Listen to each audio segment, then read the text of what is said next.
right, Bob, thank you for holding the frequency with the freeloaders. Just stick around for a minute. I'm going to get you for a comment here just shortly. All right, call in the Virginia phone net. Call in the Virginia phone net. This is Alpha 4, Victor India. My name is Larry, and I'll be your net control for the VFN this evening. My QTH is Louisa, Virginia. My net number is 48. Is there any emergency, priority, or time value traffic for the net? Do we have a fourth area representative on frequency this evening? The Virginia phone net is an independent directed net which meets twice daily at 4 p.m. and 7:30 p.m. on 3947 kilohertz to pass traffic into, out of, and throughout the Commonwealth of Virginia as a public service, and to handle net business and informal messages for amateurs and non-amateurs, and to promote friendship and fellowship among all radio amateurs. All amateurs are welcome to check in. Do we have any health or welfare messages this evening? Do we have any formal, informal, or QNCs for the net? All right, we ask that all stations not interested in the VFN to please QSY slightly and politely so we can handle net business and turn the frequency back to normal amateur use as quickly as possible. All right, this being an even day, we're going to start at number 1 and work our way up to number 150. Before I do that, I'm going to get Bob in here to give us a comment first, since he held the frequency for us with the freeloaders. AJ5X, Bob, come on in and give us a comment.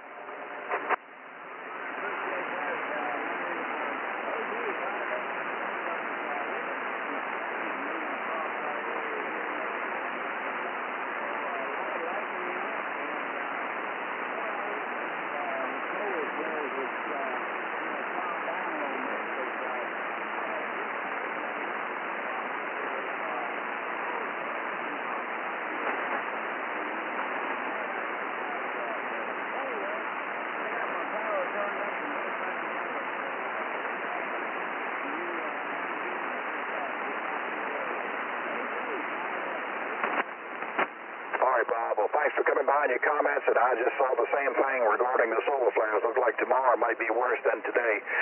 My biggest problem right now is QRN. Man, I've got about an S8, S9 QRN level here, like thunderstorms or somewhere. All right, Bob, you have a good weekend.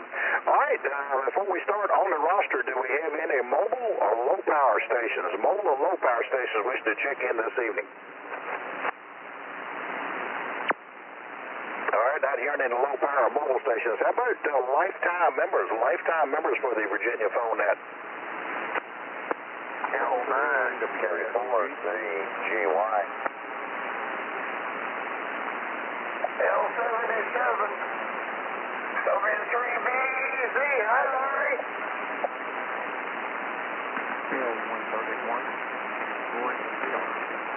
L146 K84NND.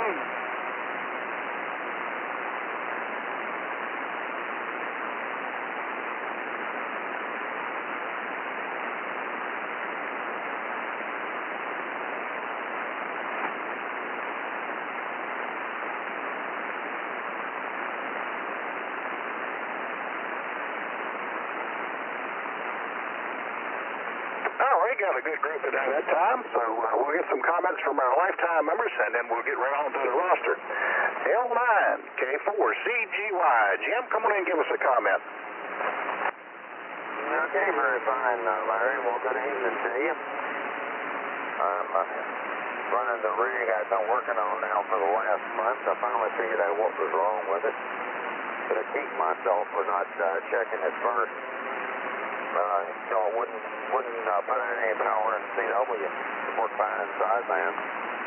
It was not picking, crystal filter was bad. The CW filter was bad. When I realized there wasn't anything left that was not common to sideband, and then I put a capacitor across the filter and it worked, I said, well, I'll be darned. So I put it back to what it would be normally when it came from the factory without a crystal filter. Just put a jumper wire in there in place of it, took the old filter out. So I appreciate any Any comments on audio quality or anything? I think it's working fine. Looks okay. This is the ones that'll be up for sale. Belong to a solid key here in Charlottesville.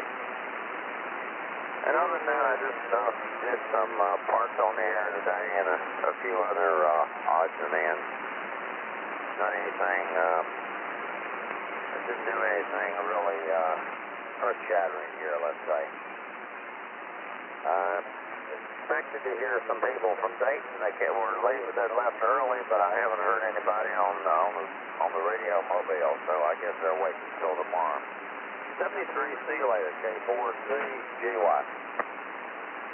All right, Jim, thanks for coming by and your comments. We're glad you got the transceiver fixed. Well, that's kind of unusual to have a crystal filter fail like a lot of them that don't come with the filter. They just got a jumper across where the filter goes. So glad you got it working.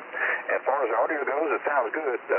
You might be just maybe 5 hertz. I get you where you sound naturally at 3946.95, but you sound perfectly good where you're at. So I'd say it's working well there for you, Jim. Thanks for coming by this evening, and you have a great weekend. All right, L39, W3SEG. Scott, how about a comment? Good evening, Larry, and the rest of the VFN family.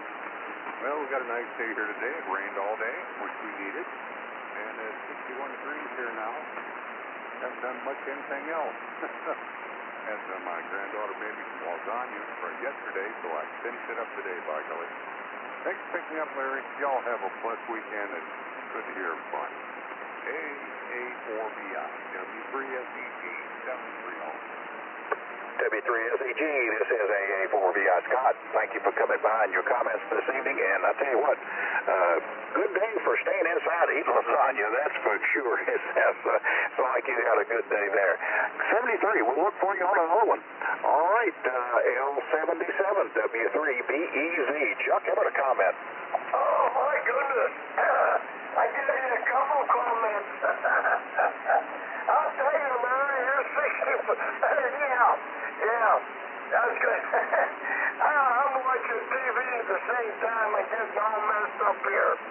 Boy, what a signal. 25-hour and Skyway. Just booming in here. It's funny.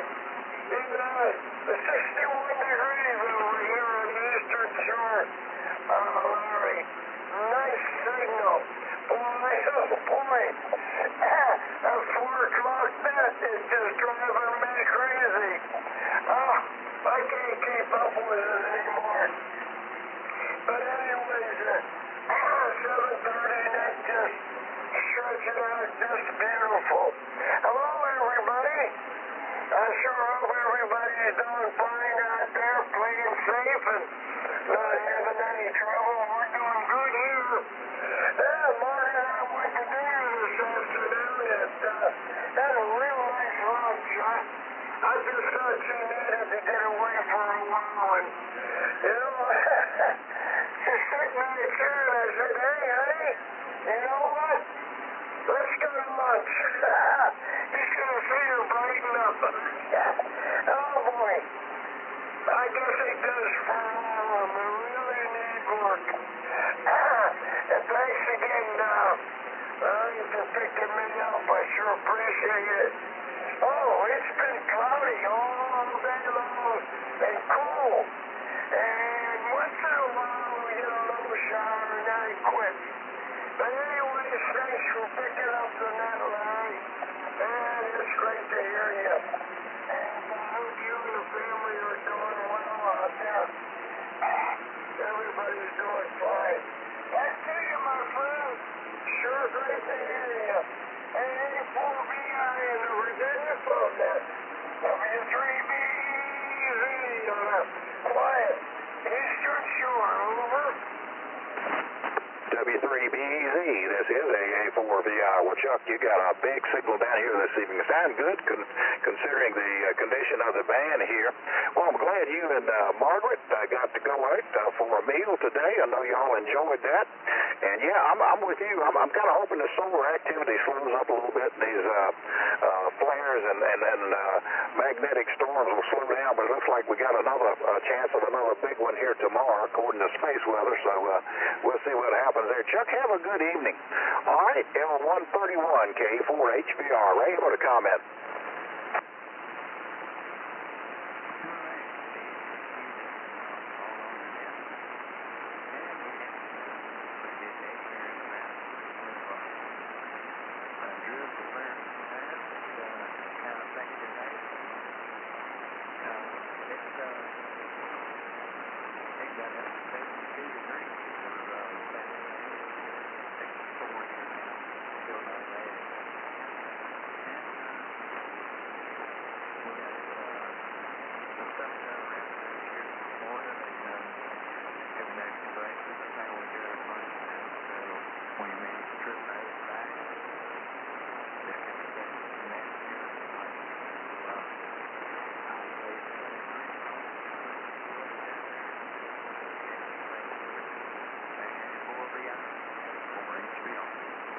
All right, Ray, well, thanks for coming by and seeing us. I think you had a good Saturday, and maybe we'll catch you a little bit later here on the DMR net. Have a good evening. All right, L146K4NNV. Ray, how about a comment? Well, good evening, Larry. You know, the good old Virginia sun net. Hope everyone's had a good day. It's been pretty decent day here today. And I think it's going to be about the same way tomorrow. We definitely need some rain here. We just have such rain here, and it's dry. That's for sure. But anyway, Larry, thank you for running the net. You do a great job, and we appreciate you doing it. So I'll say 7-3 all the way around. Everyone have a good evening and a great day tomorrow. We'll catch up with Larry on another. Sounding mighty good here in Stafford. K4NNV, back to net control. All right, Ray, well, thanks for coming by. You got a good signal over here across the Blue Ridge this evening as well. Yeah, we didn't get the amount of rain. We got some pretty steady rain here overnight, and yesterday we had a couple hard showers, but we didn't get the amount of rain I don't think they forecast, but I don't know if it's done yet. It's still overcast. It's been cool here all day. I think it's maybe mid-60s the best we've done today. Ray, have a good evening. Thanks for coming by. All right, any more lifetime members or low-power portable station before we get on the regular roster?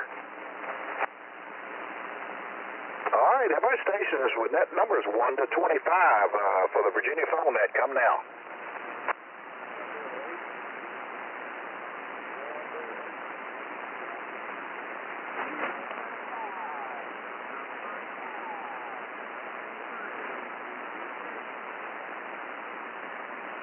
All right, I got number 5, KB3PQT, and number 8, NV4Q. Do I have any more? 1 to 25, 1 to 25. Number 25, number 25, WBHDNS.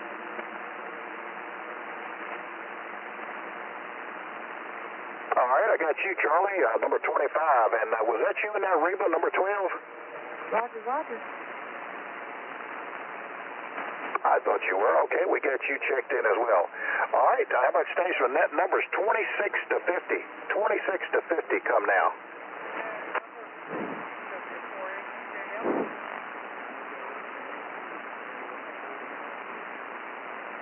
Number 38, number 38, WA3GIN.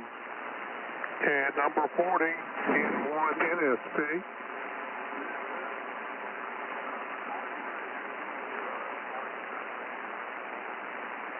Number 34, KM4KC 34. All right, we got another good group in there. I've got number 6, W4HJL, number 27, KY4DLC, number 40, N1NSP, number 38, WA3GIN, number 43, N2ZRL, and number 34, KM4TC. All right, once again, how about the station is 26 to 50, 26 to 50.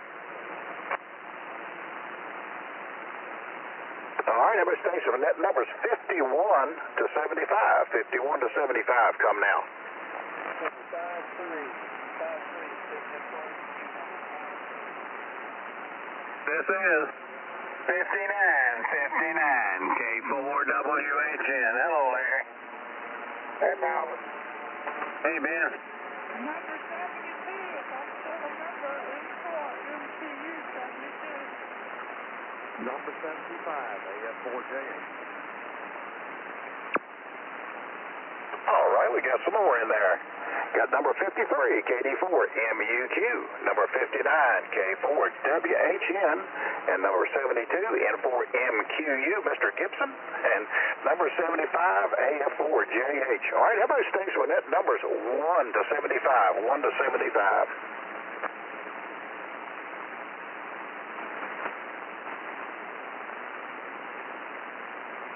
All right, everybody stays with that. Number 76 to 100. 76 to 100 for the Virginia phone net.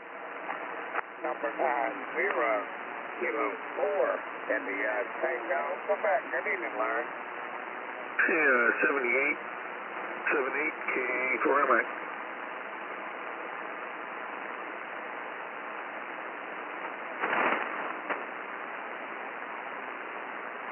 All right, we got number 90, K4ITQ, number 78, K4MI, and number 97, KJ4BBB. Once again, stations with that number 76 to 100. 76 to 100. All right, station with that number is 101 to 125. 101 to 125. Come now. Number 124, this is Paula, KQ4AWF, number 124. 105, KCA VFN 105. 115,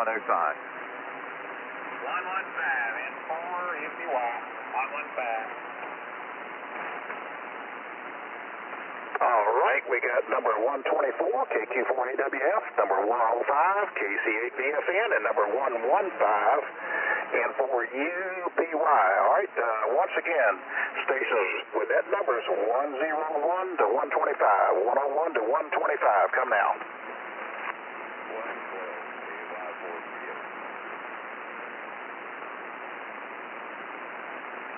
All right, Chuck, we got you, 112, KY4CA.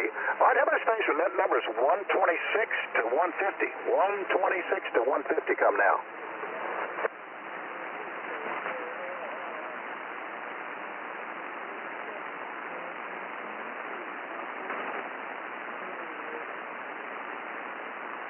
All right, we got number 146, KN400, and number 147, KO4MSN. Once again, station, that number is 126 to 150. All right, everybody stations with that number 76 to 150. 76 to 150. All right, stations anywhere on the roster, 1 to 150, and lifetime members for the Virginia phone net. So this is number 37, Larry, NHKUK37. All right, Larry, we got you, N8KUK. All right, how about visitors for the Virginia phone net located inside the Commonwealth of Virginia?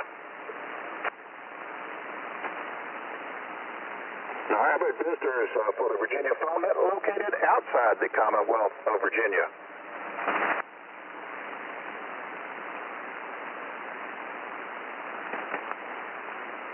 All right, we'll start with some comments. Number 5, KB3, BQ2. Frank, come on in and give us a comment this evening.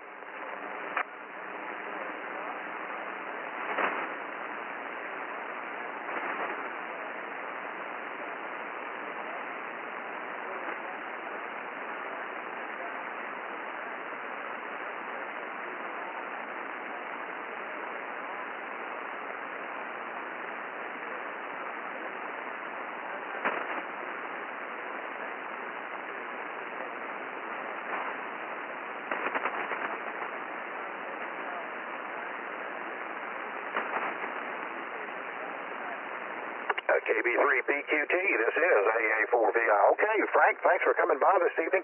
And your signal really came up from the time you checked in. I could just barely hear you, but that time you were plenty loud, so good signal here that time. Frank, thanks for stopping by. You have a good evening. All right, number 6, W4HJL. Don, how about a comment? AA4VI, W4HJL. Well, good afternoon to you, Larry. sounding good here in Manassas this evening. And I'm glad I'm back. I was in the hospital last night and this morning, and they did my procedure and came by, and so I'm just blessed to be back out here again. So thanks for letting me jump in there. Hey, great signal, and I'll say good evening all the way around. AA4VI, W4HJL. W4HJL, this is AA4VI. Don, good to hear you this evening. I'm glad everything went well with your procedure. You're back on the radio, and I'm going to be headed up your way here in a couple of weeks. I'm going to try to come to the Manassas Ham Fest. We came last year. I really enjoyed it where they had it, the location, so we're going to plan on doing that again this year. Have a good evening. 73. All right, number 8, NB4Q. Rip, how about a comment?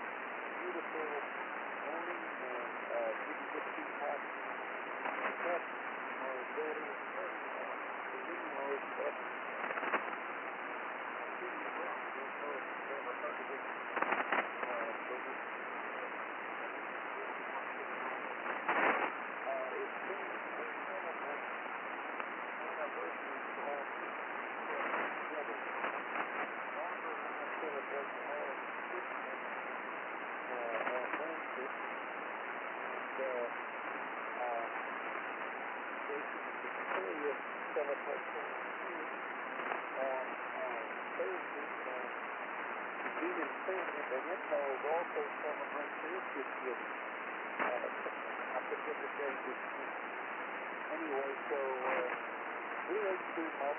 I got a whole bunch of food and had trouble finishing it, but I did. We made our way home and took a redneck nap. Pretty good day, wasn't it? All right, Rip, well, thanks for coming by. Yeah, it's always good when you have that redneck nap, especially after you have too much seafood. Well, glad you had a good time, and I have never been to Chimney Rock. I've been kind of bypassed there, Hendersonville and Asheville, but my wife Terry is from Hendersonville, so she's really familiar with that area. Yeah, she grew up right there in Hendersonville. Rip, have a good evening, and thanks for coming by. 73. All right, KL4CUF. Reba, how about a comment? Well, good evening, Larry, and everyone on the net. And I was sure glad to hear Don back on the air, and I'm glad that his procedure went well. And we had a good day here, but it did rain all day long. But it gave us a chance to kind of get caught up on some indoor projects. So that it turned out pretty good. And we got all of our mowing done yesterday, so we were in pretty good shape, Larry. Thanks for running the net, and I'm looking forward to seeing you and everyone down at the VFN meeting. Everyone have a good evening. 73, KO4CUF, back to AA4VI. KL4CUF, this is AA4VI. Reba, you're exactly right. It has been a really good day for indoor projects, and that's about all we've done today. And yes, I am looking forward to seeing you and Jeff and everybody else at the meeting. I can hardly wait. I've had a good time every time I've gone, and I'm looking forward to the same this year. I'm sure it will be. 73, Reba. All right, WB8CNN. Charlie, how about a comment? Hi, Larry. WB8CNN. Well, nothing too much really to add. Had a pretty nice day today. Get up about 73, maybe 74 at one point. 70 degrees right now, and I don't know if that's thunderstorms or not. Had some rain yesterday. Maybe we'll get things cleared up here and get a break somewhere. I don't know. Just get on the news today where they say that the solar storms will be able to get a lot stronger. That's what the scientists kind of predicted. I don't know if that's true or not. It could very well be. Boy, I hate to see that. That'll be a mess. And if they get this strong, it's going to give us problems more than this shutdown radio frequency. We've had enough of them already, as far as I'm concerned. I don't care for them anyway, but that's beside the point. It may get nothing too much else. We're going to be going to church tomorrow. And I'd like to, the 200 miles to get in the church here, so that's all we have, WBCN. All right, Charlie. Well, thank you for coming by. Yeah, I don't like hearing that the solar storms are going to increase in intensity. I've kind of heard the same thing. I was kind of discounting it until I find out for sure. But we sure have had our share of them here in the last 10 days or so. Charlie, I hope you have a good church service tomorrow. Thank you for stopping by. Number 27, KY4DLC. Donnie, how about a comment? Oh, my, that's me. AA4VI in the good old VFN, KY4DLC. With about 73 degrees over here this evening, Larry. And it's been a pretty decent day. We've had sunshine, we've had clouds, and we've had rain. So, not as much as I think they were predicting. Let's see, with a buddy of mine and family, and we ate at Texas Roadhouse there early in the afternoon. And then he and I went out to another head buddy's place and picked up a couple of Corvette fillers and brought them back here. So, pretty busy afternoon, and I got home and haven't done a whole lot. I went out and kind of went over my equipment there a little bit, and with a little bit of VLC, I think they'll be okay. But a couple of older machines, but they'll be fine. And other than that, it's just been a good weekend for us. Sad, but so it'll be time to clock into the old workplace in the morning. And I especially hate that over Sunday, but I just got a new supervisor this past week, and I might converse with her and see if schedule may perhaps change and maybe get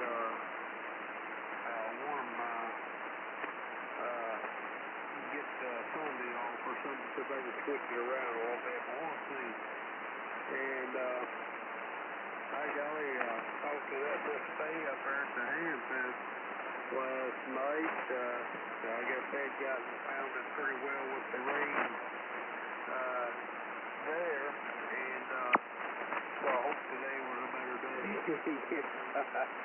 Oh gosh, but it never fails. I don't think that any Ham Fest at Zenith or Dayton hasn't hardly went on without rain, so that's the way that ball bounces. Larry, appreciate your running show. I'm going to run along and probably shave and shower up for the evening, so everyone have a wonderful, blessed evening. What's left? KY4DLC. KY4DLC, this is AA4VI. Donnie, appreciate you coming by, your comments this evening. Okay, I'll get you 2 tillers home and I get them work. Well, I'll tell you what, I had an opportunity to use my friend. He's got a rear tine tiller. I had to work up some ground here last year, and because I couldn't get mine started. And I'll tell you what, that rear tine tiller is so easy on you, man. Mine is an older machine like you got. It's a front tine tiller, and that thing will beat you to death. So when it comes to using them, I definitely favor the rear tine tiller, that is for sure. Donnie, sound like you've had a good day there and had some good meals, and glad you got to talk to Faye. Yeah, I was afraid that they were have some rain there in Dayton, and I tell you, it looks like every year here, the last couple of years, go to Berryville, I've had rain up there a couple of years, and it gets muddy up there too. But that's one of the dangers of the Ham Fest. You never know what the weather's going to be, especially if it's outside Ham Fest. Donnie, have a good evening. All right, KM4TC, Van, how about a comment? I'm on my old Yaesu out here in the barn tonight, and it's, I don't know if I've got it tuned in very well, so you may have to use your RIT a little bit. There's rain is pouring down so hard right now on this tin roof out in the barn. I can't hardly hear the tune it in. You know, I don't have a digital display on this. Anyway, it's been a good week and a good weekend so far. We've had a call for rain all day today, all day tomorrow, but we had about 6-7 hour break in the rain. I got out and actually got to do some yard work. I've been over to the shop today for a little while earlier this morning. I got out and mowed the grass. So I'm just outside. The sun hadn't still outside. One thing I love about this time of year. I love those days getting longer, just being outside. Got plenty of time to be indoors here in the winter. Anyway, I'll turn it back over to you, Larry. Good to hear everybody. KM4T6. All right, Van, well, I'll tell you what, your Yaesu sounds fine up here. You're dead on frequency and a good signal to boot. What model Yaesu are you running? And one question for you, how long does it take for that to warm completely up where you're not drifting a little bit on frequency? I get 30, 45 minutes most of the time before it really settles down, but I'd had it on all day. I came out this morning, turned it on. I didn't turn the heater on, I just turned the power on, and I'd left it sitting here running, so it's pretty stable once I get it zeroed in. It's a FT101AA. It's my novice range, Larry. I got it. It was probably 12 years old when I bought it. I bought it in 1987. And have managed over the years. It's been through one serious lightning strike. I've just always been bound and determined to hang on to it and keep it running. So I've spent some money on it over the years, but it's still going. KM4T6.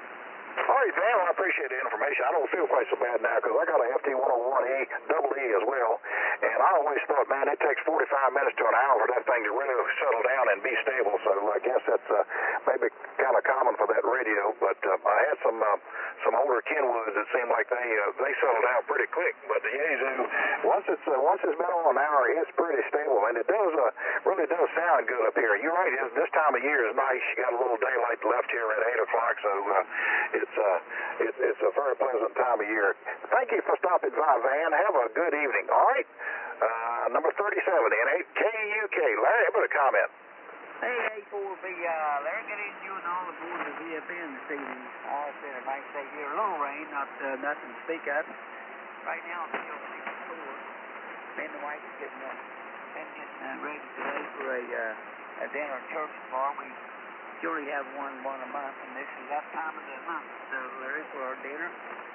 And we've been making some rolls and making cheesecake, pies. Just a few odds and ends. Looking to see what everybody else brings. And we went down to one of our family members. They were celebrating their family finally got in to celebrating their 50th wedding anniversary, and also his birthday this month, so we got invited down there with them a little bit and had a good time. So it's been right busy around my house. AA4VI, Virginia Phone at NHKUK. Thanks, Larry. NHKUK, this is AA4VI. Well, good on everything there, Larry, and hope you'll have a really good dinner tomorrow after church. I'm sure you will. It's like y'all got a whole lot of tasty dishes you're working on now for sure. 73 to you, Larry. Have a good evening. All right, number 38, WA3GIN. David, how about a comment? Okay, very good. Boy, the band sure is nice tonight. Everybody's well over S9. You're running about 30 over pretty consistently. We're up here in southern New Jersey for some family celebrations. One of the relatives is getting married down at Virginia Beach later on this year. And this is sort of a early warm-up, get to know the other side of the family kind of gathering. Overcast most of the time. A little bit of drizzle here and there, but no big deal. Let's see. Talked to a few stations over in the Amfest. Nothing really exciting going on up there except the Flex came out with a new line, the 8000 line, and some promises of new software in a year or so. So it changed the CPU. I think that was probably the biggest change. And then maybe in a year they're going to have adaptive pre-distortion running. So we'll see. They've been promising that for a long time. Anyhow, I hope you're hearing this okay. WA3GIN Internet Remote from beautiful southern New Jersey. Calling 73. And everyone have a great weekend. WA3GIN, this is AA4VI. Well, a great signal, David, and I wouldn't know that you were internet remote if you hadn't said so. It's just that good. And okay, I hope you you have a good time up in New Jersey in your preparation for the wedding at the Virginia Beach. So have a good time of socialization there and enjoy yourself. We'll catch you on another net. All right, number 40, N1NSP. Tom, over to comment. Hello, Larry. N1NSP. Thank you for being there on a Saturday night. It's 58 degrees here, a bit misty, otherwise a very nice day. That's all I have to report. Over. All right, Tom, I'm glad you had a good day there, and it's okay on the misty. It's been foggy here as well, and kind of rain off and on, but yeah, just a nice day to stay inside. Tom, thanks for stopping by this evening. All right, this is AA4VI with the Virginia phone net in progress. Number 43 into ZRL. Bob, how about a comment? AA4VI into zero. Good evening, Larry, and good evening, everybody on the VFN. Yeah, well, we got about 67 degrees here. It's down here in North Carolina at my location. But anyway, it's one of those days that the weather people got it all wrong. Some of the events were canceled near Raleigh and such, and they said it was going to rain, but we didn't get any.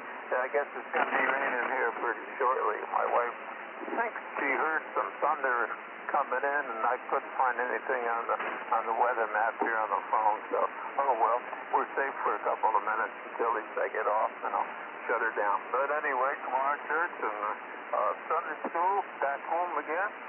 Other than that, oh yeah, I did have success of going for my renewing my ham radio license finally this morning. I got in there and it went right through like it was supposed to.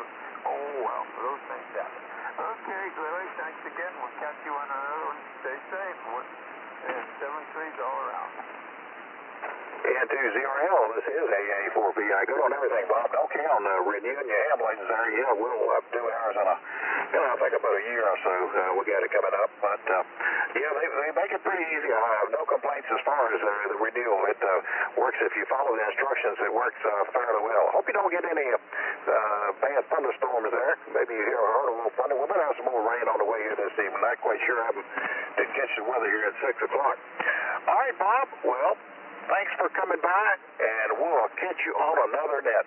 All right, let's see, number 53, WD4MUQ. Ray, how about a comment?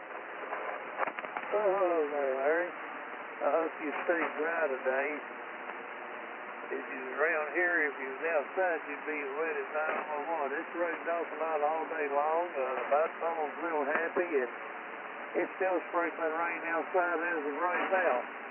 Well, anyway, that's the way it is out here. The rest of the day or what, I don't know what's going on for sure, but anyway, I hope everybody have a great weekend and get to church tomorrow. And I think just, Larry, it's good to hear you. You got a good signal and you sound real good, so that's a plus for what's been going on in the past. Anyway, it's 4 o'clock here anymore. There's a total disaster on and I heard one of them say here a while ago that the CMEs and the storms are going to get worse. Well, I tell you, it's going to get so bad, I don't know if we're even going to be able to have a 4 o'clock here before long at the rate it's going. Other than that, Larry, do take care. It's good to hear you. Talk to you later. We'll check with you later. So, see you. It's 74 and you kid. WD4MUQ, this is AA4VI. Good on everything, Ray. You read about the solar activity. I'm kind of hoping that the stuff will slow down here after the next few days. It has made the 4 o'clock just about unworkable, 4 o'clock net, unless somebody's pretty close to you. A lot of times you can't hardly hear a signal. I came down here one night, I believe, when they were having the solar storm, and got on 75 meters. It must have been 10:30, 11 o'clock at night. You normally hear quite a bit of activity there. I think I tuned the whole band, and I didn't hear but about 2 stations at the whole band. So, yeah, when this stuff is bad, it just about wipes out everybody. Have a good evening there, Ray. All right, Malvern, K4, WHN. How about a comment? Hey, Larry, A4VI, and everyone in Virginia phone that tonight. K4WHN. Well, we didn't do a whole lot today because of the weather. It slacked up for a while and almost quit, so went out to the grocery store, and then the grocery store came out and it's pouring down raining again. So just came home and piddling around the house most all day long. So that's about it from here. Hope you're doing well up there. Good to hear you. I hadn't talked to you in a while, and that's really about it. I'll say hello to Paula up there in Troy and Ben up the street, and that's about it. Hope you're doing well. A4VI, K4WHN. K4WHN, this is AA4VI. Well, Balmer, I missed you too. Hope you're doing well. You sound good here this evening. And yeah, I had to do the same thing. Unfortunately, I had to go to the grocery store today and battle the crowd. I'm going to make myself a note to go during the week and not on a Saturday, because I tell you, they just don't ever have enough checkers. That seems like the problem. I spend as much time waiting in line to get checked out as I did grocery shopping. 73, Malvern. All right, N4MQU, and Mark, you're the only one that I see on the roster here that's got Mr. Gibson, so we give you some respect there with the Mr. on the name. N4MQU, Mark, come on in and give us a comment.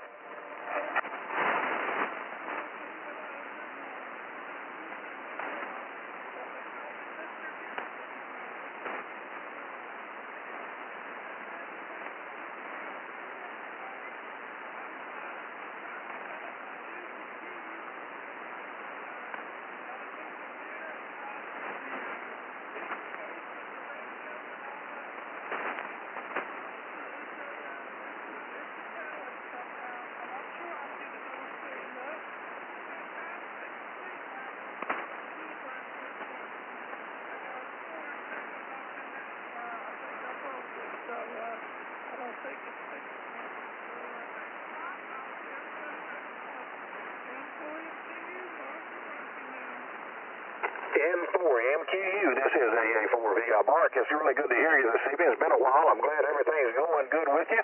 Hope you get your new computer all set up. I'm sure that you will. And sorry about your weed eater. Yeah, you might just have to go buy your weed eater. I'll tell you what, the last one I bought, I got so tired of buying the gas weed eaters. Every spring when I started using them, I couldn't get them started. So I just finally went and bought a battery-powered weed eater, and it's worked very well. It does what I need to do, and don't have to worry about mixing the gas in the hole or putting the carburetor on it every year. 73 to you, Mark. All right, George, AF4JH. George, come on, give us a comment. All right, good evening. Boy, you're sounding great up here in Lorton, but you always do. No problem there. Well, we have had rain all day. I don't think if it stopped for a second when I turned my head and turned back on. But it hasn't been raining hard, just steady. And if Stanton is dry, I'm voting now that we send all of our rain to Stanton. Because frankly, I'm starting to feel like I live in a rainforest, and it's getting kind of old. You cut the grass, and it's been raining for 3 days, and the grass is 6 inches higher.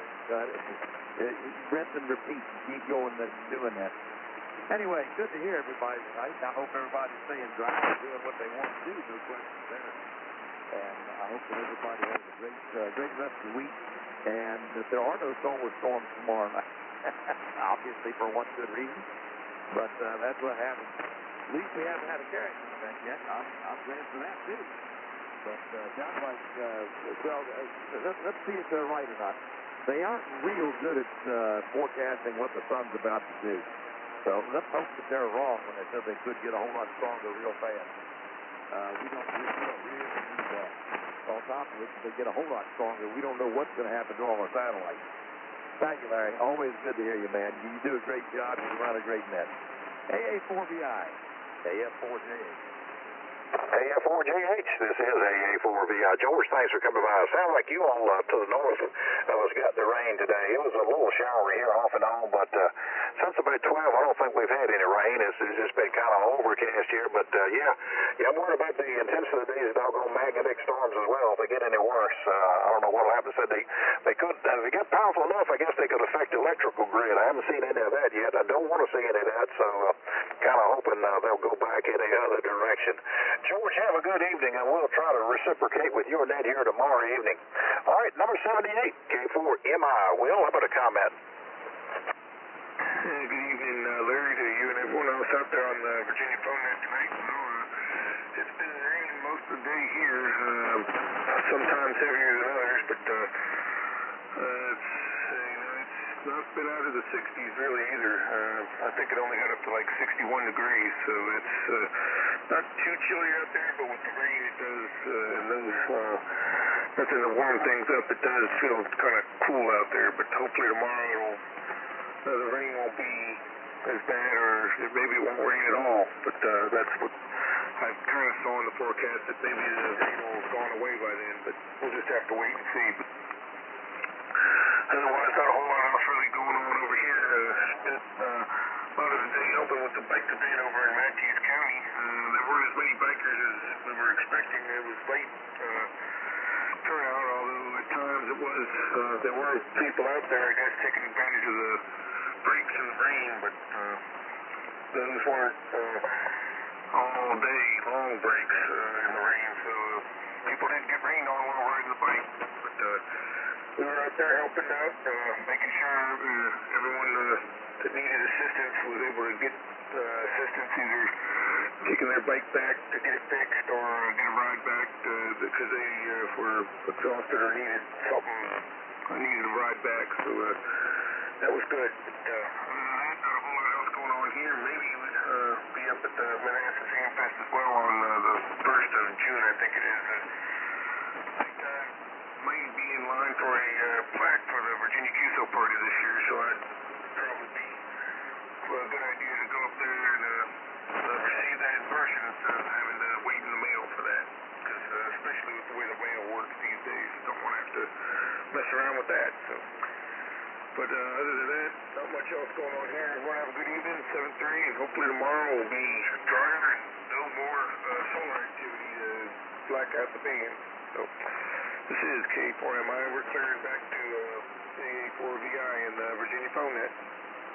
K4MI, this is AA4VI. Good on everything, Will, and sorry, the bike event, I guess that was kind of rained on. Probably not a good day for any kind of bike events. And yeah, we were supposed to, our radio group here was supposed to provide some backup for a community barbecue here in Mineral today, but that got canceled as well, so we didn't have to go out and do that either. And yeah, maybe we'll see you to Manassas. I am planning on going if everything goes to plan. We'll be there. Have a good evening, Will. Number 90, K4ITQ. Ben, come on and give us a comment. AA4VI and the Virginia phone net. K4ITQ. Top of the evening, Larry. And hello to everybody else that's checked in this evening. A wet, foggy day here. Not too much going on. Same old. But hope you and Terry are doing well. I hope Terry's feeling some better. And we miss hearing from you and look forward to seeing you soon. So take care and want to say hello to Mountain around the corner and Paul up there in Troy. 73, everyone. AA4VI. K4ITQ. Over. K4ITQ, this is AA4VI. Well, Ben, good to hear you this evening. Yeah, Terry, I think, feels halfway decent today. She's been up since before lunch, and I think she feels pretty good today. And yeah, we're going to hopefully be down and see you before too long here. And we'll be in touch, I'm sure. You have a good evening, and maybe we'll catch you on one of the nets this coming week here. 73, number 97, KJ4, BBB. Ed, how about a comment? Signal here in the east of the best. When I sat down here about an hour ago or so, so it's been a beautiful day. Now, it's been a beautiful day since about 2 o'clock this afternoon. This morning, kind of wet, gray, ugly, we had rain, it seems like forever. But it turned off, so it's headed your way. This is pretty weather headed your way. And tomorrow, I'm going to try to do some mowing, and Lord only knows. Can't hardly keep up with this big podcast. Now, I got something I want to ask you, Larry. I'm headed to the meeting, and I'm going to be on 64, and of course, but that's probably the best way to go.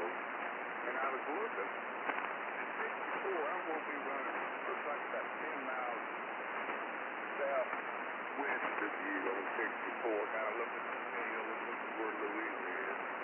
But they got me round and go all the way down to 295 there in North.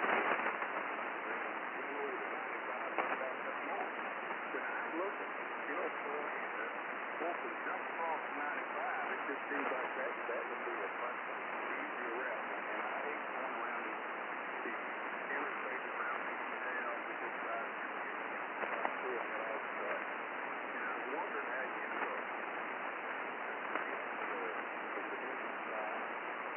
you say it's going on 295 and Lubbock, that's what I'll do. But I was wondering if you had a little bit easier route that I could put across. And if you did, I was trying to explain it, you just send me the directions by email, and I'll be glad to give you my email.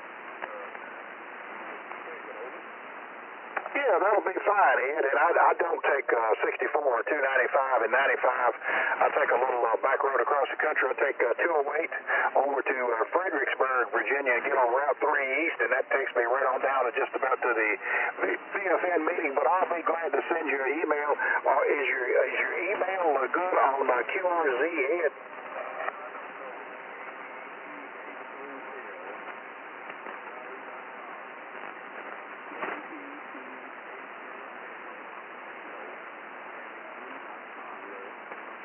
Okay, I don't have anything to write with, but I am good on QRZ, so shoot me an email, Ed, and I'll get right back to you. But I'm good. My email address is good on QRZ, over.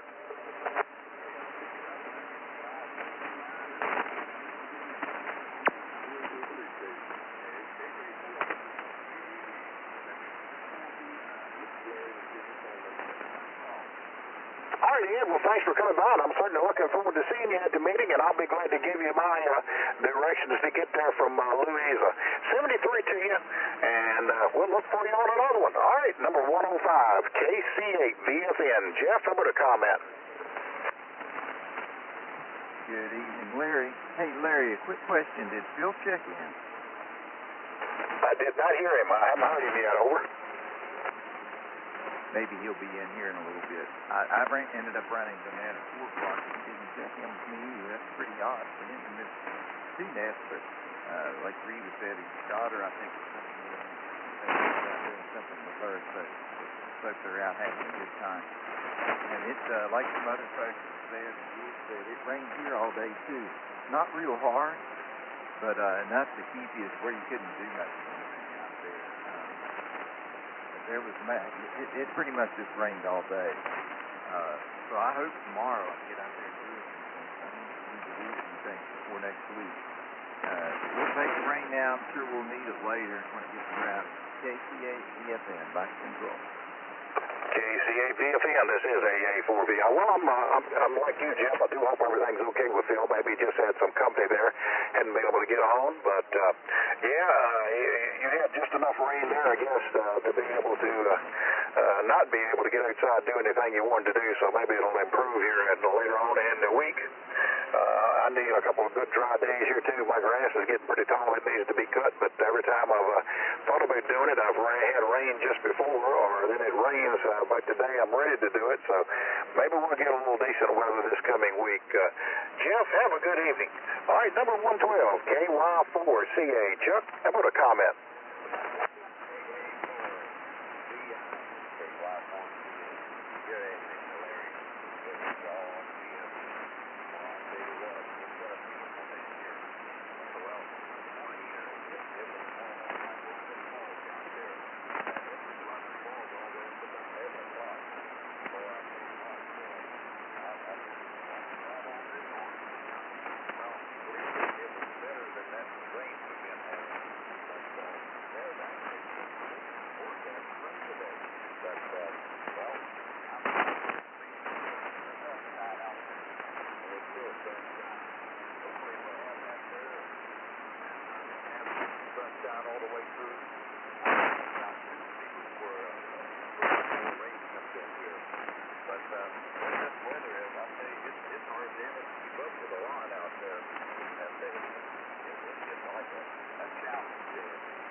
out there blowing the wind. But I hate to do that. It's awful trying to get up that line right there after you get the big one. Anyway, I'll hold you up there. Thank you for running that second big off. And I'll tell you what, I don't know if I'm going to be able to make it go there or not. But, well,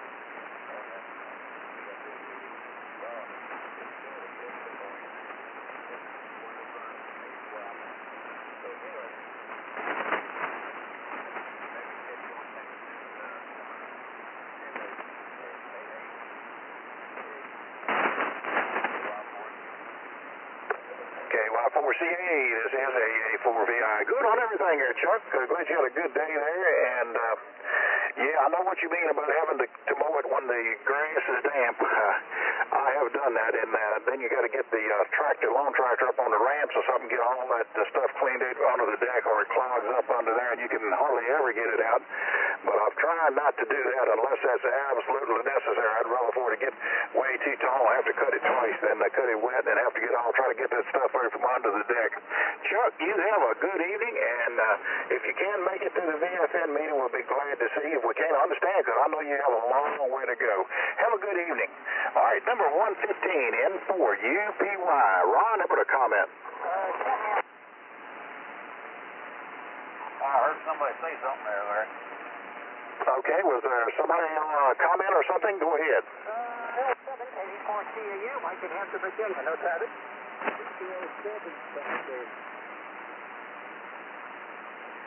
All right, Mike, I've got you checked in. I'll be with you here in a few minutes.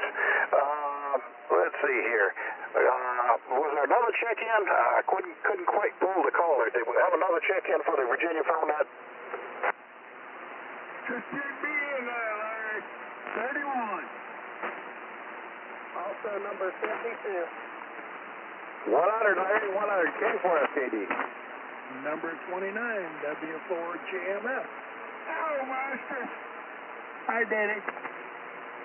Okay, we got a good group in there. Got L7KB4CAU, number 31 K4TDW, 52 N4JHP, 100 K4SKD, number 29 W4GMF. All right, we'll get to you shortly. All right, N4UPY. Ron, go ahead with a comment. Okay, Larry. AA4VI, this is N4 UPY out here in Tennessee. Another fine day out here today. I got this morning, I know it's going to rain. And I looked out the window, and sure enough, it was raining. I thought, well, I'm not going to crawl around underneath the truck today. It might be a little bit too damp for that. But I did go out there after the rain quit and went ahead and put that new mount in there that I had made the other day. Put the radio in there. It looks pretty good. I thought, well, you know, I thought you were going to wash the truck. I'm going to get wet anyway, so if it rains while I'm washing it, so be it. Well, guess what? It didn't rain none for I'm washing the truck. So I washed the truck, I washed the side by side, I washed the quad, and went ahead and did a little bit underneath. I figured, well, might as well get it all done. Did a little bit of work over in the drainage ditch. Looks like one of the water breaks there had the water went around it rather than feel like it's supposed to. So I fixed that and got that all taken care of. Other than that, that's what we've been doing right here. Well, here, Larry, if you send some of that information to, I forgot his name now. At any rate, that email you're going to send for the guy in Kentucky for doing the travel, how about send me a copy of that too, if you don't mind? I'd like to check that out, and I might do that myself. I believe it was Ed, I think who it was. I'm not trying to be no name dropper or nothing, but anyway, if you don't mind, send me a copy of that also. And I'm good on QRZ for the address, so, email address, it won't be no problem to get hold of me. If you don't mind, I appreciate that. This is N4 UPY residing at T. Whitehead Spellface Retreat in Hall, Tennessee. We take one step forward and two steps backward. AA4VI, N4 UPY back there. Hi, Ron. Hey, Jerry. N4 UPY, this is AA4VI. Good on everything, Ron. Appreciate you coming by tonight. I'll be glad to send you the same information I sent in, so you're good on QRZ. I'll get it to you the next day or so as well. 73, have a good weekend. Look forward to seeing you at the meeting as well. All right, let me go up here and get Mike. L7KB4, CAU. Mike, come on and give us a health and welfare report and a comment. L7KB4CAU. We have number 10. flight. Number 18, Kilo Victor 4, Mike Uniform Series flight. 25, Whiskey Bravo 8, Charlie November Charlie. Number 39, W3SEC, Scott McFadden. Number 49, Kilo Bravo 4, Alpha Uniform Lima Tank. Number 63, W4 CSA, showing this white berry. Number 66, November 4, Zulu, City of Foxtrot, Roger Flight. 83, Kilo November 4, Whiskey Bravo Foxtrot Tank. Number 90, Kilo India 4, Charlie Golf India 2. 111, KD4 WWF, Bachelor Flight. 111, KK4 COK Bob. 130, Club Clarence 4, Boston American Cup. 131, Kilo 4, Lima Foxtrot Juliet, Jose Flight Hotel. 134, Kilo 4, X-Ray Emil Dr. Al. 136, Altitude June Allen. 138, Papa 4, Bravo Bravo John Paul. 139, K4 Side 2 Scott. 143, Kilo 4, Mike Charlie Soul. Whiskey Delta 4, Alpha November Alpha Delta. Doing pretty good over today. Got out there, did some bothering today. And I got to second Samuel, first and second Samuel, and to first stage, fifth stage. And also got in there and got to whiskey birthday party. Had a good time for the birthday party. I may have paid when I got home. I was no more eating. Had a good time, though. And the steak was really good. I enjoyed that. And let me tell you, it's really been raining here. We've been getting loads and loads of rain here too, so I don't think we got to worry about any drought this area. Fortunately, I did all my yard work the day before. Matter of fact, when I was good, so all the other neighbors are happy with doing it too. I guess they do the right one coming in. How about that? Back to this. Mike, thanks for coming by and your health and welfare report and your comments and your rights. Hey, Wes, I think you've had a good, productive day. You've been busy as well, and hopefully we don't have the normal, really hot, dry August we normally have here. My grass usually dries up here about August, so maybe we'll get a little extra rain this year and it'll stay green just a little bit longer. 73, Mike. Have a good weekend. All right, number 124, KQ4AWF. Paula, how about a comment? Hey there, Larry, A4VI. This is Paula, KQ4AWF. Okay, let's see. So today I worked on a hamstick antenna. This is a mobile antenna. It's an MFJ 1620. That's a 20 meter, and I wanted it for dual purpose. One, so I could use my HF mobile in the car, so it worked fine, it tuned fine and everything. And the other thing I wanted to use it for was summits on the air activation, where there's not enough room or there's too many people or something up on a summit where I can't stretch out my dipole and I need a small footprint. So I wanted to take that up on a summit, but without a ground plane, it's not going to work. Without the ground plane, the SWR was about 4.6. So I was trying to figure out how to overcome that, and first I tried a counterpoise, and that didn't work because, I don't know, maybe I did it wrong or didn't connect it right. So I was looking some more, and it's the ground plane that's missing. So I saw things like pie plates and cookie sheets and tops of refrigerators and stuff like that. None of that would work up on a summit. And then I caught a clip somewhere where someone used a Mylar space blanket and spread it out, put the antenna on that, complete with the mobile mount, and that did the job. So I carry a space blanket in my Summits on the Air backpack, so I already had one. So I laid that out in the driveway, I put the mobile antenna on and hit the analyzer, and it was 1.1 SWR. So I'm like, okay, this is working really well. So I took everything apart, put it back together, did it again, 1.1. So the moral of that story is these little Mylar space blankets, they kind of mimic the roof of your car where you would put a mobile antenna. So I was a little flabbergasted by that one. I don't know if anybody's ever heard of that before or anybody else has ever done it, but it was just a little tip I picked up on the internet. And I don't know, we'll see if I can make some contacts, see how far I can get. So if that works, I've got 3 more mono bands. I got a 40, a 10, and a 75. And I'm going to do the same thing with all of them. So working out really well. So Larry, you take care. And also Ben down the interstate and Malvern down the interstate. And so happy to hear Don out of the hospital and back on the net, which I know he loves to do dearly. So maybe we'll catch him on Monday. So thanks, Larry. This is Paula, KQ4 AWF 73. KQ4AWF, this is AA4VI. Paula, thank you for coming by and your comments. And I had never heard of using those mile-hour blankets as a ground plane, but if that gets you SWR down to 1.1, it ought to work pretty well for you. I'm curious. You'll have to let us know how it works in practicality once you get it up there on the summits on the air somewhere. Try it out. I'd be curious as to how well it works, but it sounds like as far as matching is working really well with the mile-hour blanket. That's great information. I'd never heard it before. All right, Paula, well, you have a good evening, and we'll look for you perhaps Monday or one day this coming week back here either over there on 6 meter 73, number 146, KN400. Pete, how about a comment?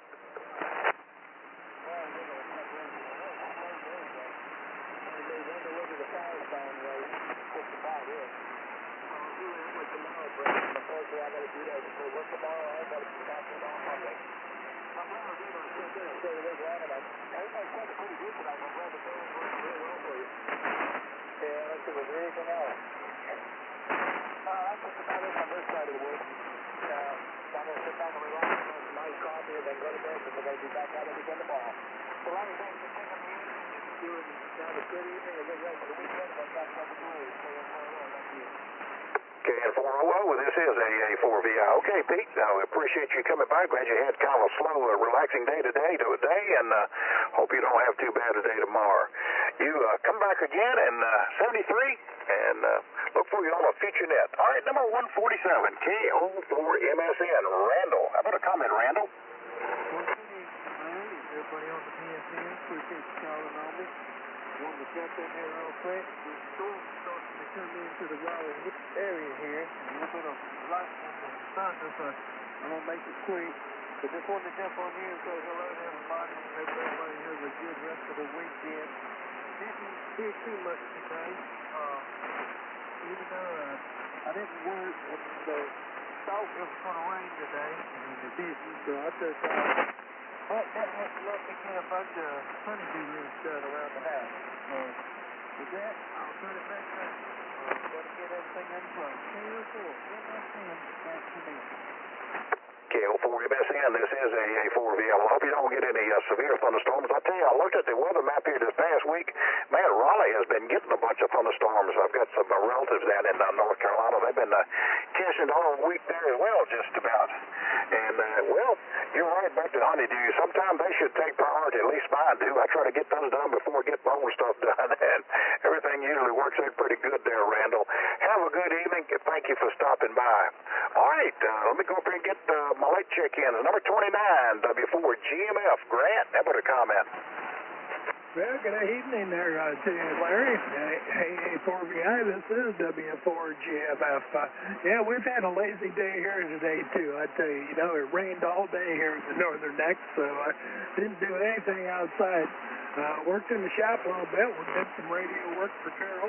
She came over, and well, Rita and I hung out with Carol all afternoon, and that's about all we did. It was a nice, relaxing day, and about all we got done was talking. So we enjoyed it, and sitting here watching TV right now. But anyway, hopefully it'll dry up tomorrow, and then maybe we can get out and see how much the grass has grown. I tell you, it either rains or you mow. That's about the only two choices right now.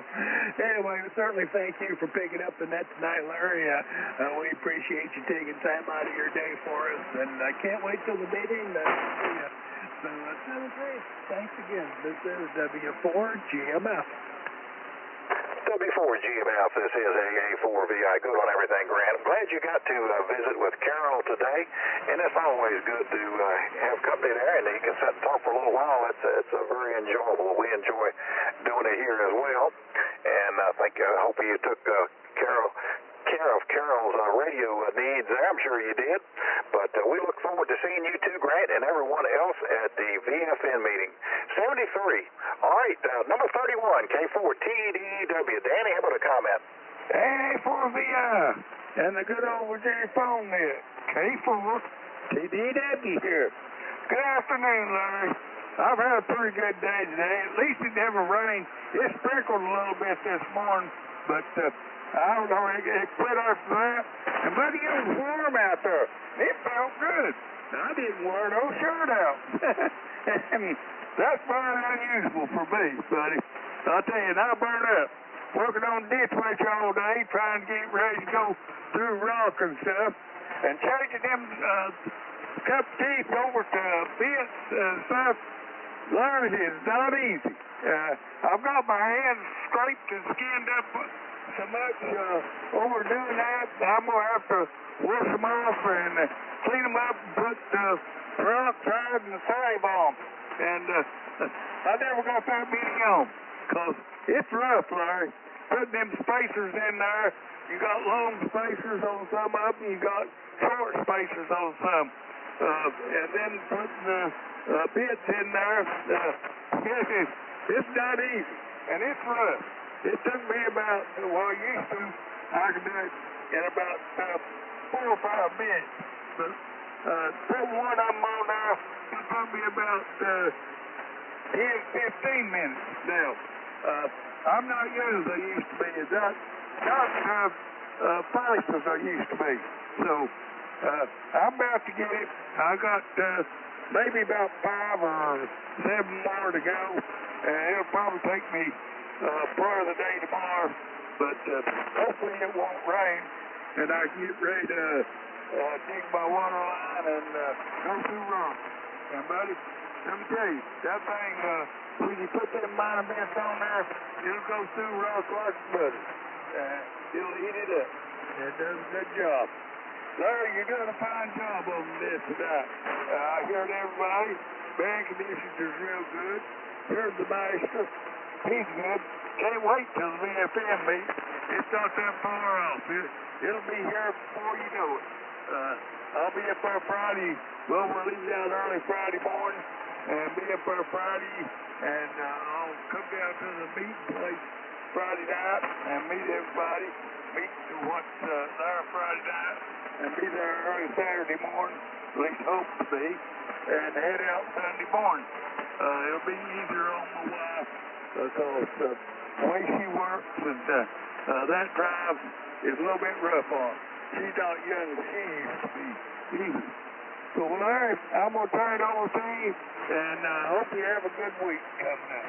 AA4VI, the big boy, K4TDW. K4TDW, this is AA4VI. Danny, we appreciate you coming by. You be careful changing those teeth, those bits on that trencher. It's not an easy job. I've seen it done. I've never done it, but it can be time consuming too, so you be careful doing that. Hope you get your ditches dug like you need them done. We look forward to seeing you at the meeting as well there, Danny. And everything slows down when you grow older. I've seen that myself. The only thing I haven't slowed down in, Danny, I believe, is eating and complaining. Both of them I do quicker than I used to. But I attribute that to the age as well. 73 to you, Danny. You have a good evening. All righty, N4JHP. Jason, how about a comment? AA4VI and 4JHP. Good evening there, Larry, and everybody else on the Virginia phone net.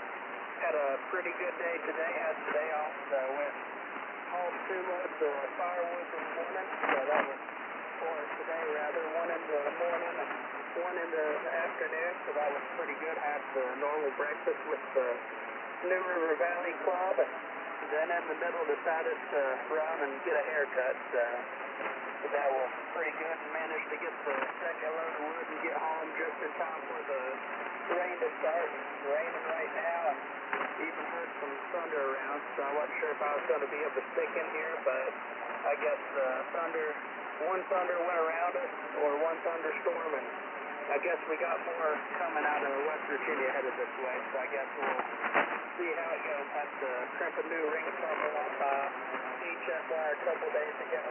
It broke off, so everything seems to be working good now. But that's about all I've got from here. Probably going to fire up the DMR hotspot here in a minute or two and get ready for Alvin's net there at 9 o'clock. M4JHP, that's you there, Larry. M4JHP, this is AA4V. Good on everything, Jason. Glad you had a day off. Think you got some things done, some firewood hauled and some other things, some work done on your radio equipment. So glad you had a good day there. And yeah, watch out for the thunderstorms. I guess we may have some headed this way as well. I'll have to take a look at the weather here once we're closing that down, see what's in store for us. Yeah, I'll be looking forward to hearing you on the DMR net here at 9 o'clock. You have a good one. All right, K4SKD. Jerry, come on and give us a comment. Hey, good evening, Larry, and everybody out there in Virginia. Fun that great net going tonight, I'll tell you what, Larry. And especially for the conditions we've been having, I'll tell you, a lot better than that is. But you're doing a fine job as always, Larry. I'm not going to hold you up. I know you've been in there a long time. And by way, if Ron's in there from over in Tennessee, that wasn't me. That was Richard calling you. So just saying hi. But other than that, Larry, keep up the good work. A4VI in the Virginia phone net. K4SKD10, buddy. K4SKD, this is AA4VI. Jerry, thanks for coming by. Sound like you had a pretty good day there. Well, we'll look for you on over. Have a good evening, and come on back. Hopefully, I wanted to ask you, are you back home now? Are you still working out of town, Jerry? No, I'm back home for the time being. I don't know for how long. We'll see what happens. They haven't really told me anything, but I have heard rumors, so hopefully I'm back for a while. I'm tired of being out of town. I've been out of town long enough. Back to you, Larry. Roger, Jerry. Well, I hope you can stick around, too. Don't have to go out of town here anytime soon, but I know how that goes. You never know. Jobs, you got to do what you got to do. 73 to you, Jerry. All right, this is AA4VI with the Virginia phone net. I'm at the bottom of the list for check-ins. At this time, we'll take some additional check-ins. How about stations with net numbers 1 to 75? Number 10 in 4AED.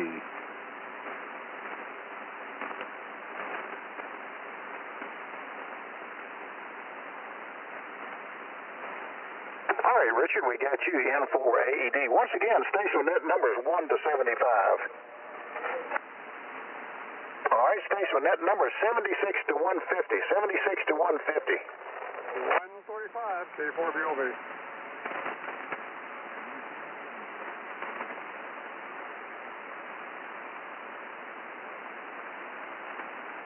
All right, we got you, Stu, K4BOV, and we got number 121, KG4IHP. All right, anywhere on the roster, 1 to 150 or visitors. 1 to 150 or visitors for the Virginia phone net. Come now. Relay. Go ahead, relay. 102 in there, over. Okay, 102. That's Bob. Well, I'll tell you what, Rip, I'm not copying him. Tell him go ahead and give his comment over. Number 102, Bob.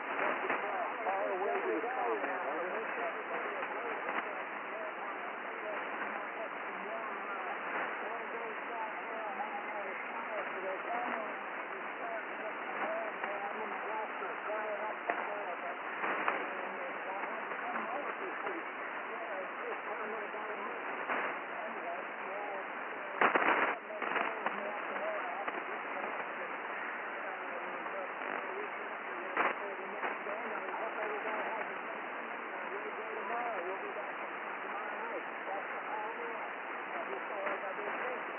W4RWC. This is AA4VI. Well, Bob, I appreciate you coming back. I had a good copy on you. I don't know why I didn't hear you when you checked in unless you doubled somebody, but I had a good signal on you up here this evening. Have a good one. We'll look for you on another net there, Bob. All right, number 10, N4 AED. Richard, how about a comment? been hit or miss for me getting in here lately. Work's got me out of town all the time, and went over to Ben's shop and got a measurement. Just got to get together with him and get a mount cut for that screwdriver antenna I got. But looking forward to the VFN meeting in June. Me and Randall's going to be driving up, so hopefully it'll be good weather like it has been the last couple of years. 70 degrees, Larry, from N4AD, North Carolina. N4AD, this is AA4VI. Richard, good to have you with us tonight. I know how that work schedule is. Sometimes that comes first and you don't get the opportunity to do things you want to do, but that's the way it works. We're looking forward to seeing you at the Virginia phone net meeting as well. 73, and you have a good evening. All right, number 121, KG4IHP. Joe, how about a comment?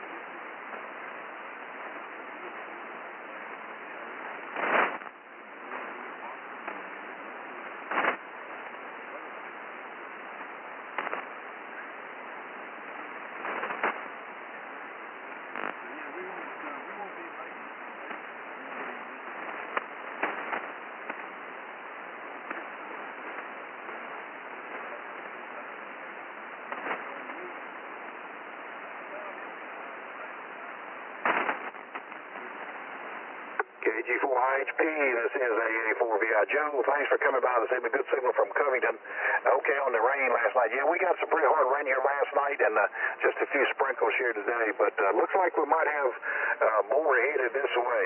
73 to you, Joe. We'll look for you on another one. K4BOV. Stu, come on in and give us a comment this evening. Yeah, good evening there, Larry. Boy, you got a good signal, but boy, I can't say that for the rest of the fellows. A couple of good ones. I heard GIN in there pretty darn good. Anyway, after the net today, I got an email from Lou, N0CXY. He was having trouble with his 350. He asked me to meet him at 20 meters. He wanted me to meet him at 7 o'clock. So I met him. Great signal. We were on there about 45 minutes, a couple of shooting that radio is, and at the time we finished, I came down here and you'd already gone through the rules. I've been sitting here listening. Boy, the band is quiet, no QRM or anything like that, but boy, there were a lot of signals I couldn't hear. You're banging that now. They're about 25, 30 over. A4VI, K4BOV. All right, Stu. Well, thanks for coming by this evening. Your net this afternoon as well. Okay, on the QSO on 20 meters, that's 20 meters has been hit and miss here for a while. I know this magnetic storms has worked on just about all the HF bands, maybe not affecting the higher bands quite as much, but I know it's been detrimental to 75 and 40, that's for sure. Stu, you got a good signal down here too. You have a good evening, and hopefully we'll catch you on the Virginia phone net here again, or we'll catch you over there on your Swan net. 73, Stu. All right, and that'll be clear with K4BOV. Do we have any more check-ins anywhere on the roster? Number 98, KB8YGV.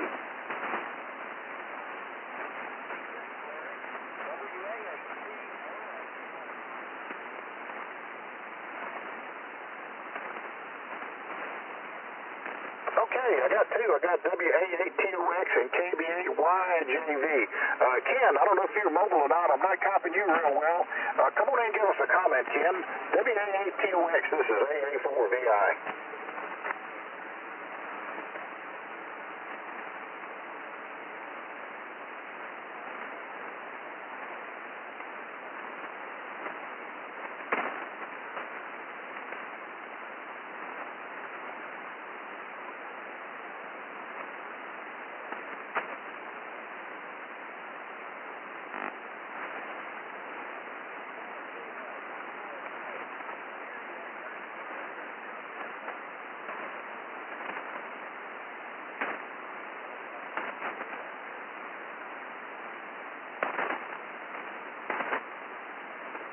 All right, Ken, I think you turned it back over to me. I heard you when you checked in, but you went right down in the noise.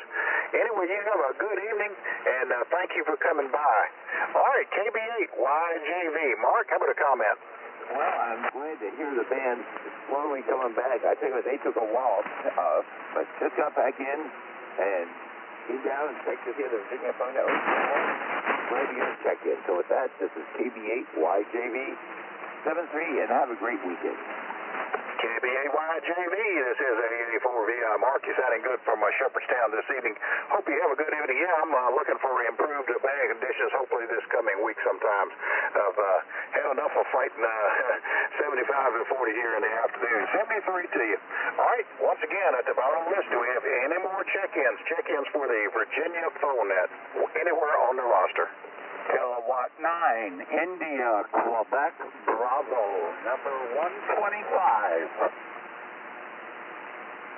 Kilowatt 9 station, give me your call again, please. Yep, number 125, Kilowatt 9, India, Quebec, Bravo.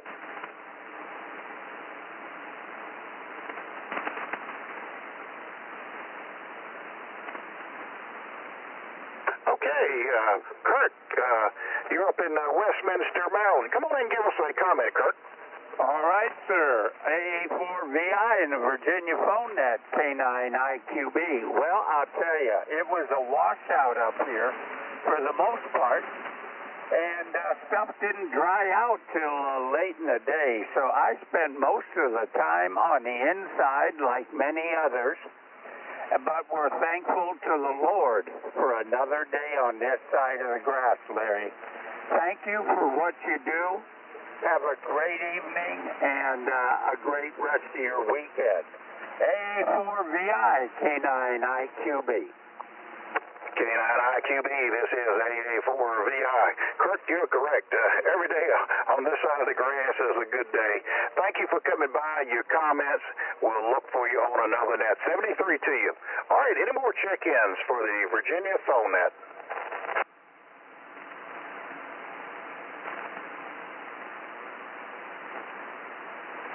All right, do we have anyone that was missed or overlooked for comments this evening or a recheck for any reason? All right, don't hear anything, so we're going to go ahead and close this session of the Virginia phone net. Looks like about 8:56 p.m. I'd like to thank all the stations that checked in this evening. Look forward to hearing you on future nets. Everyone have a good week coming up, and attend a church of your choice tomorrow morning if possible. 73 to all. This is AA4VI returning the frequency to normal amateur use. AA4VI, K9IQB with a quick question. Yes, go ahead, Kurt. Yes, sir. Larry, how are you copying me at your location on your S meter? I'm copying you of a very strong signal. You're S9 plus about 20 dB, Kurt. All right, you're 30. You're 30 over 9 up here with one level of preamp on. Beautiful signal, Larry. That's why I was curious. Thank you, and have a good evening. AA4VI, K9IQB. Kurt, you got a beautiful signal here, too. Just almost sounds like FM when you key up. I don't hear any QRN or background noise. Just you, Kurt. Have a good evening, and we'll look for you again. This is AA4VI.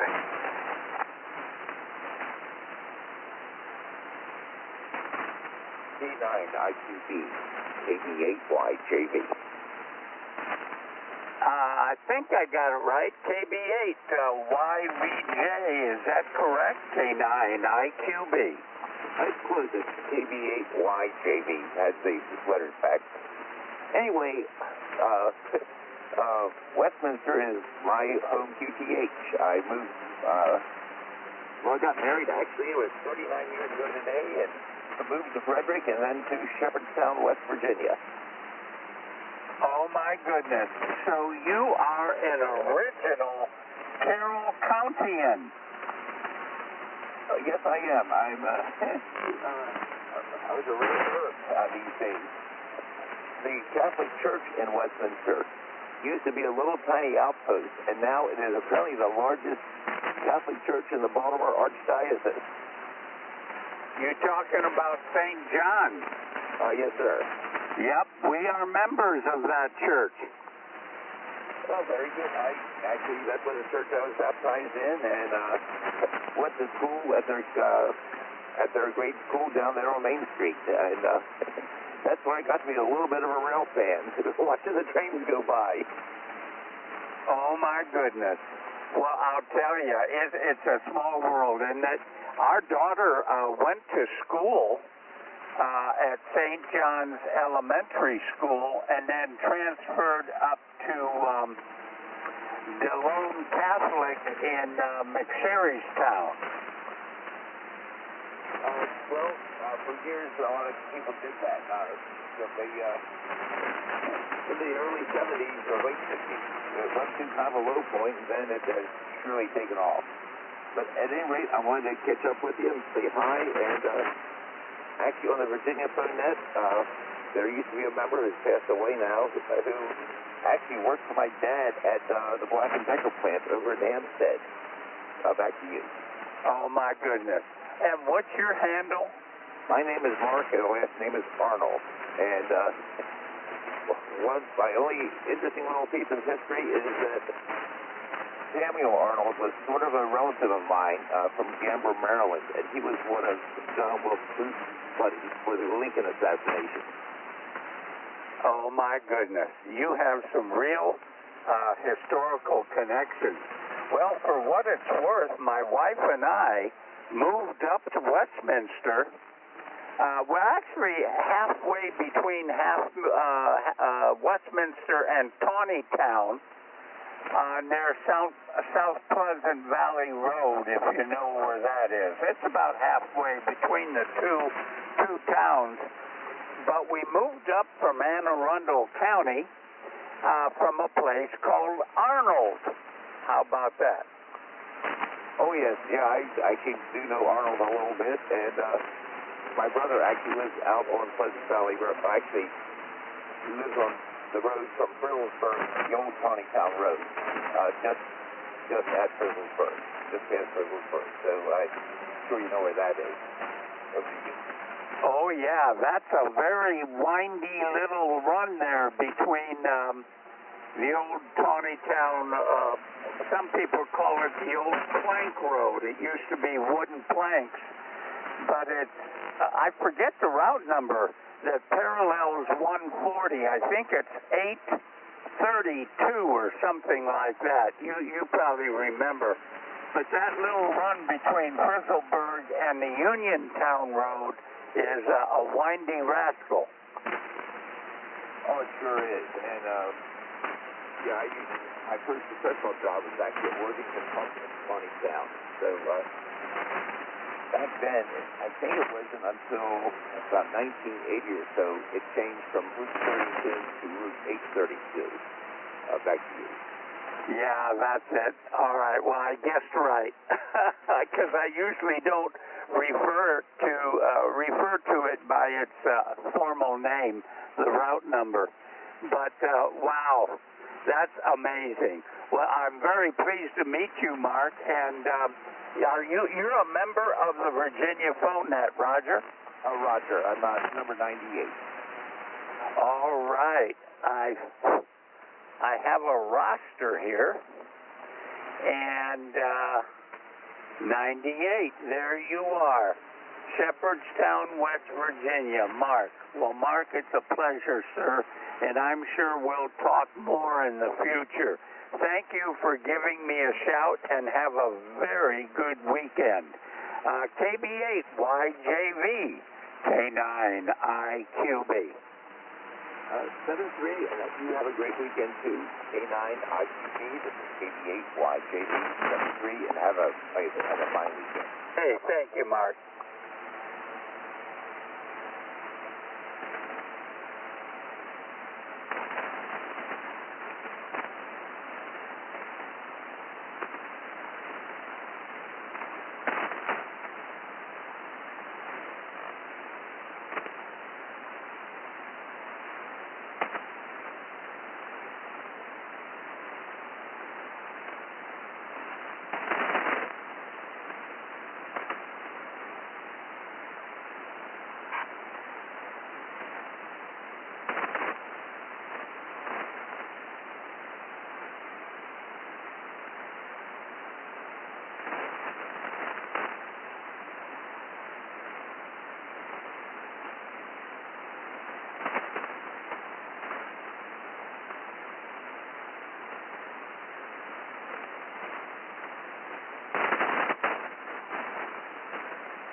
definitely all around flooding and everything else.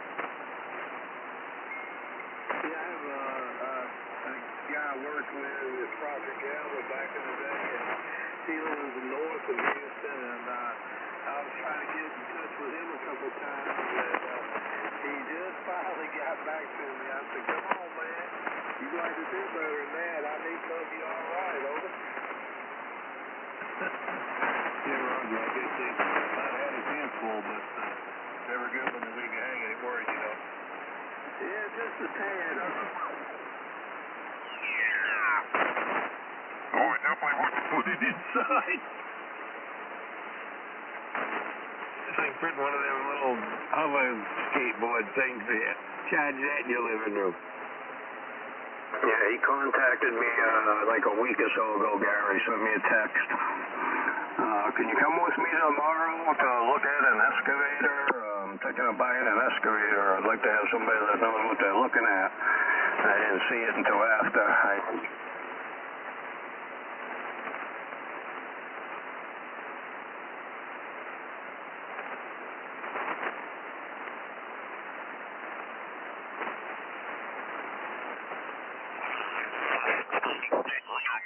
Blow it up. One guy blew up a transformer and a tube. They were just blowing stuff. It's funny to hear it on the air, too, when they're blowing that stuff up. But, yeah, well, I mean, we've had the police at their door in other states. Man, it was kind of fun. It was kind of fun. But, you know, ever since all that stuff went down, they don't mess with us as much as they used to. Yeah. They left, yeah. When the cops showed up at Lee's place here, the look he must have had on his face. Anyway, I think I heard somebody else key up here. Anybody else want to get here? K1 KBW. Douchebag. Oh, yes, yeah, there's nobody there. You know, back in it was the 80s or the 90s, I ran into a guy at a Dunkin' Donuts. He had a Bronco, and I teased him a little bit. I'm like, geez, what's this thing? I talked to him. He was an ex-FCC inspector, and what he was doing was, in that vehicle, he had a receiver, and he had a chart plotter, because this was a long time ago, before, you know, primitive, but he was catching these guys, these idiots that were trying to jam.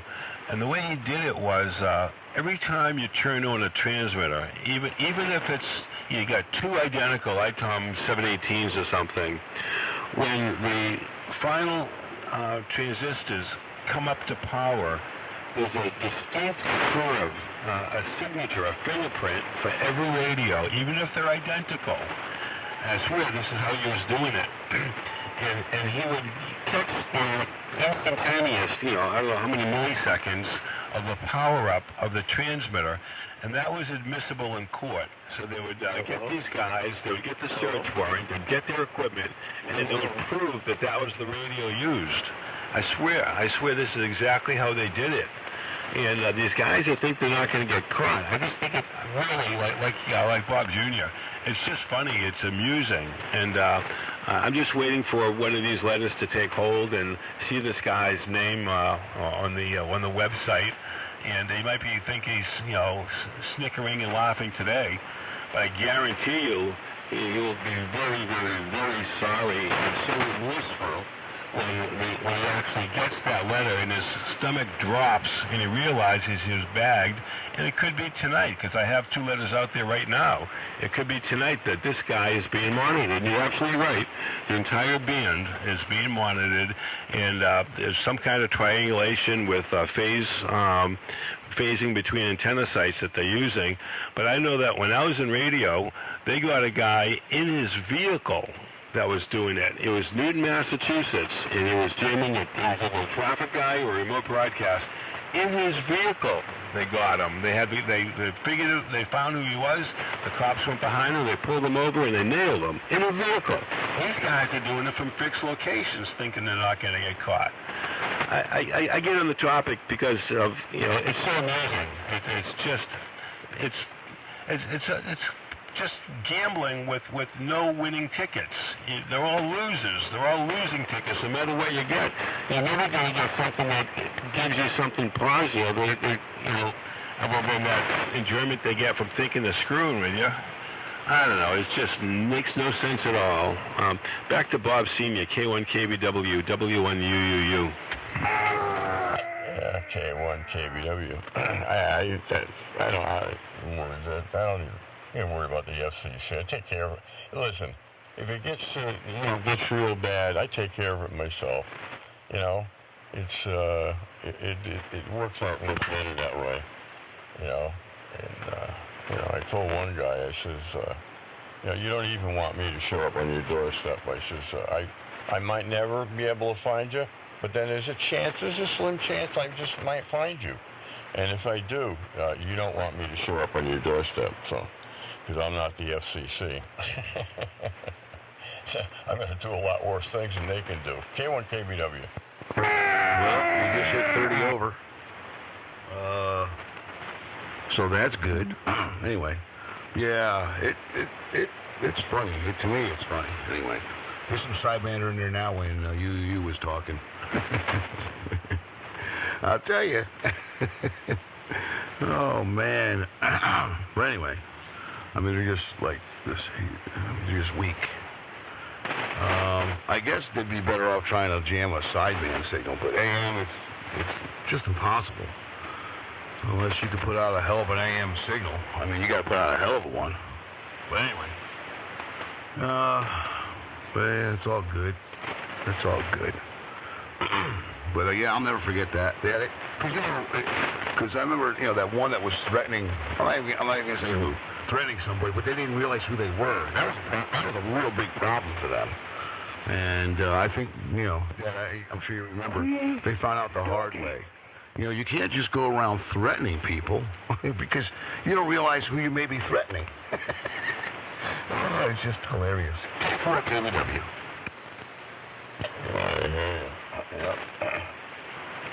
Yep. It's also funny. I think it's funny. It doesn't bother me any. Like I said, when it does bother me, then I'll get involved. But until then, I don't give a shit. Hey, Bob, I was wondering, our local club does a bowling pin shoot. I've never gone to it because I figured the guys that are there are so good at it that they don't have a chance. But have you ever done that before? Ever done what? A bowling pin shoot. They line up bowling pins on a 2x6 and you pistol take them down. You shoot them down with pistols. You ever do that? Oh no! Oh, shooting with pistols. Oh, I could do that. I thought you wanted to know if I was going to go bowling. I can't even pick a bowling ball up. Are you kidding? I can lift a pistol though. That ain't too heavy. Oh, And one good thing too is, it's a major thing. I never miss. Well, yep, it's definitely raining out here. Dang it! Everything's still okay though, but dang, it's raining. I hate having a fair weathery antenna. Can't stand it. But you know what? It's always been like that here. Yeah, what are you going to do? If it rains any harder, I'm going to have to stop transmitting. Damn. Anyway, but right now it's okay. If it rains any more, I'm going to have to sign up. Yeah, I'm trying to hook up my mod monitor. I don't know why I'm having a freaking problem with it. Well, I don't know. You putting the sensor in line? You gotta have the sensor in line too. Maybe you got to put that in line. And it's working because I'm able to actually play my files. My recorded files. That works so damn good. They did a good job with that. But you know what? Maybe I need to update the software too because it's been a while. But in order for me to do that, I gotta stop keying up and turn my modem back on. Yeah, well, see, now the rain shouldn't affect that now. The only thing it's going to affect is your tuner. You're going to, chase the SWR around a little bit, but that's good things over here. So, that's what you're going to do. Well, that's right. That's exactly right. I just got to chase my SWRs around a little bit, but yeah, no, it's fine. It's definitely working better. A hell of a lot better. It was so mistuned that if a fly landed on it, it would cause a problem. But yeah, I don't know how long I ran it like that for. Man, damn. Well, yeah, it just goes to show you it works well. Class E works well. Yeah. Yep. I sure got and told Steve, I'm getting a hold of Steve. I'm dying to tell him. I'm going to say, Steve, you can't imagine how screwed up his rig was, and it was still trained. Ooh, did I just click out? Did I go out on overload? Yeah. Maybe it's raining there, too. No, I think I'm running slightly more than 6 amps here. Let me see. Yeah, that's what it is.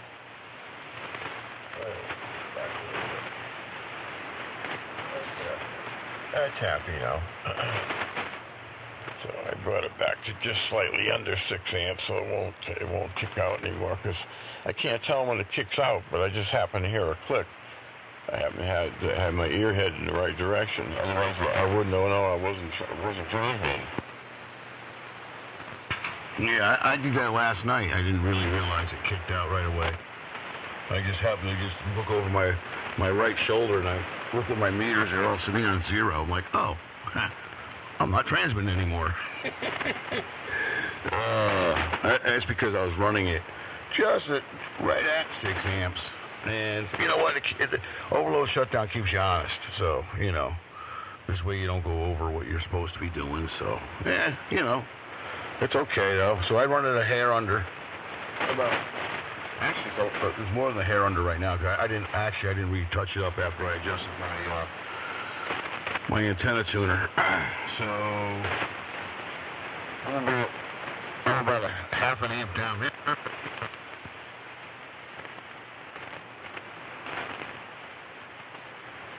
There we go. That K4 KBW.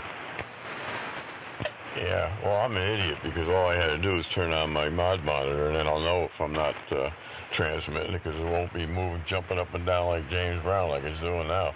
Man, I got it set on 190, and it's almost staying red the whole time I'm talking. Holy mackerel!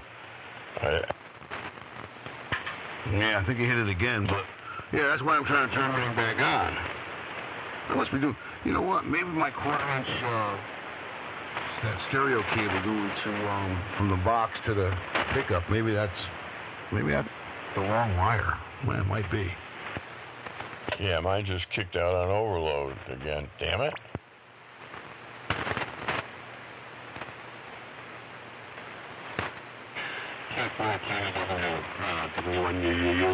Why is that antenna sensitive to the rain? I don't get it. What's the antenna system? Well, it has a lot to do with, the antenna itself, the dipole itself, and my 4-inch open wire feed line. What happens is, and I've been kind of lazy to go back out the window, the feed line is laying on the roof. So when it rains out and it gets wet, it creates capacitance, and it makes it capacitant reactive. And sometimes it'll greatly change my. Let me look at it real quick. It's good. It'll change my SWRs, and I like to keep it at as low as possible, which is pretty close to 1.1. 1.0 to 1, right around there. And so. If I'm running, for instance, depending on where my tune is on the tuner, and I'm running 6 amps per module, and and the SWRs go up, and it swings the amperage up instead of down on modulation, and then it'll kick out the overload shutdown because it's designed to kick out at 6 amps like my father's is. So what I do is I keep it about the thickness of the needle below 6 amps, so this way I can get some swing in there, and usually it's fine. That's probably what he's going through right now. But yeah, once water hits it adds capacitance. And it changes, it'll make it capacitant reactant, sometimes inductant reactant, but it depends. And it'll also change the amount of voltage coming down my line. I can monitor my forward voltage and my return voltage and see, it'll change. Which you already know how that works. But yeah, it's always done that. It's always done it. Not just this antenna, but the one before it, and then in another location, it's done it as well. I can continue transmitting when it's raining out, but I have to retune it, and then periodically the amount of water that's on the system, when that changes, and I have to every once in a while touch it up. I could just probably leave it, but I'm kind of anal when it comes to my SWRs, with the needle sitting on 0. So I'm kind of anal about that, really for no reason, because I could sit here running, 1.2 to 1 all day long. It doesn't make a difference, or even probably 1.3, but I just don't like seeing that, so I'll get up and retouch it up. K4 KBW. I get all that. So basically, if you got the antenna line off the roof, that wouldn't happen. Yeah, that's right. That's right. All I need to do is, I'd have to disconnect my link couple tuner, move the table out to the side, open the window, and climb out there a little bit and just pull it, and have it so it's hovering over the roof line instead of laying on the roof. Right now it's laying on the roof. There's no question about that. Another thing I have is the reason why it's on the roof is because when we get a lot of wind, it'll blow so much it'll pull it and it'll drop it onto the roof, and then I have to go up. I'm kind of lazy, so I haven't got around to it yet. And one of the other reasons why is because I want to put a new feed line on anyway. So I've been kind of just procrastinating. I get all that. Well, you get it under control, though, as long as you got that trip out there and you get that needles width going. It's funny because your dad was just saying the same thing about staying needles width under 6 amps. Obviously, you can go over and move up, or you're looking for all the power you can get. So I get that too. But it's protected. I work on a lot of these lesser transmitters, and there's so many that have no protection at all. And even, transistor ones, you look at some of these, amps out of Italy and stuff, these RM things, and they're so minimal. And you get into a bad load and you just blow the finals, and maybe it cascades, and you take a bunch of other crap out too. So I think every time that thing tips out, that's a victory. That's not a problem. That's designed as operating as designed, and that's a good thing. I'd be happy if my transmitter, because I'm running tubes, so I don't have that problem. I suppose you can blow it up somehow, but I'm not sure, what it takes, because I haven't done it yet. But maybe I'll get to that point someday. And over to you, Bob. K1KBW, W1DIM. Yeah. Well, it's gotta get comfortable here. The E-rigs are protected. Yeah, it's nice to have the overload shut down, but and let me see. Well, I got the key down. Yeah, I did turn. I didn't turn it down enough. I turned the light on finally. What do we got here? Okay, still a little bit. There we go. Okay, so yay, 5. I ain't kicking out now. So, yeah, it is. It's a good thing. Yep. Of course, we didn't used to have them in there, but now we do. But we didn't used to. Some of the older E-rigs didn't have that protection on them, and you had to be very, very, very careful. KBW. Oh yeah, my 10 fetter has no protection, but as my dad will tell you, these 10 feathers are so over-engineered, I mean seriously over-engineered, that you really can screw up and it'll just sit there and say, you know, please don't keep doing that. But that's all it'll do. It'll just, you know, say, hey, come on, man. You know. But, you know, if you do something really stupid, yeah, you're going to, man, you're going to blow out some stuff. I remember when I was first putting this 10 feather together, I had these eyelets that were not tinned properly. And put it together, and my shunt caps were no longer grounded. I mean, it looks like the solder flowed and all sorts. Anyway, I blew out a modulator FET and RF deck FET, transorb, and that was a pain in the freaking neck. But I did it a couple of times before I figured it out.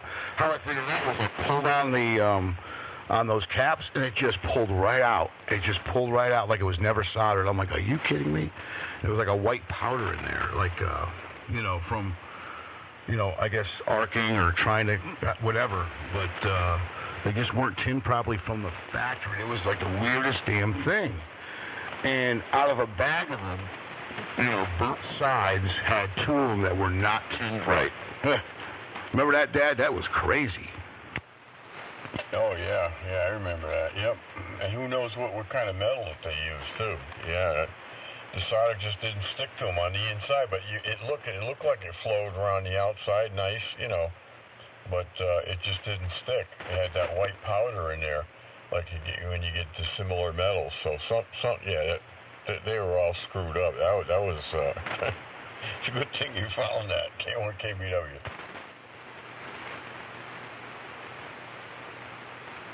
Yep. That was my introduction into getting into Class E radio. It's like, all right, well, you built it fine, but, you know, that doesn't account for faulty material. And when that reared its head, I had to figure that out. That was a pain in the neck to figure. I'm telling you, the only way I figured it out was I just pulled on it, and it just pulled right out. I was like, what? And I grabbed the other side, and it just pulled right out. I had no shunt caps. It was just like, what? Oh, my God. Oh, yeah, the FETs were screaming. You were over voltaging the snot out of them. Yeah. Man, I'll tell you. Yep. Yeah, you hit a 40 over there one time, but man, guess the band is getting good going out there. Yep, you just hit 35 over. I wasn't looking before it. Well, good. Well, I'll tell you right now, my transmitter is at 6 amps per module. It hasn't kicked out yet, but I'm sure it's going to unless I go over there and turn that knob just a hair. Let me run downstairs and grab an adult beverage as well. I don't want to monopolize the frequency, too. K4, KBW. Yeah, okay. Well, Larry's in here, too, so, you know. Yeah, no, mine can't cut out now because it's about 3 needle thickness is below 6 amps. Anyway, go ahead, Larry. K1 KBW.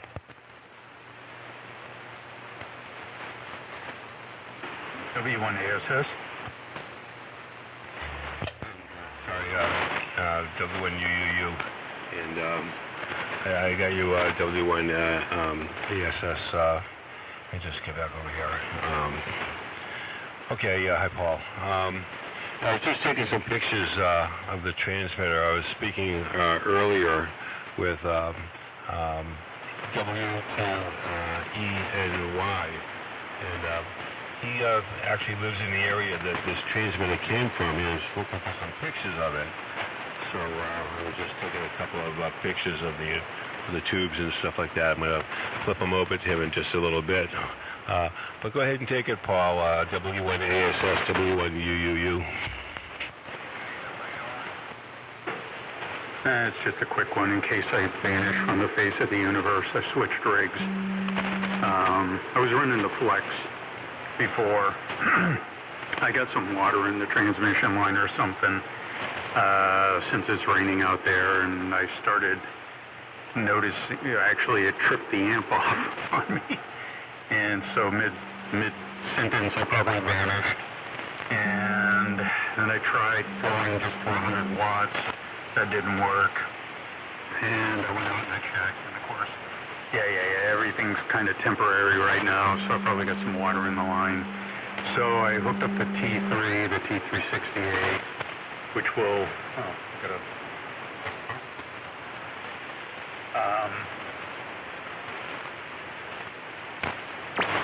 drop a little bit.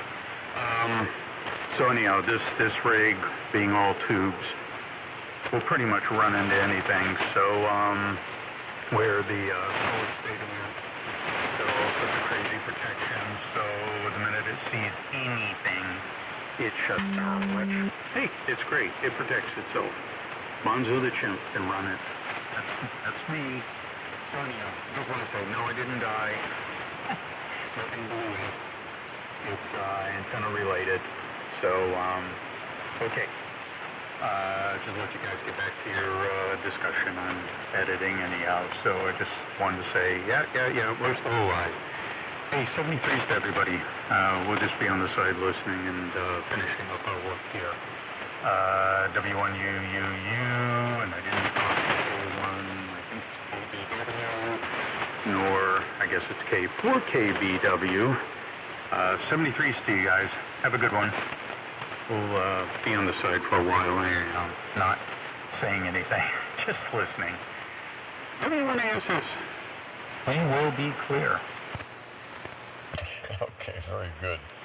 And, the overload is nice. Yeah, it's nice having that. Of course, they're built into these. We build it because we build our transmitters. It's home built. So it's built right in there. So, yeah, set for to kick off at just slightly over 6 amps. Anyway, go ahead, Larry. Yeah, I'm glad that you're okay there, Paul. I heard you trip out, and glad it's just the antenna. It's funny because of Bob's son, Bob, is having the same issue tonight with the rain. I've had that problem in the past to some degree. Certain antennas would have gotten wet and caused a problem, but lately, not so much. I've got a pretty hefty antenna tuner. It's commercial broadcast coils and caps in it. And although the antenna I'm not so happy with, it's a G5RV, and I want to replace that with a fan dipole. But I just haven't gotten the time to do that at some point, though. But I don't know, Bob. On the welding stuff. Do you still do any of that at all? Do you still have all your gear? Oh, no, I haven't welded in quite a few years. I was state certified back when I worked at Connecticut Steel in welding because they built high schools in it, and then all of a sudden it changed around that you had to have certified welders to weld on anything that went into a high school, so they had to certify a whole bunch of us. So I got state certified there, and when I went to electric boat, I got government certified there. So, and I'm also MIG and TIG certified too. So I've done them all. Applauded them. That's for sure. Can't repeat it. Okay, I figured it out. Oh, man. K4 KBW. So, I remember last time I had a problem, well, it was years ago. I had a problem with my mod monitor. I couldn't figure it out. And Steve's like, oh, you probably got the volume down. You got to go into the system settings. I'm like, so it just crossed my mind. Like, oh, let me look at that. Sure enough, I guess during one of my updates for Windows, it turns that all the way down for some reason. Now my mod monitor's working. Of course, I am, it's pinned red at 190, so I'm going to have to probably turn it up to 195. I am a bit hitting my baseline, but not too much. It's right at, it's at 100. Probably hitting a little bit over it. That's okay. I can adjust that. That's why my mod monitors are important. Anyway, boy, it's nice to be able to see this again. Nice positive asymmetry. Man, looks good. Back to what he was saying. On the transmitter, so I haven't done much. I did go through it, and because I'm using the Flex 6300 as a receiver here, and then on the sideband it uses a transceiver through the homebrew linear. So obviously there's a conflict of interest there with where things are going.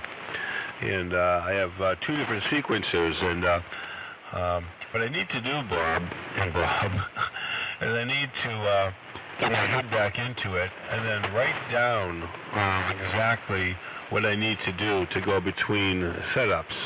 Because if I have to think about it every time, eventually I'm going to screw it up. And it's just a pain in the butt. I wish I had, I think about having a separate receiver for each of these and make it easier and have two different ear chains. But there's still some commonality with the audio and stuff. It's just a pain in the butt. So I think the answer is to document it better. I may change the sequencer in the linear and then make it happen again. Because sideband is fun. I like sideband. I don't get this slop bucket and noise. It's like it's a great technology. I like talking overseas and locally on it, but it's taking a back seat. On the sideband here, I've got a Mosley TA33 on a telephone pole out back. Not super high. It's about 30, 35 feet, maybe like that. And that's my 10, 15, and 20, which I can swing that around. And then on the 80 and 40, I just use the same antenna I'm on right now, the G5RV. But the amplifiers get that 3CX3000A7 in it, which is a nice tube. It's very, very linear. It was made for sideband service, and the power supply in that is pretty stiff also in that linear. So it's a good signal out of that, and I enjoy that. I don't know if you guys do any sideband, but I have fun with that. Over. Nope, I have no sideband capabilities whatsoever. Nope. And the more sidebanders that pull like this guy earlier tonight, which happens, fairly often, the more likely I'm not even thinking about doing anything on sideband. What exactly is sideband? Sideband? Oh, you mean, okay. So you mean taking the AM signal and breaking it and removing the carrier and losing one passband? I think I get it. I don't know. Look, Look, when I first got on the air, I was doing sideband and a little bit of AM because I wasn't able to put a good AM signal out. But I got so much into AM that I completely forgot about it. I don't even have the ability to put a sideband signal out. I suppose I could hook this Flex, my exciter, my Flex 6400M. I suppose I could hook it up to my HL2200, which is sitting here as a paperweight. Yeah, and I could probably get on sideband. But that would also take me, I would also have to make some profiles for sideband and stuff like that. And I guess AM ones as well. But I just never mess with sideband. I mean, there's nothing wrong with it. There really isn't nothing wrong with it. It's actually great, and you can get much further distances and stuff like that. And even with the Flexes, you could do some wideband sideband, so it sounds good too. I don't know, but I just AM just really spoiled me. It really did. K4 KBW. I get all that, Bob. Yeah, what was that? It actually means a single sideband suppressed carrier, something like that. It's kind of in place. I mean, obviously it's popular. 90%, 95% of the audio, the voice out there is sideband, and it can sound pretty damn good for sure. And it cuts right through and all of that. I like talking to these guys in different places, Switzerland. I remember talking to a guy in South Africa, and some of these people, of course, I asked some of the hardball questions, and like these guys in Russia and Ukraine, even way back then, years ago, they were very careful about what they said, even though you'd think that, the Soviet bloc countries had changed, they wouldn't say anything politically. I was talking to a guy in South Africa one night, and I said, you don't have to answer the question if you don't want, but what's the difference between what it's like now and what it was like before apartheid, all those changes? And he said, well, in the past, you'd never see a white man and a black man on a park bench together. And now, after apartheid, there are no park benches. And I swear that's what he said. That's pretty funny. W1UUU.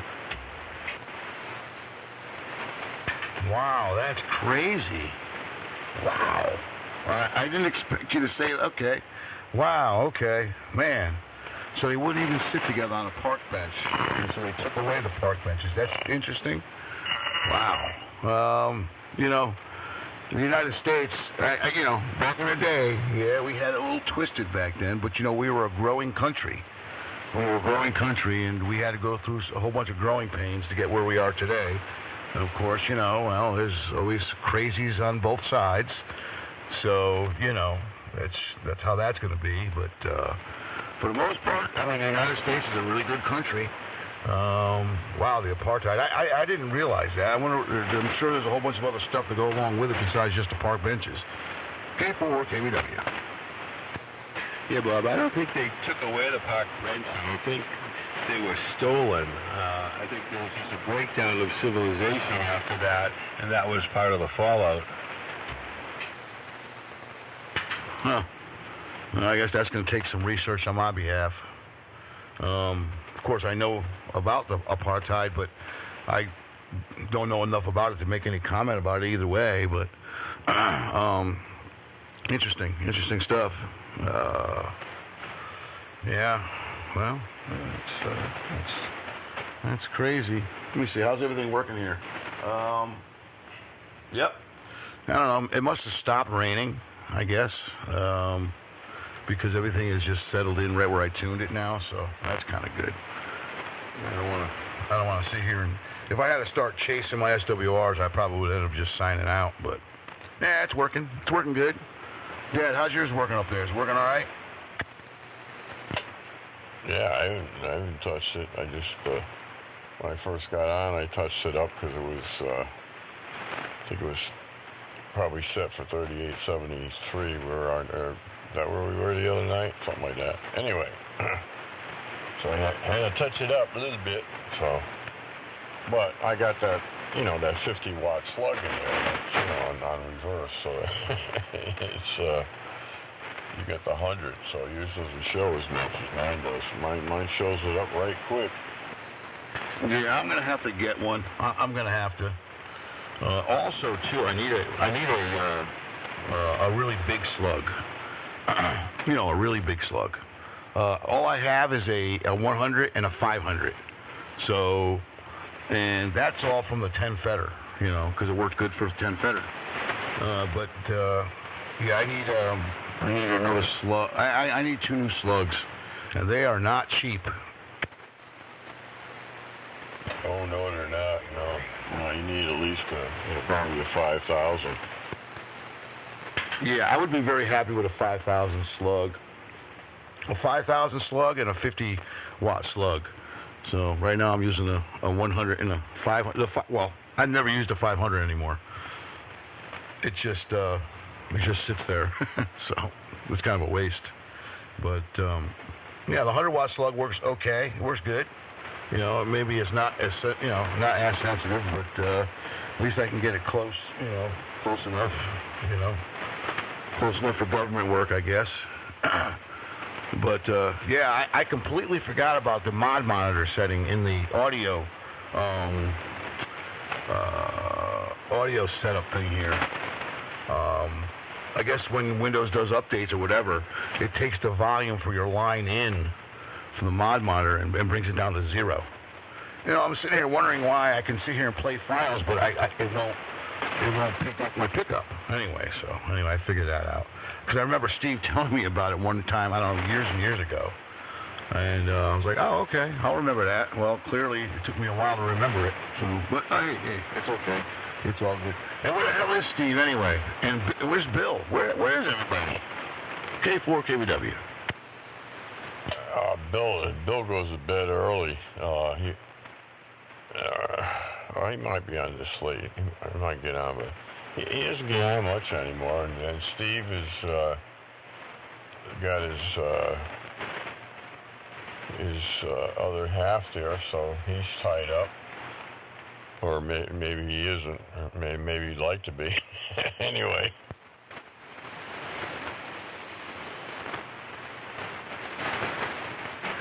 Yeah, the female form is a wonderful thing. In the end, there's not much anything better than that. So, considering the radio, I understand that. And, it's probably a good thing. The radio is pretty damn cool too. I mean, I like the tech side of it, obviously the QSO side, and yeah, I do like the AM window. Obviously, if I went through all this trouble to put this transmitter together and the audio tune and all that, it's because I like being here. And the people, the camaraderie and stuff. It's a pretty sharp group of guys, interesting group of guys. Not that you can't find it on sideband, you can, but you can certainly find the idiots all over the place. And not too many show up here, though. I'm not sure why. I haven't figured that out from W1UUU. Well, AM's got a few idiots, but sideband's got a lot. Well, yeah, but there's a lot less idiots on AM. Because you know what? Look, anybody can buy a plastic radio, right, and an amplifier, and do sideband. But not everybody can do AM.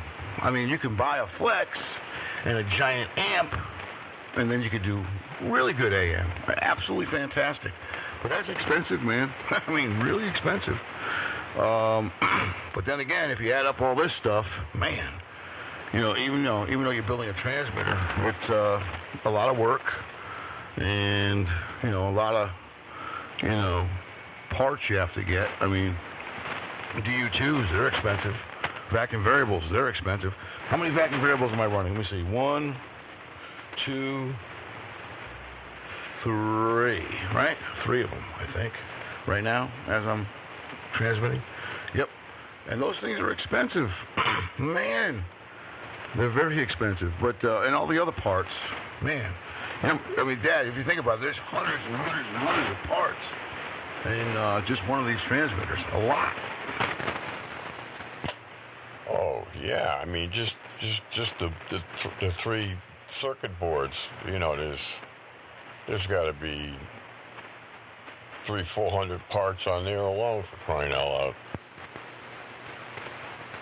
Yeah, your final board, your modulator board, your overload shutdown, your ADD converter,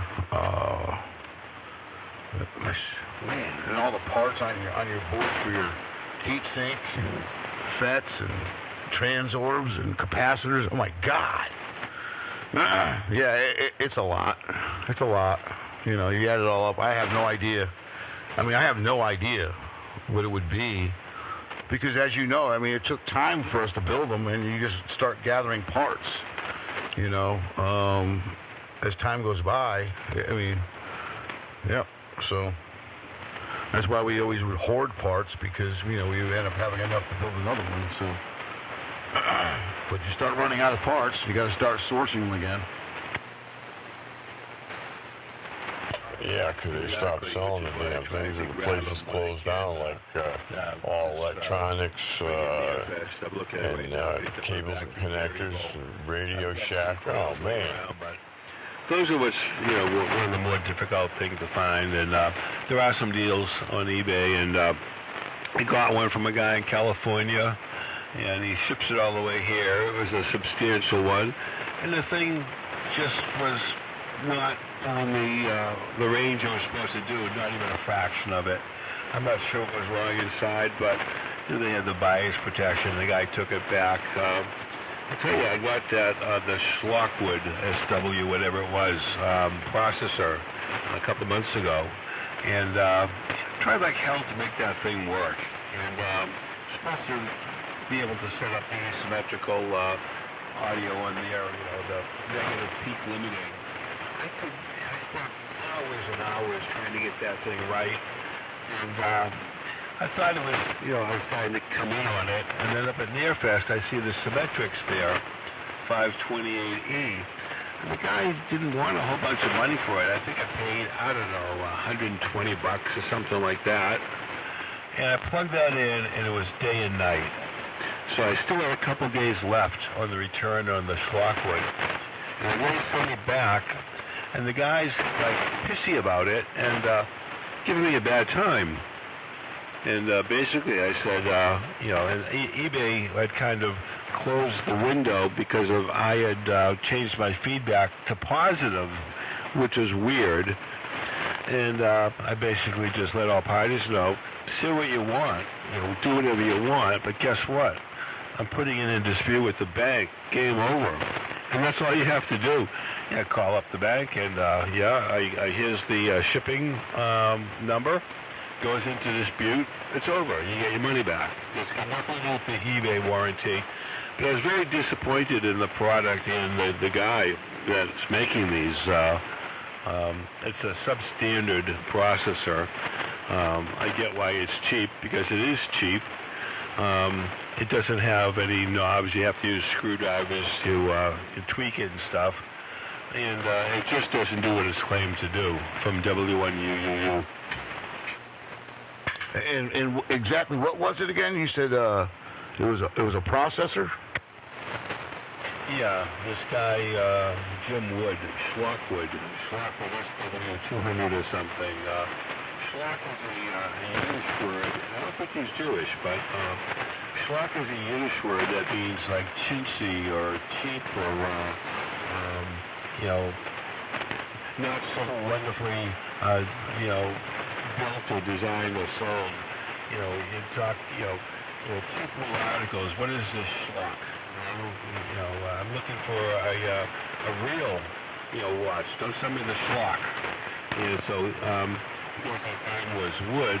He somehow decided it was going to be Schlockwood. And, it's a tongue-in-cheek kind of name, but it also infers of inferior quality in the name. And it probably wasn't the best choice of names because it's fairly accurate, over. Yeah, I guess it means, schlock, merchandise that's shoddy or inferior. Interesting. So he named it Schlock? That's what he named it? Yeah, he named it the Schlockwood, because his last name is Wood, and it's a funny name and all. But if you're trying to make a quality product, and though it's amateur radio, you got to think about what amateur radio really is. I mean, some people call it ham. I don't really use that word that often. I never call my room the Radio Shack. Well, it's actually an old laboratory here, but it's a radio room because I just have such negative connotations of Radio Shack, the store, that I'd never call my, of course, before Radio Shack existed, that term existed, that's why they used it. But the Schlockwood, it was inferior on all counts. It just didn't do what it was supposed to do, and he kept saying, your tilt is off or something, or this and that. Whatever he wanted to say, fine. As soon as I put in the symmetrics, which I believe he was a part of the design of. The guy's supposed to be a brilliant engineer, probably is. I just didn't care for that SW200 from W1UUU. Huh, interesting. Huh, well, I mean, I liked Radio Shack. They had good stuff, especially stuff that me and my dad used, like their little transformers. Man, those transformers I have a whole bunch of them. And they were just so good. And there was a few other things they had that was really good. I liked being, I'd be in the shack working on something, and I would need like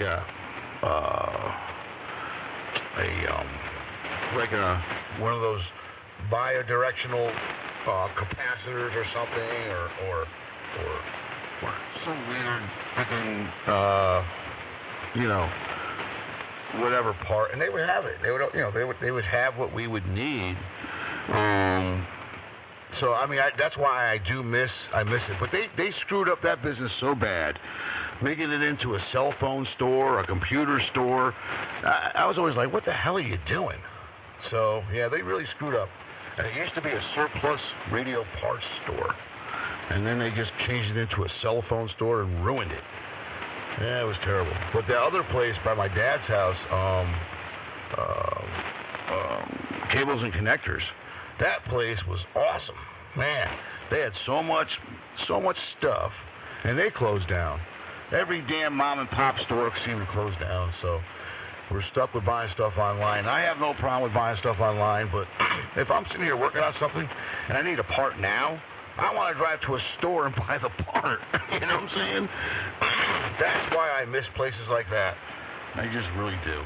K4 KBW. Well, most of the parts we use in there, the Radio Shack resistors and stuff like that, they're fine. When they, went towards crappy computer modems and overpriced things, and of course the batteries were always the worst possible. The recording tape was crappy. But if you needed a diode or a transistor, you might be able to find it. I liked the speakers. The car speakers and the replacement speakers were actually pretty good. And you could get them. There was a Radio Shack all over the place. I don't know that the business model would have survived as a parts store. I think that the country is just dumbed down. There's not enough people that, understand the basics, to use those parts, which is a shame in itself. But there was another chain of stores called Active Electronics, part of Future Electronics. I don't know if they had them your way. I actually worked at one between jobs, and that was way more extensive than Radio Shack. It was really geared towards immediate supply for industrial. It's like a Granger for electronics, and you could go there and they had probably maybe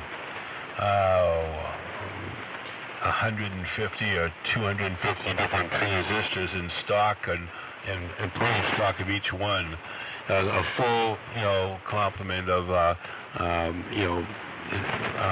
CMOS chips and TTL, and you could the power supplies, and you could buy oscilloscopes there. It was really a pretty cool place, but apparently it didn't pay the bills because they don't exist anymore. And basically, unless you get a mom and pop, there's nothing out there.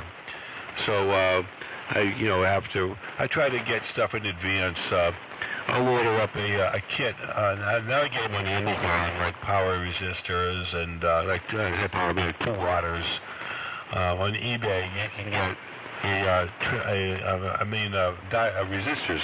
You can get a resistor assortment on eBay out of China. They'll have everything from like a 1 ohm to maybe like 100 meg or something, and you get like 10 of each one or something, quarter waters, and it's only like, $10 or something. And you can do the same for capacitors and diodes and Xeno diodes. So I just stock up in advance. You have to, because there's no place to go. So I just try to collect all this stuff and try not to throw things out. And for the power components, the big microcapacitors and the coils and chokes and stuff like that, you just gotta save that and thank God for stuff like Nearfest and guys that are still trading in that stuff. K4 KBW. Yeah. Yep, and Radio Shack tubes, remember those? They're guaranteed for life. You bring it back, they replaced it. I still have Radio Shack tubes.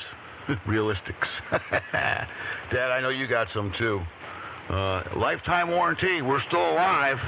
Will they replace them? I don't know. But it does suck. You just can't, go anywhere. And even all electronics is gone. Look, Ameritron's gone. I mean, what the hell is going? They've really dumbed down society. People nowadays, they can't build nothing. They can't fix stuff. It's just so sad.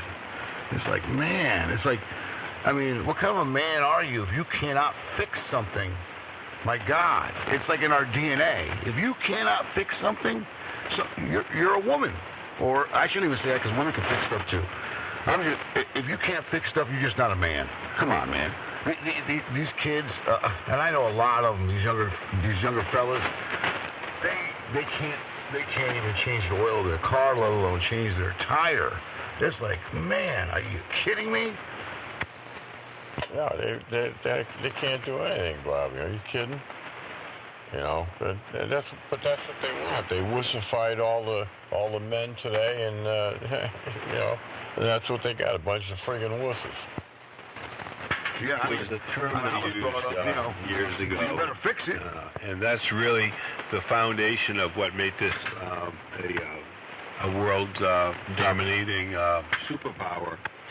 And that's Yankee ingenuity, and it was the ability to have, I don't know, there would be deductive reasoning, but it was logical, analytical thinking.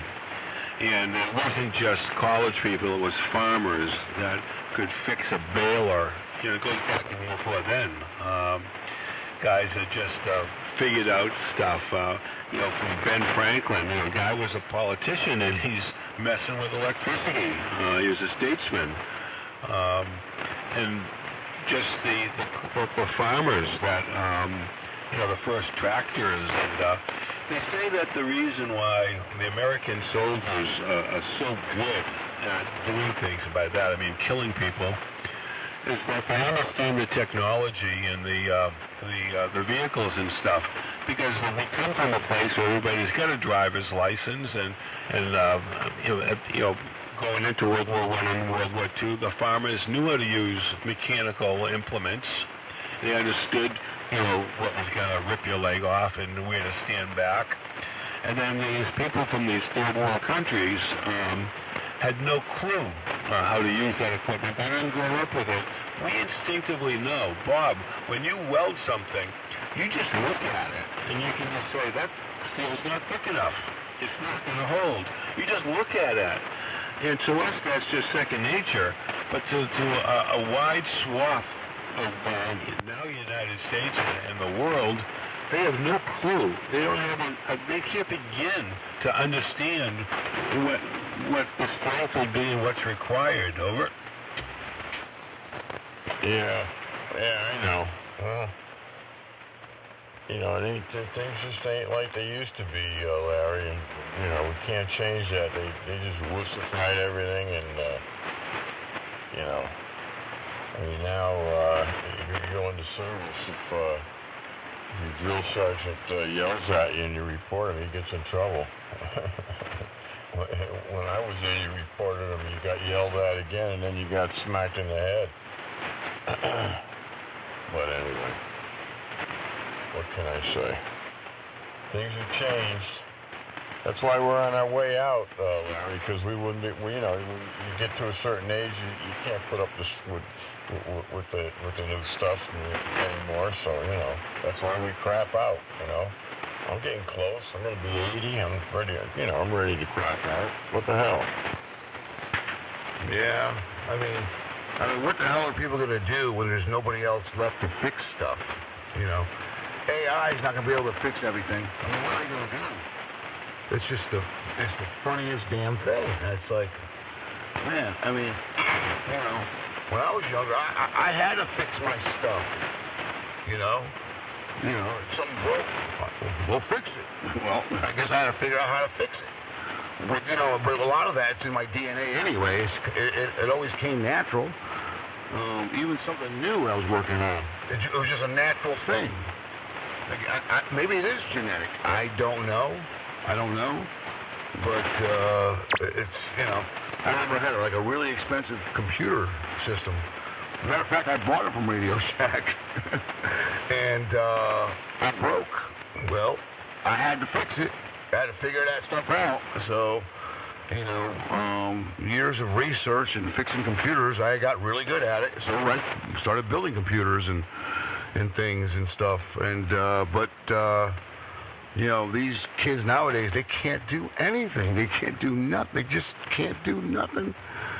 And you know, and they don't want to work. They don't want to come to work. You know, it's you know, they expect everything to be given to them, and you know, that's not reality. It's just not going to work out for them very well. So yeah, we're heading down the crapper pretty quickly. Yes, I saw you. Newton was right. The apple didn't fall too far from the tree, Larry. I think Newton was more about gravity than the genetics, but I'll take it. You know, Bobby, you're talking about having to fix things, and that just has struck a note here. About a year ago, I was on here talking with Steve, WA1QAX, and obviously he's done very well in life, a brilliant engineer and a good guy, an entrepreneur and all of that. And a man of, believes in a higher being, which I respect that also. I don't know what I believe, honestly, but I certainly admire Stephen Jones for playing a moral game in the end. But one night I was talking to Steve, and he told me how lucky he was to grow up near a dump, a landfill. And I just stopped for a second. I'm listening to him, and I had the same experience. I was right down the street from a dump, but back then it was you know.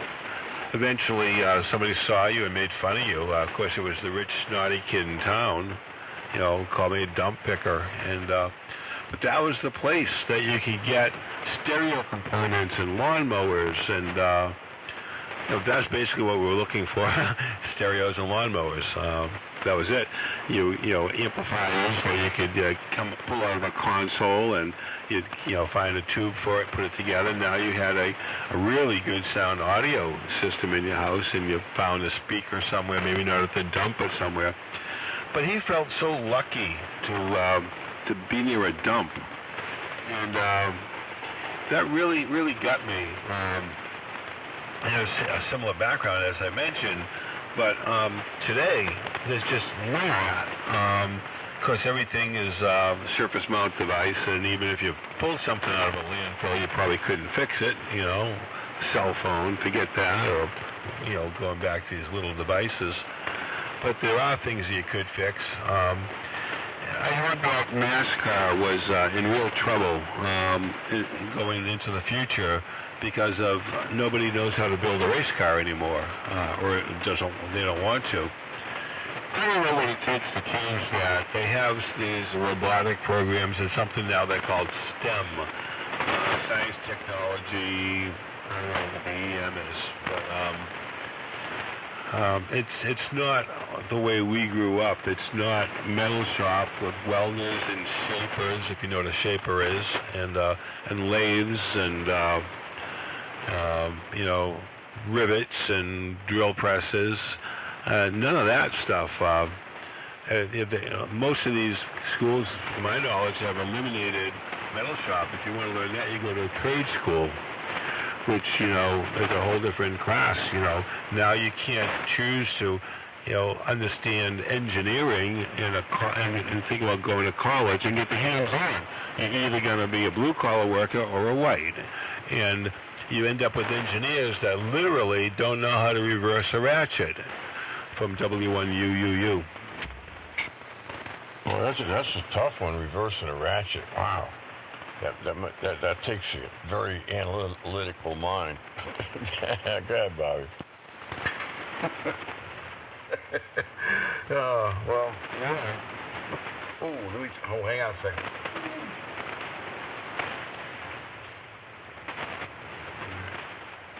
There we go. I had a turn. Ooh. Yeah, it must be raining out again. That's okay. Yeah, reversing a ratchet. Well, my grandfather used to take me to the dump all the time when I was a kid.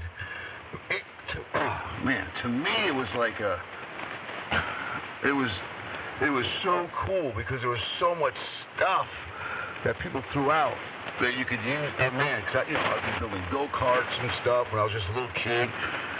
I remember I built a go-kart.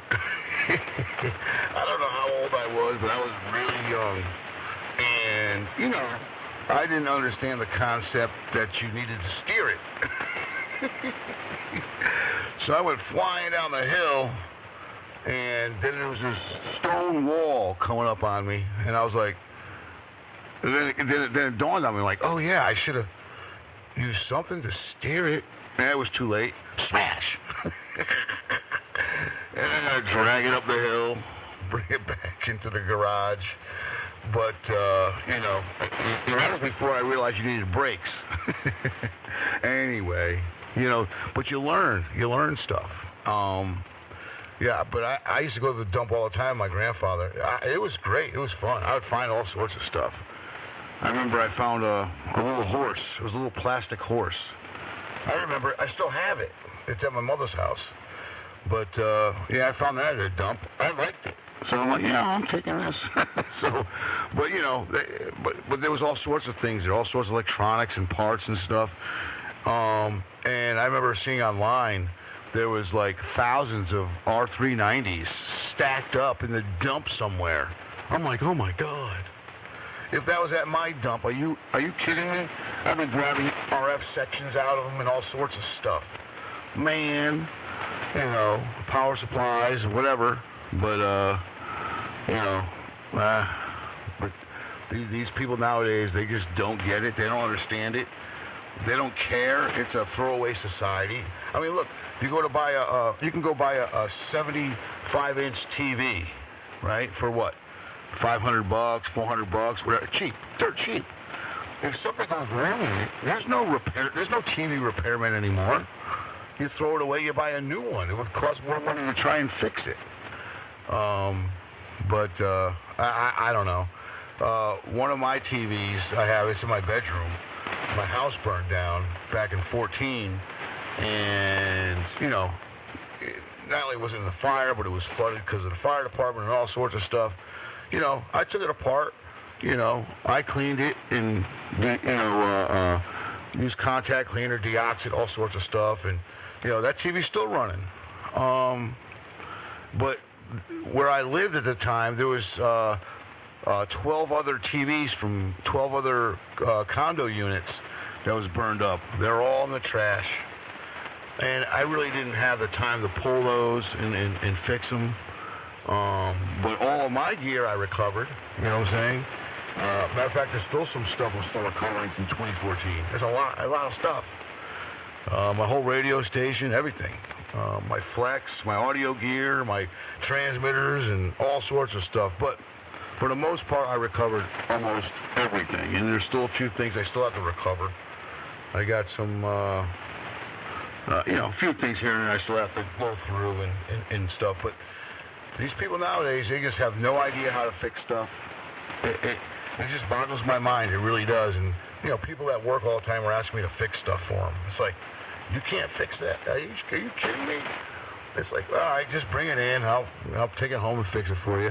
It's just unbelievable. It's just, I just don't understand it. Is it that people are just not interested in doing it? Or does it really just come down to aptitude? And that's why I say it's genetic, because most people don't have the aptitude to even try and figure stuff out. So I really, really think that it comes down to that. It has to be genetics. Something's going on in our genome nowadays. I believe it. K4 KBW. Yeah, aptitude and laziness, yeah. I used to go to dump a lot. In fact, the guy there, I used to tell him all I want to do is just get the transformers out of these old TV. Oh yeah, no charge. Yeah, go ahead, get them. Just don't move stuff around too much. Just put it back where okay. So I'd go there and take these big transformers out of. Only certain TVs had really good ones, and of course then eventually they started going to the solid state stuff, and then the transformers are no good anymore. Anyway, but the older ones had the high voltage transformers, and I used to use because I just make put together linears and stuff. So anyway, so much for that. K1KBW. I don't know if it's aptitude. That saying, necessity is the mother of invention. I think it's more that. I think it's we didn't have a choice. If we wanted to have those a stereo in the bedroom, you didn't have the money to go to, it wasn't even Kmart, it was Sears, or maybe back then before Kmart, or wherever you would get a stereo. And if you had a job making minimum wage, you're looking at probably a month or two to buy something decent. You just couldn't afford it, so if you got it yourself, it was pretty hard to find a job back then. You mow lawns and get $4 or $5 a lawn, which was a bunch of money as a kid in 1967. These lawn mowers that we'd get at the dump and tie the handlebars to the back of the bike seat and drive it home and take apart the carburetor and whatever it would take to put it together. Actually, because I'm talking, my neighbor gave me a rototiller last fall, and he was going to throw it out. And I left it outside over the winter because I didn't have time to start it. But so today I was, futzing around and put some gas in the rototiller and it doesn't start. Put a little carburetor spray down it, kicks and starts. It's running a little rough. I put some gas in it. It wouldn't run on gas. So I put the air line in the gas tank and pressurize it to force it into the carburetor. It's not a float one, it's a diaphragm carburetor, Briggs 5.5 horse. And now it's running by itself, it's surging. So then I like that Chevron Tech Run, if you ever use that stuff for cleaning out gummy carburetors. I'm not sure if there's rust in this one, if it's gummy, if it's ever going to run right without surging. I got it up on Facebook Marketplace for $245 or something. I've already had a couple of hits on it. I was already offered $200 for it. And so that's, a minimum amount of work. I don't mind picking up a couple of bucks, getting a little bit of gasoline in my house. I'll do that all day long. Over. Oh, yeah. Yep. The same here, as old as I am, I mow my own grass. I wouldn't pay anybody to do it. I mean, eventually it might get to the point where, there was a time where I almost couldn't because I couldn't walk.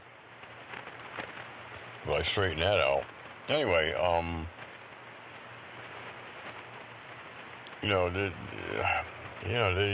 that's the thing today. The wussified guys, they don't want to do nothing except sit home and get on the computer, and they don't even want, like Bobby was saying, they don't even want to go to work. They want to sit home, work from home. Well, I got a computer. I got work. I can do it. No. If I was the owner of a company, I'd say, you're going to come in here or you ain't going to have a job, period. K1KBW. Comment. Looks like we have a comment in there. Go ahead there, station K4, KBW, Raleigh, North Carolina.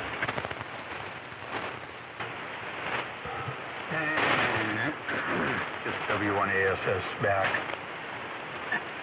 Listening to your conversation, my video uploads.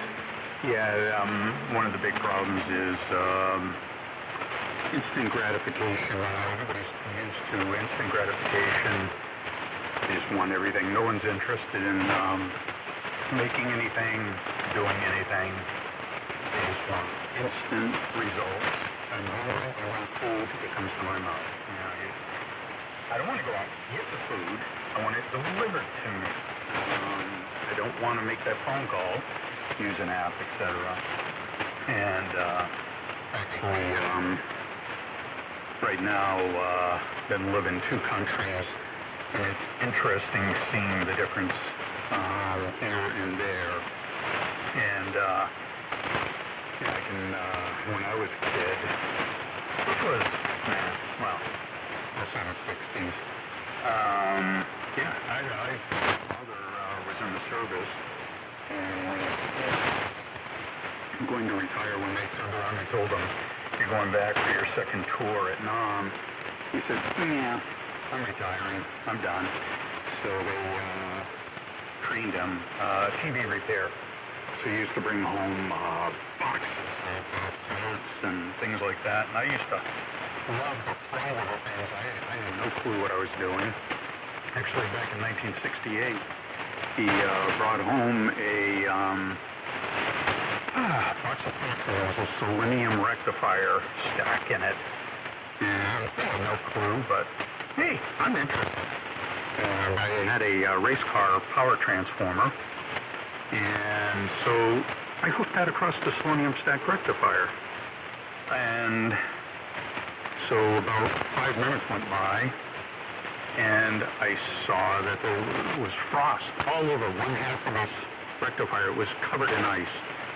I said, oh, wow, and I touched it, and yeah, that's ice cold. I made the mistake of touching the other side, burnt my finger. I think back, I was 6th grade then, and had I realized what that was doing back then, I'd probably be a billionaire. Obviously, that's when they came out with the electrical refrigerators. You could reverse the flares. And I had no clue. I was making hydrogen and oxygen. Intercoms, things like that. I just supposed to do it. I built my house. I did the septic system. I never shot with a transit. I borrowed a transit. The guy showed me how to use it, and that's what I did. And I knew nothing about septic systems. I researched it, and I wouldn't want to do it again because moving that gravel for the drain pipes, digging the trench to put pipes on. We're talking old tech. Now they do the preformed concrete things. But yeah, things have changed. Here, I don't see. Okay, when I'm in the other country, one of the interesting things I see is that people are taking car parts, car engines, motorcycle engines, lawnmower engines, you name it, and they're actually building vehicles.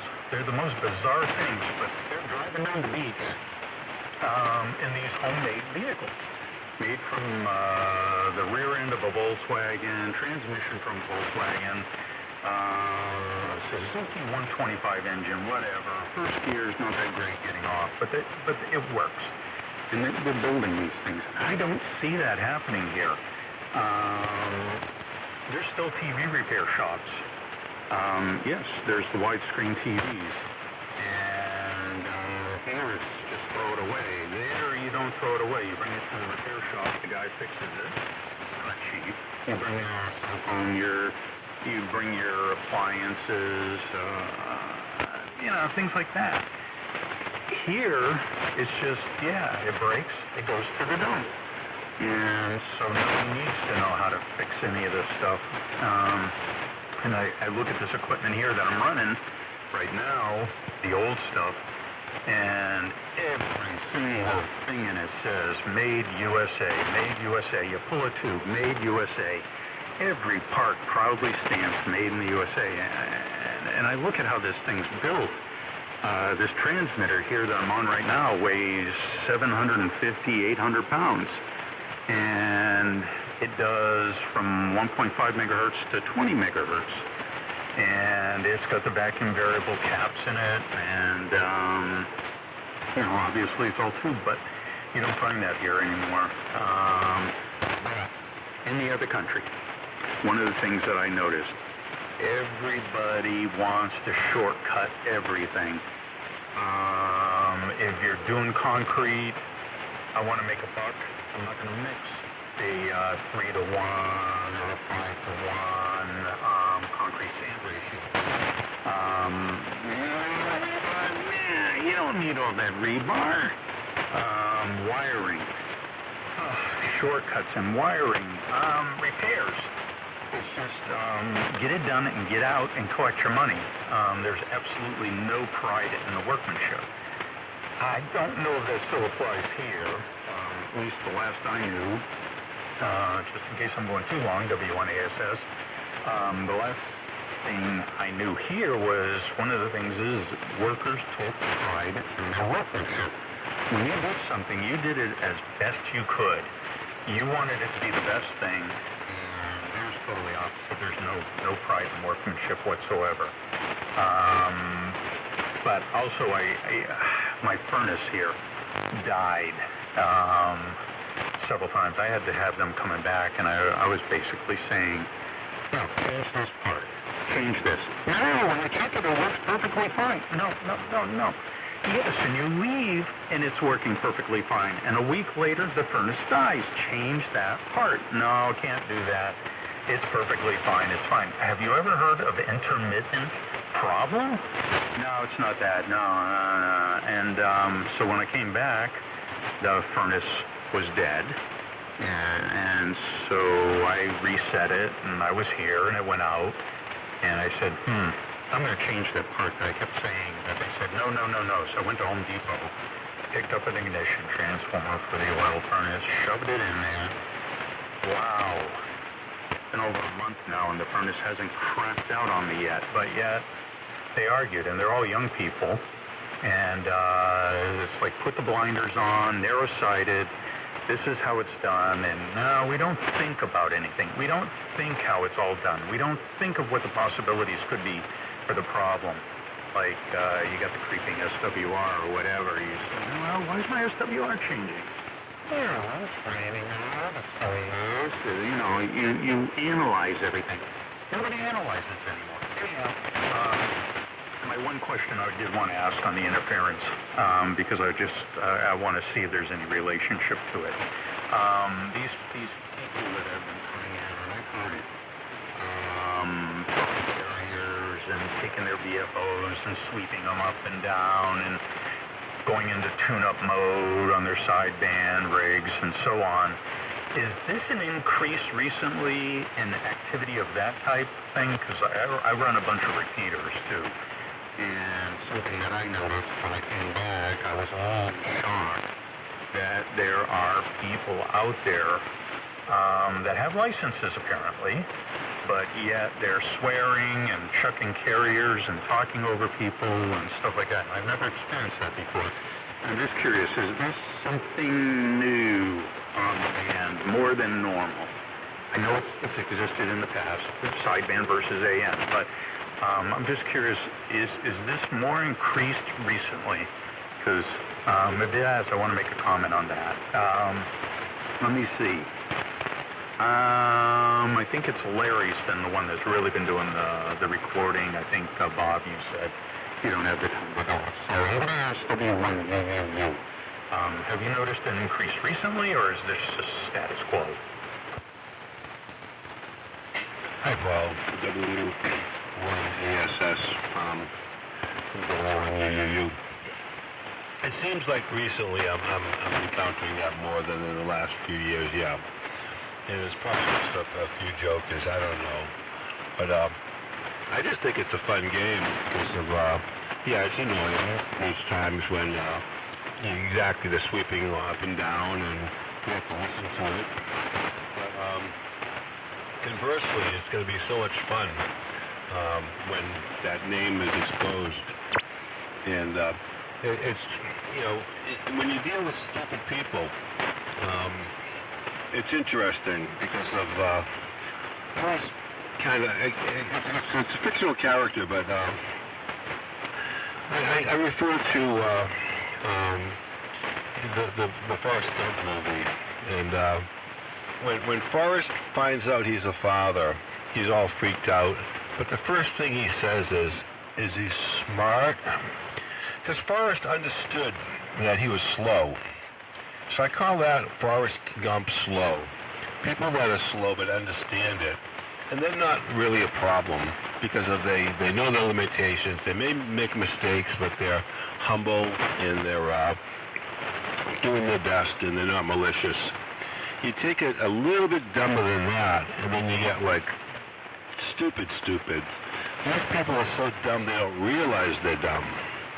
And that's what we get with these jammers. They're so stupid, they don't know they're stupid, And that's when it gets funny, because I have no sympathy for those people at all, regardless if it was environmental or genetic or if it's stupid. I just have no patience for it. And I think it's really funny when they get caught. Maybe that's cruel on my side, but I'm annoyed by that part of our life that we have to exist with. I have no patience for it. And whoever these people are, I keep recording it and sending it in. And eventually, and I've worked, with government agencies before, I know how it goes. It's metrics. And at some point they need to show that they've done enforcement, and they choose from the, they're not going to go out and find these issues themselves. They rely on the public to, send the input. But I'm just going to be giddy, and we'll be saying that name over and over and over here on 385 when that person is exposed, whoever the name is, whether it's Philip or whether it's Tom or Bill or Jack or Jimmy, whoever that name is, we'll be saying that over and over and over, and that person will constant embarrassment for the misdeeds. That's why I do it, because it's going to be fun. It'll be a good time. It's like, due process and, payback. So to that person doing it, keep on doing it, because it just increases my odds that it's going to be a fun day when they bag you. That's pretty much what I get to say about that. Back to you, Paul. You can be the channel master, W1ASS or W1UUU. Okay. Right, yeah. Okay. So I heard you guys say, it's usually a sideband or blah, blah, blah, not usually AM. Obviously, AM takes a little bit of work to do. Yeah, you can get on AM with a rice box or whatever. And it's just not going to cover up the people with the higher power AM rate. I mean, it's not going to work. Like the guy that was in there earlier, he was just piss weak, and he was trying everything to cover up. But yeah, you could hear what he was saying in the background because of the carrier was adding to his sideband, and of course you're able to demodulate it easily. So. But I can only recall one time that, AMers, there was just one guy, and it had to do with political opinions. And if you didn't think his way or whatever, and then all of a sudden you start throwing carriers on you. But, yeah, there's a lot of sideband rigs out there and that's it. Yes, you can spend a fortune on the flex stuff. And that's exactly what I did. I spent a freaking fortune on my flex setup.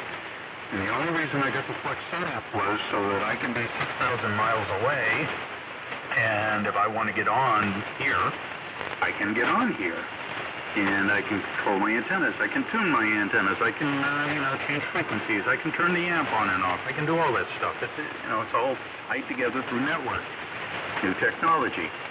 And then we run old technology too. So no one's going to spend that kind of money to be somebody chucking carriers and just being an aggregate.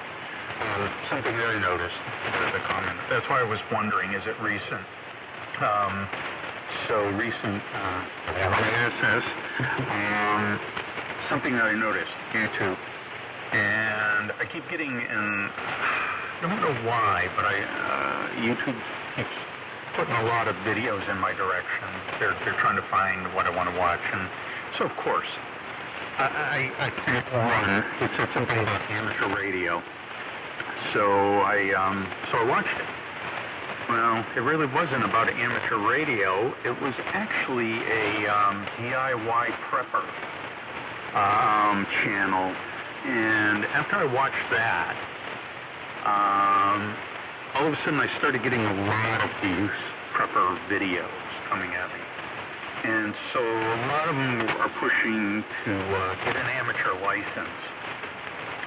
And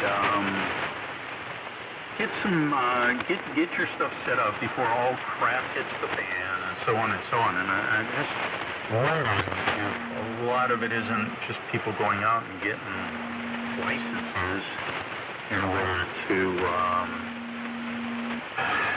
getting the licenses as a preppy thing, and they're bored, and so they get on, and this becomes a fun sideline or something. I don't know, but I've just noticed that, and I just noticed a lot of push about amateur radio, and at least they do say you have to have a license in order to operate it, and like the rubber bands and things, and being able to get the distance, you need to get a higher grade license to do HF. So anyhow, that's the things that I've just noticed, and like I said, on the repeaters, I've noticed some really vulgar, obnoxious stuff going on in the background, and out of all the time of running repeaters, I've never had this problem. And, geez, I don't know, 20 years doing the repeaters, and never had an issue till this recent I noticed it. So, all right, I'm just going to toss it back over to, hey, I could say Bob, but then there's Bob and Bob. Bob 1, Bob Senior, Bob Junior. But I'll go Bob Senior. K1 KBW1ASS. Yeah, K1 KBW. Yep. Well, you can't change it. All that stuff is changing. Not much you can do. And all these jammers and stuff. Yeah, it's been getting a little bit more lately. But then you think about it, they dumbed down the test. And there you go. That'll explain the biggest part of it. And you said, oh, well, you got to have a ham license. No, you don't have to have a ham license to transmit here. You're supposed to have one, but you don't have to. And that's the problem, too. There's guys in there that don't have a ham license. They buy a ham radio, and they just get down there and start keying up on people because they can't talk to them because they don't have a call. Because if somebody doesn't give their call, I won't talk to them.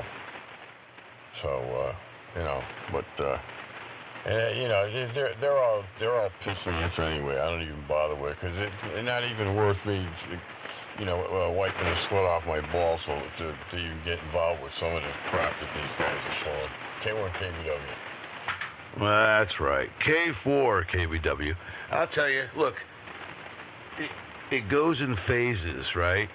So, you know, sometimes it's really bad, like really, really, really bad.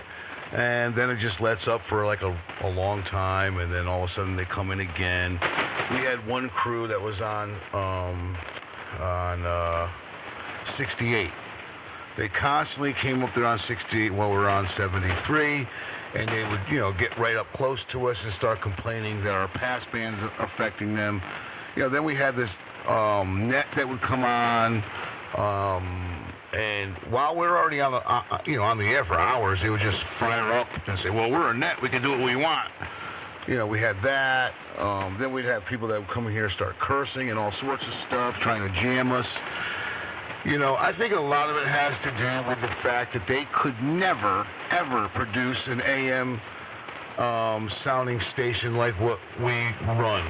They just couldn't do it. So I don't know if it comes down to jealousy or if it comes down to the fact that, you know, they're just bored and stupid, or whether they're not licensed. I mean, there's all sorts of reasons. But, you know, we've had a lot of them thrown off the air. You know, we've had their licenses revoked, and we've had some where their privileges were revoked. So, I mean, it's been going on for a very, very long time. We've been dealing with it for an awful long time. Sometimes it's okay. Sometimes it gets bad. Maybe lately, I mean, I only just got back on the air. I mean, I was off the air for a couple months, but so I don't know about what was occurring too much. My dad told me about some things that was going on before I got my system back up and running here, but for the most part, you know, it goes in waves. And some people are just stupid. I remember when we were dealing with a lot of stuff, we would never go down to their frequency and jam them. Not one of us. Because if they did, I would know it. I'm monitoring the whole freaking band. None of us would go down there and mess with them, but they would actually, conspire what they're about to do on their frequency, and I would hear it, of course, because it's all monitored and recorded, and then they would come up here and actually do what they said they would do. They were so stupid about that, and that's how they got caught. And other ones got caught because of triangulation, and we have some guys that'll go out there and look for these people. But, it makes no sense. It makes no sense. But I do have to say sometimes I would get a kick out of it because they're just really that stupid. But, look, we get in here, we talk about stuff, we talk about, everything. Radios, and all different types of technology that we're using to, produce our signals and stuff like that. And maybe a lot of them just don't understand it because they just buy a plastic radio and put it on the air and they think that they're doing something. I don't know. I just don't know. I don't understand their mentality. But hey, whatever. I mostly don't pay them any mind because they really can't affect any of these, big ships at sea, if you will. They just can't hold a candle to it, so it doesn't really cause any kind of an issue, especially for us MOSFET mafias, especially for the KBW MOSFET mafias. Anyway, K4KBW Raleigh. Yeah, you got that right, and a whole bunch of other factors too. Yeah, I remember them guys trying to pull in stunts. And I think what really got Laura Smith pissed off is when we sent that one tape to her with a guy calling her a fat pig. I think we doubled because I was actually ranting for quite a while. Anyway, yeah, it comes in waves. Yeah, I was saying the funniest part is when we sent that tape in with that guy saying that he called Laura Smith a fat pig. I don't think she appreciated that too much. Oh, it was so funny. Yeah, because right around the same time we sent that letter to Laura and the recordings and stuff, and I remember, and they were threatening me. Ooh, it was fun.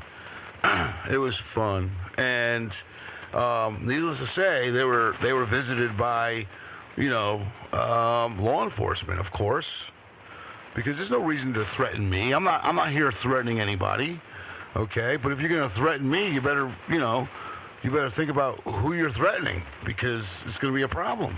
There's no reason for it. I'm not threatening anybody, never have. So that was a fun ordeal, and it was really cool to see the FCC step up right away and remove his privileges. It was great.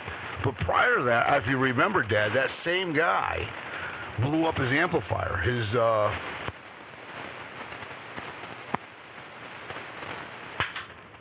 Oops, hang on.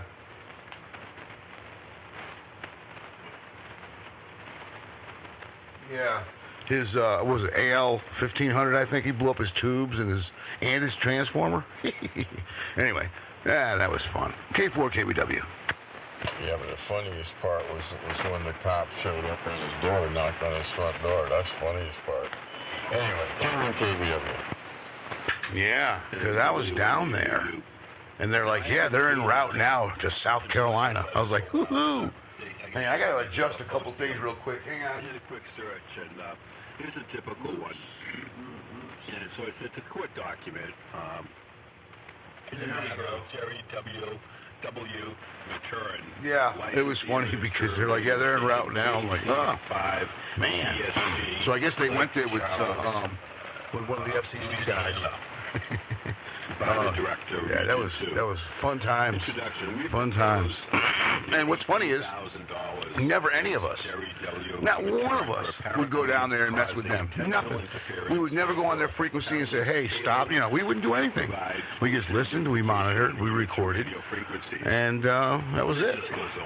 And boy, they really, man, the things they would say, but it comes in waves, you know, that dies out for a while, and they come back in. Now, us talking about it now, I wouldn't be surprised, because they're listening. They're listening. And usually when we start talking about any of this stuff like this, they actually come in there and start messing with us. Anyway, K4, KBW, I have a phone call. Please hold. When this happens, it's a court case. It's not just like the local cop writing you a ticket. It goes in front of a judge, and that court's in Washington, D.C. And it's a real serious matter when they decide. And most of the time, they decide they're just going to give you a warning. There's a whole section here devoted to warnings. But when you do the willful, and that's really the only time they take action, is what these guys have been doing, willful and malicious, getting on and being wise guys during QSO and not IDing and stuff. That's exactly what they enforce against. So this guy gets an $18,000 fine, and you got to pay it. It's or they find another way to get you. Anyhow, we've been on and on about that. I was got a text from Doug up in Maine. I don't know, Doug, if you can transmit here, but go ahead and if we can hear you, join us. This is W1U with the two KBWs. It's stereo. It's K1 KBW and K4 KBW, along with Paul, W1ASS. And I'll just take a quick break here. If there's any other stations that want to join us, go right ahead from station W1UUU.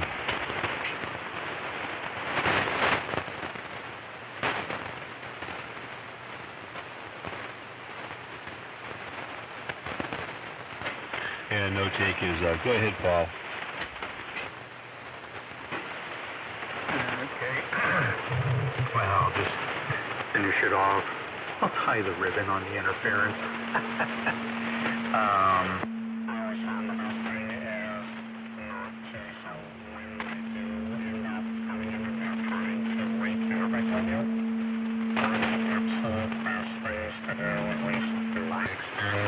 I think many others, even if they're covering somebody up, if you're having a QSO and they come in and they start throwing carriers and Yaeos and all the other crap, swearing, etc., is to not even acknowledge it and just carry the conversation on like that. And everything the person said, whether you did or not. And after they do it a couple times, they usually, once they find out that nobody's saying anything, absolutely nothing, not even a mention about them, they just go away. Because they figure, well, I'm doing this for nothing. But the funny thing is they're sitting there doing over their side amplifiers and stuff like that, exceeding the duty cycles of that amplifier by whistling and etc. Their tubes are getting softer and softer, and I was looking at the price of tubes, and 3500Zs are, for a pair of them, it's like $500-600. So that's a lot of money. So anyway, fair enough. Just record the crap or whatever you do normally, and let them do their thing and get the documentation, but ignore. And then just submit the crap, and hopefully something happens, and they get a surprise, and knock at the door on another day or something. But maybe they start threatening. If anybody actually physically threatens anybody, that immediately causes a rise to action, basically, on the government's part. That won't be tolerated, so threatening physical harm, that's one of the stupidest things they can absolutely do. Alrighty. It's funny, you were talking, and apparently K1 and K4 must have wind at each other because I heard them hanging up while you were talking back and forth. But you were coming in very, very strong. Alrighty, well, welding. I don't know that much about welding. I actually have a wire feed welder in the garage, and I have an oxyacetylene torch. When I was 20 years old, I was simply brazing things, and later I was using the wire feed welder, but that's my extent of welding things. I was welding antenna brackets for certain things, but what a pain in the butt. You can't do it indoors. At least I can't do it indoors. And if you do it outside and there's any little breeze, that shielding from the flux core of the wire doesn't work. 1 second, I just have to cough.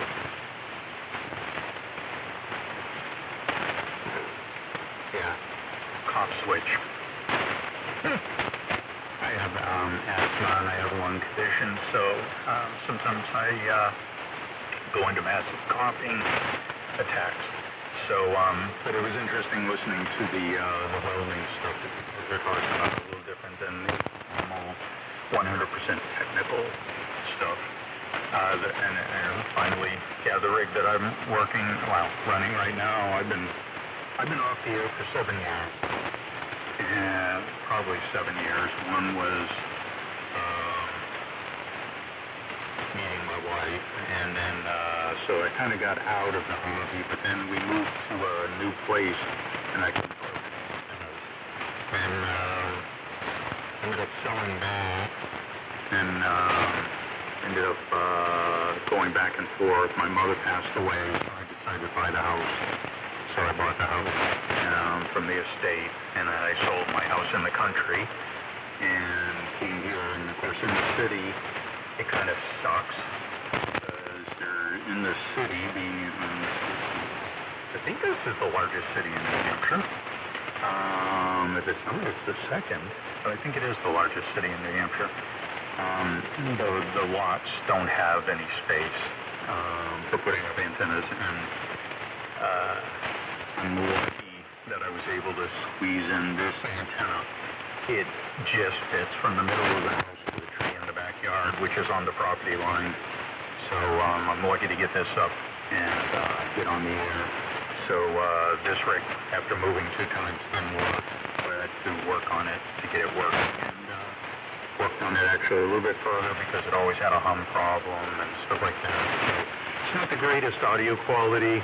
It's unmodified, other than I stepped back a couple sections in the audio chain because it doesn't make sense to have all sorts of preamplification.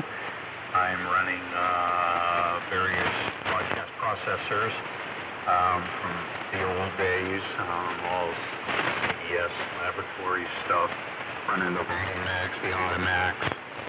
And actually on this transmitter, to top it off, I have an Innovonics, and I'm adding pre-emphasis 75 micro. I'm going to have to look that up. I used to run an FM Volume Max, which did the FM pre-emphasis component. 75 micro. That gives you a little bit higher highs. So this Innovonics one is actually an AM processor, and it just happens to have the pre-emphasis in it. So a little bit, but it is a bit of a tin can radio. Okay. Let's go back to K4KBW, W1ASS. No, I don't. He's probably doing something. Yeah, don't do round table. Just that's what I say. Just key up. The heck was I gonna say? So yeah, I couldn't use a lot of that stuff. Volume Max at all, because that's for AM broadcast stations, and it would work too good in the Class E stuff here because First of all, I'm running to say yay 5. I just hit hello 190% forward positive peaks. Okay, and I don't think those things will do that. But the E-rig does. That's what it runs on audio.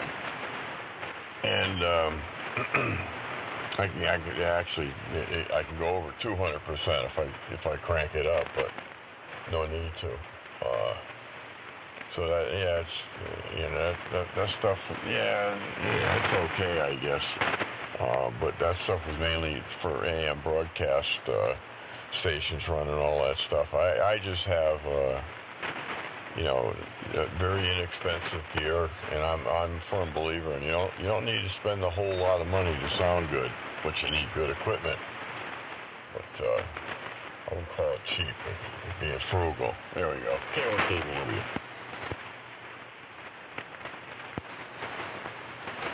Oops, I had my audio. I had my audio. Uh-oh, I think I'm doubling. Frugal's 99% of what I have here is all used. Matter of fact, it might be 100%. I can't think of anything that's new here. Maybe a couple of resistors are new, but that's about it. But I got to call it a night. I'm feeling it's been a long day here.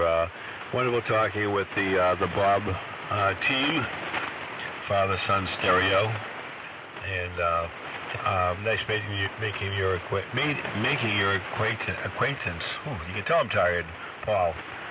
W1ASS. My favorite call sign is it's a call sign. It's a good one. So I'm calling in tonight. Wonderful to talk with everybody. It's a 73. W1UUU. I'm clear, and God bless America. Good night. W1 UUU. 7-3s to you. It was good talking to you as always.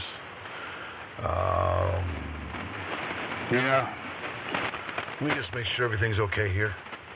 Looks good. Yep, everything looks good. I think I hit my overload shutdown earlier, but it's all good. Yeah, well, the difference is the stuff we run is very high ampage and low voltage. And most people are running like a linear amplifier, which is very high voltage and low ampage. So I think that's the difference. So we just run a bunch of pro audio gear, inexpensive EQs and compressors, SCOMs and mixing boards, and just a B1 microphone, a Behringer. That's it. Our radios don't produce any of our audio. This is all produced by our gear. The radios just give frequency and a little bit of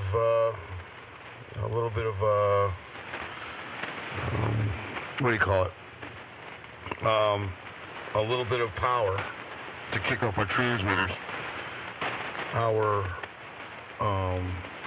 modulators, our pulse width modulated E-rigs really do everything. And whatever you put into it is what you're going to get out. It's DC to daylight. So whatever you can muster up, these transmitters will put out. Anyway, that's just how it is. But the sideband AM wars have been going on since I think the 50s, Dad? Something like that. Maybe before the 50s. And sometimes it gets crazy, and then other times it calms down. But it's been an interesting haul. Anyway, K4, KBW Raleigh, North Carolina. Yeah, well, it'll pick up again. Don't worry.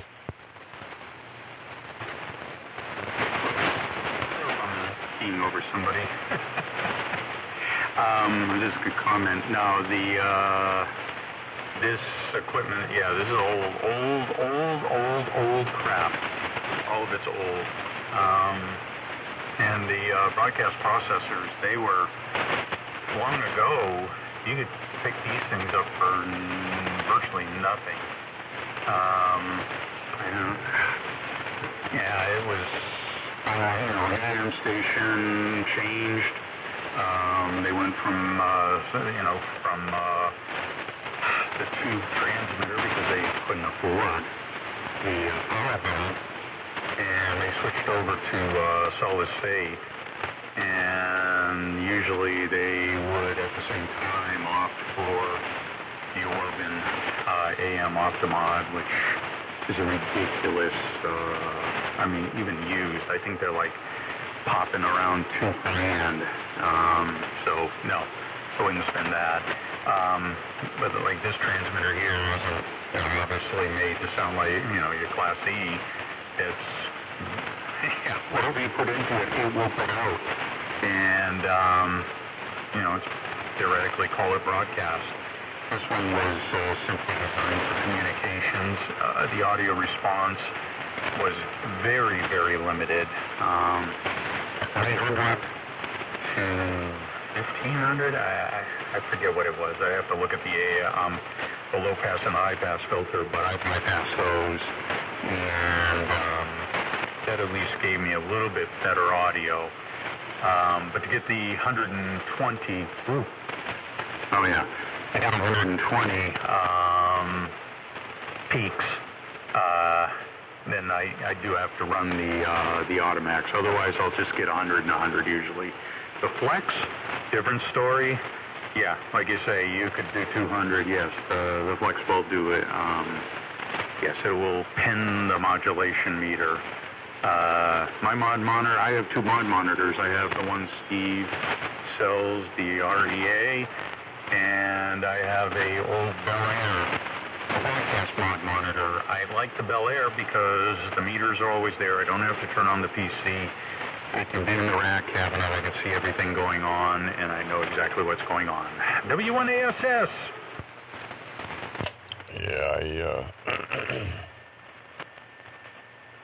Yeah, I got Steve's. He made two. I had both of them. I just sold the other one, the first one he came out with, the analog one. But have you ever been to my website, Paul? No, I haven't. Oh, yeah.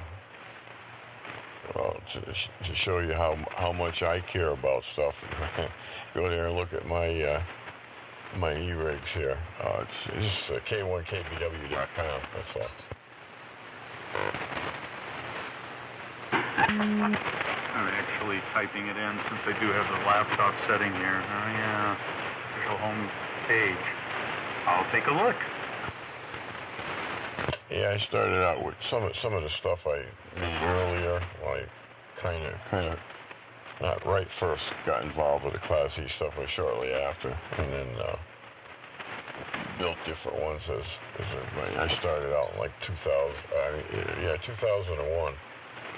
Started building these things and never looked back. I love running the Class E stuff. Anyway, K1KBW. Yeah, that's right. Yep. That's where it's at. Well, for us anyway. Yeah. I mean, as long as you make a good AM signal, it doesn't make a difference. However you do it. So, yeah, this is how we do it. I mean, I have amplifiers and stuff, but I never use them. I have a Flex 6400M, a Flex 5000, Yaesus, all sorts of stuff. I never do sideband, and I just use my transmitters. That's it. And just mostly stay on AM. It's just I don't know. I like it. I like the audio. I like listening to people with good AM signals. I mean, it just sounds fantastic. Sometimes the sidebanders hurt my ears a little bit, but there's some of them that do some good wideband sideband, and they do sound good. And I'm able to decode them because of the Flex, and it sounds good. But Yeah, I'm strictly an AMer. That's how it's always going to be. Anyway, K4, KBW. Looks like a kitchen is the workshop. That's an old picture. Well, it's the same shop. It's just now it's got more clutter in there, yeah. Wow. No, very nice. Yeah, that's what a lot of people don't like doing is building this stuff. When I quit my job, when some new owners came in, so I started with Raytheon, and I was a field engineer for Raytheon, doing military radar. Well, I was doing radar systems, but mainly I was going to the Navy bases in Norfolk and MSC, Armpit of the Universe, Bayonne, New Jersey. Oh my God, I hated that place. I got into TV. Actually, I started out in TV, then left TV because of a union vote, and then went from full-time to part-time, miraculously overnight. So I went to Raytheon, and then I went back into TV, and so when after 22 years at the TV station, they sold, and the new owners, basically, they wanted to clean house, but in the purchase and sale agreement, they had to keep the chief engineer, so which was me. So they drove me insane, basically. So I ended up quitting one day, and so I ended up building a repeater for 440. And coincidentally, I did it in the kitchen, on the dining room table. Of course, I was single, so it didn't matter. But, geez, I spent a long time wiring all that stuff up and building it. And then we had a local electronic surplus services, which they still sell on eBay, but they had a store. They don't sell the stuff that they had in the store. The store, you go in, you could get NTE transistors, diodes, you could get old resistors, fans, motors, things like that. And you guys are talking about Radio Shack and stuff like that. I miss Radio Shack only because I'm building something. I need a part. Hey, it's just down the street from this house. It's 3 minutes down the road since I'm in the city. Back when I lived in the country, it was 20 minutes down the road. But to be able to run to Radio Shack and get that part, to run to ESS and get that part, boy, I miss those days. I miss that ability. And now that nobody's building anything, all those places are gone. Actually, I saw a YouTube video on some guy stumbled onto an electronics place, and I don't know where it is, what state or anything, but he did a video tour walking through it, and it's like, boy, I wish that place was here, because part spins, and old radios, even amateur radio equipment. So, yeah, miss those days. Times have changed. World has changed. Everything's changing. And, oh well, have to move on, and unfortunately I have a hard time moving on. W1ASS. Yeah, well, somebody's going to wind up with all this stuff when I go. Either that, or the wife will throw it down in the dump, who knows.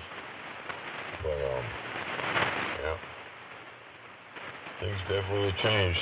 I still build. I just got done building the modulator for this rig here. It's over a month ago, and that was quite a chore. It took me 3 weeks to build a modulator. Then it took me a couple of months to get it secure, get it to work right. Had some problems with the cores that I use for the PDM filters. But I got it straightened out and everything's working good. K1 KBW.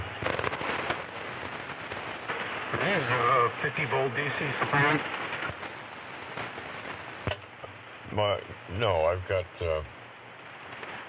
my high voltage is 135. 135 volts, and the FETs that carry are run at 45 hertz. Yeah, okay. Yeah, I got a couple, guy that worked for me. He was a AM radio fanatic. He was not an amateur. He didn't believe in getting a license. He did have his FCC general radio telephone first class license. We all had to get them to work on the broadcast transmitters, and then when I went to Raytheon, I just had to get my radar endorsement, and that was it. But he had a bunch of transmitters, and he had two solid-state AM broadcast transmitters. One of them sitting in my garage. I haven't looked at it, but I think it's only 100 water. He used to run it in his office into a dummy load, and had a little sample takeoff point, and then he actually had an AM stereo. He had an AM stereo receiver in his car, and he had a Rockman type radio. He used to walk around in the yard mowing, and he'd run that.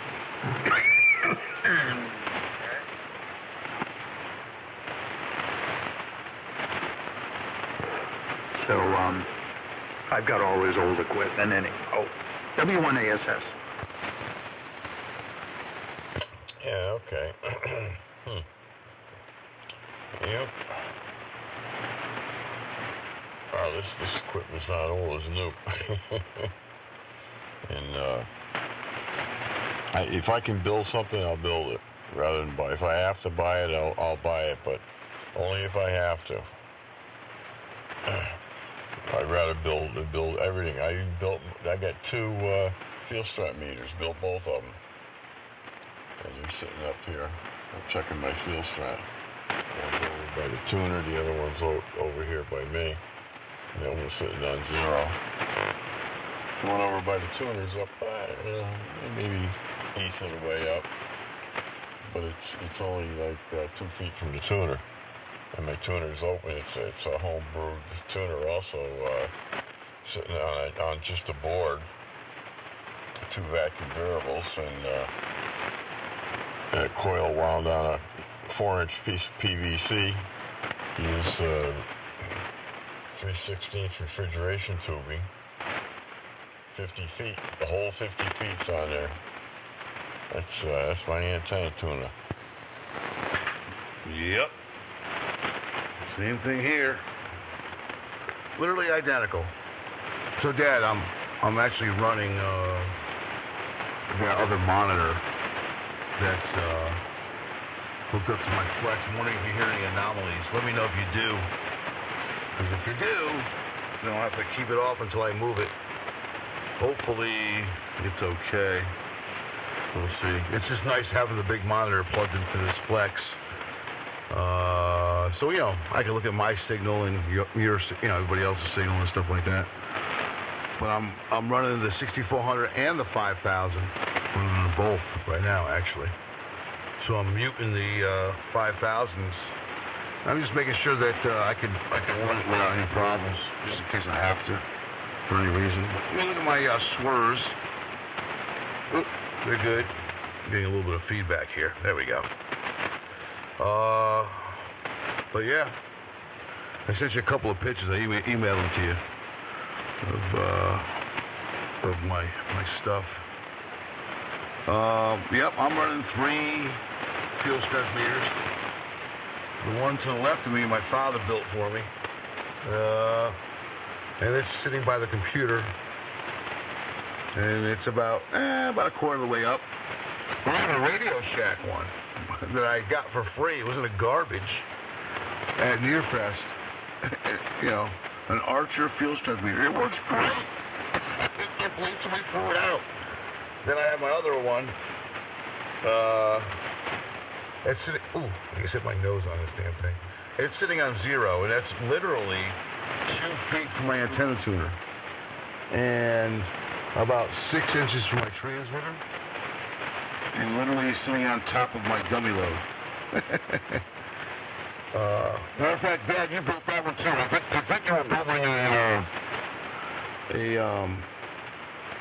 a power meter, like a bird. Anyway, yeah, it was a power SWR meter, but then we changed it into a fuel strength meter. Yeah, so I got 3 of them. I got to run them because I could kind of triangulate the RFI in my shack. You know, you make some changes, you can steer it away from stuff. At least that's been my experience throughout all these years. Works well for me. Especially when I used to run the 5000. Man, I had to really steer that stuff. Let me know if you hear any kind of distortion on my signal. I'm wondering if the RF is getting into this because of this monitor, like it did the other day. I'm interested to see if it has done that. Wireless transmission. Anyway, K4, KBW. Oh, it seems all right here, Bobby. Ah, that's good. All right, and it might have been a fluke, but this monitor and the flex literally is 2 feet from the tuner. I get away with it with the flex. The monitor, sometimes I end up with some problems because you got a lot of wire there with the HDMI plugged into the flex and the power cable and stuff. But it's just nice to have it. It's nice to be able to look at, you know. I like having, listen, I got 1, 2, 3, I got 4 screens running for this.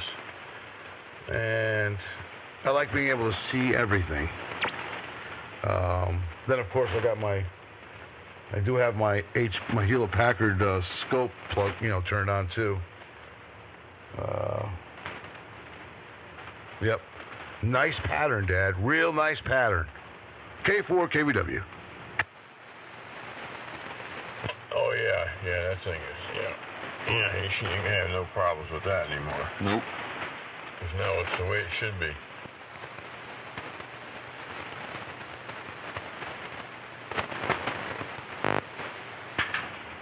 Yeah. I wonder how long I ran it like that. And I wonder if running it like that caused that little issue I had that I had to fix. And then went back on the air with it all messed up. But, I don't know what class it was in. It wasn't E. I was in dinosaur class and still transmitting. It was still putting out full power, too. I don't get that. Dinosaur class. It wasn't class D. It wasn't class E. It was dinosaur class. Well, that would be class D. D for dinosaur. Well, class D is what the radio stations have gone to. The ones that go from tubes to transistors, their stations are class D. We're E. The only really one basic difference between the E and the D, and then we have a tunable output and the D don't. You don't need tunable output when you're a broadcast station because you're only on one frequency, so you don't have to move around. So a lot of stuff you don't need. Not when you're stationary on one frequency, so. But, yeah, it's nice to, that's why what are DII rigs or DYY rigs or whatever the heck they are, those are class D. I have problems with them because, guys will run them that are running coax, and they got a high SWR, and it just wrecks those things. They can't handle that. When a class E rig is no problem. You just tune it, but you can't tune those. And it's all right for guys to to have tuners and run an open water feed line because you're always adjusting your SWR down the 1, so there's no problem. You could run one of those D rigs, but to run it on coax and start moving around in frequency, you're asking for trouble with those, and a lot of guys have found out. Had major problems with them, blowing them up and all kinds of stuff. Yeah, I guess they need to realize when they buy those, what they have to do. I mean, there's a place for those. There's nothing wrong with them. I wouldn't want one of those super seniors. I wouldn't want it. I'm spoiled with Class E. I mean, this stuff just works good. Man, I mean, look at the overload shutdown, man. Steve, he did such a good job engineering that. It keeps me from blowing stuff up. It keeps me from, it keeps me honest. So, I like it. That's why I didn't really mess with it much because, I want it to kick out when it needs to kick out. If it doesn't see something it likes, kick out. I'll rectify it, and we'll go from there. So, but it does it so quick. That Hall effect, man, it's fast.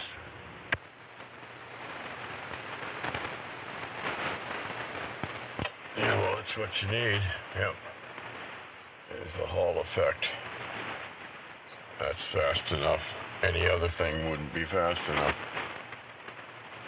Can't use a lot of protections that they have out there because they're just too slow. But the Hall effect is quicker than the FETs are. It'll sense before the FET will. So anyway, these are these FETs are 900 volt FETs. They're FQA11N90s. They're 900 volts at 11.4 amps. So they're pretty robust, but they're cheap. They're only a couple of bucks each. Oh yeah. I was just looking. While you were talking and describing your antenna tuner and stuff, I was clicking through, seeing the PVC pipe and the copper foam tubing that you wound on the coil for your tuner. And then I just happened to then go on to the Class C AM transmitter kits. So you guys still producing the PCBs? No, we don't. Steve does. Steve's got the boards. He sells the boards. 3 boards. And he sells the boards and all the parts that go on them. I think it's like 150. Okay. Yeah, just clicking on his stuff there. So, okay. Yeah, something popped up. Somebody was saying, they want to know how to get a hold of K1KBW. He was working on a radio and da-da-da-da-da. In Reddit, somebody said, use QRZ as email, and I tried to go to your website, but apparently it's geo-blocked, so obviously he must be in another country somewhere. So, but yeah, very nice. It would be something to look at. I mean, I'll tell you, this transmitter here, I said I have to fix it now. I had to retire early due to COVID and stuff like that, but this transmitter is so freaking heavy to work on anything. And the power supply section and the modulator section, 2, 4, 5, I don't know, this whole thing's 700 and something pounds, so it's heavy, and so I'm having a hard time now. I had all of the decks out.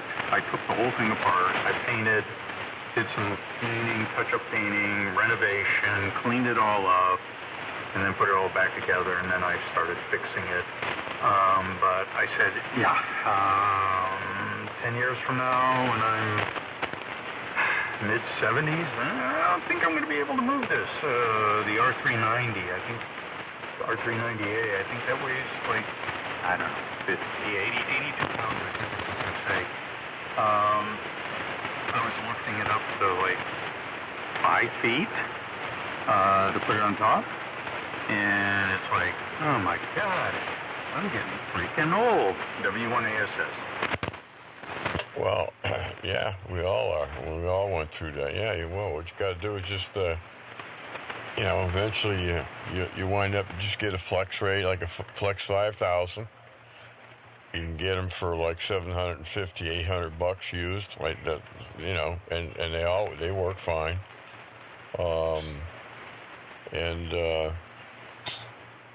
And then you can build an E-rig, and you be in business.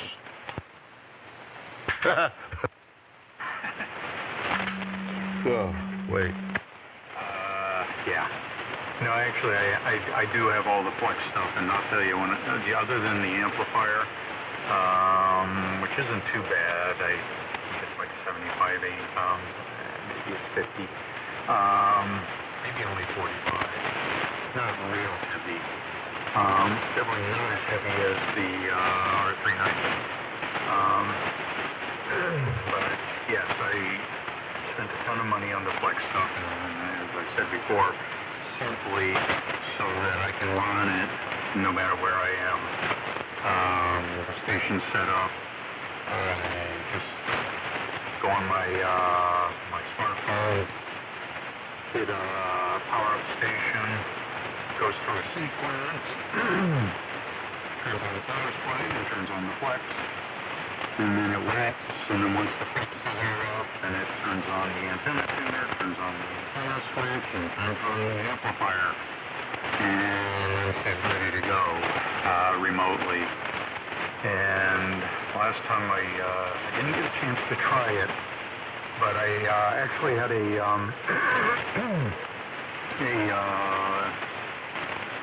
microphone to USB mic mixer, and I brought my Behringer B1 microphone with me, and I plugged it into that, and I plugged that and used the SDR software and remote it in.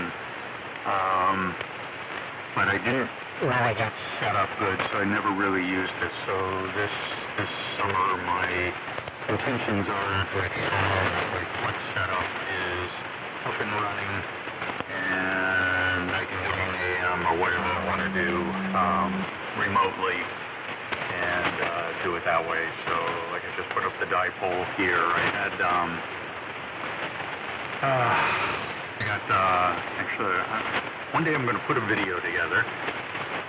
It's building a offset fed flagpole antenna, commercially available, and how to get ripped off. Anyhow, I do have a vertical. It works on 40, 20. It doesn't work on 80 because it's too short. I ordered a 28-footer. I got a 18 or 20-footer, so it can't be tuned at all. So kind of stinks. So yes, I do have the lightweight equipment, but again, I do like running the old stuff too. So, and in this case where I have water in the transmission line, etc., this T3 doesn't care what it's pretty much working into.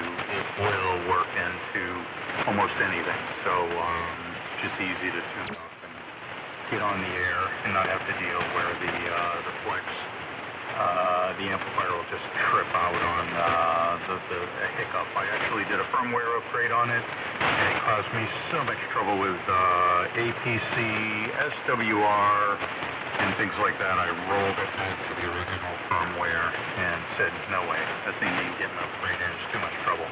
W1ASS. Yeah, I like the old stuff. I got my R390 downstairs, and I love using it. It's just fantastic. I really do love it. But upstairs is all my high-tech stuff. You know, flexes and, you know, all sorts of digital stuff. But, you know, for the most part, when I wasn't on the air, I'd be down there listening to my R390, loving it, you know, tuning around the world. It's just a blast. It really is. So, yeah, it's good stuff. And actually up here, I do have my... What do I have up here? Oh, God. I got a Hammerland. I have the Helicrafters. I have another Helicrafter. I have like a 7-foot tall stack of receivers on the right-hand side of my transmitter. My transmitter is like about 6 feet tall, and that consists of 160-meter deck, 80-meter deck, power supply modulator, and then a 10-foot RF deck and a power supply modulator. That's Class H, Class A transmitter, and yeah, that's what I got here, up in here in the shack anyway. But downstairs is my Collins R390, and I love that damn thing. Shoot, I have every spare part you can. I have brand new in the box. Every deck, anything you'll ever need to replace parts for that receiver. But yeah, that's something I'll never get rid of. Never, ever, ever. K4 KBW. I've actually been trying to compare the R390, this is R390A. Really, there's no difference, I guess. Maybe something must be to put the A on there. But I've been comparing, and I quite frankly, I'm other than the Flex has a, you know, you can really tune things out. That's the only thing that I've noticed difference in. Like we're talking right now, no slop bucket nearby or anything like that. I have, well, actually for you, I think I narrowed it down because you're a little bit lower. So I went from 12 kc to 8. And, but if the slot bucket was, you know, they pushed down to 3890, and I was watching the Flex, and with their amplifiers, the power is actually down to 3885, but on the R390 you would hear that. But on the Flex, no, you don't. So it's a technology difference. But yeah, for the nostalgia and everything, the R390. So the R390 sits on top of the T3, and then I actually got I saw it on eBay, so I picked up the FSK modulator for the T3. And on the other side of my desk, I have a old 1940s model. I've already forgotten. It's combo. It's so it's the model. Is it actually called the Model 19? The whole table. It's a roll-around table. It's got the perforator, reperforator, whatever, and the teletype. I like to fire that up occasionally. I love the smell of the grease. It's weird. It's all mechanical, and it's miraculous because considering, if you actually think about it, in the 1930s, it is one of the first computers that used body code. 6-bit? I forget what it is, 6-bit. But I mean, technically, it's digital in a sense. It's from the 30s. So I find it so intriguing. I love the noise. I love the smell it has, the grease. When you lift the front panel, the clear panel, just say put your paper roll or something. There's just that smell that comes out of it. So I keep it. I was going to get rid of it. I wanted it. This T3 was given to me, the teletype was given to me by an older gentleman who's passed away a long time ago. He gave it to me, so got my measurements. He was AM operator and Mars guy. That's all he ever did was Mars. So it's memories of the time past and things that just don't exist anymore.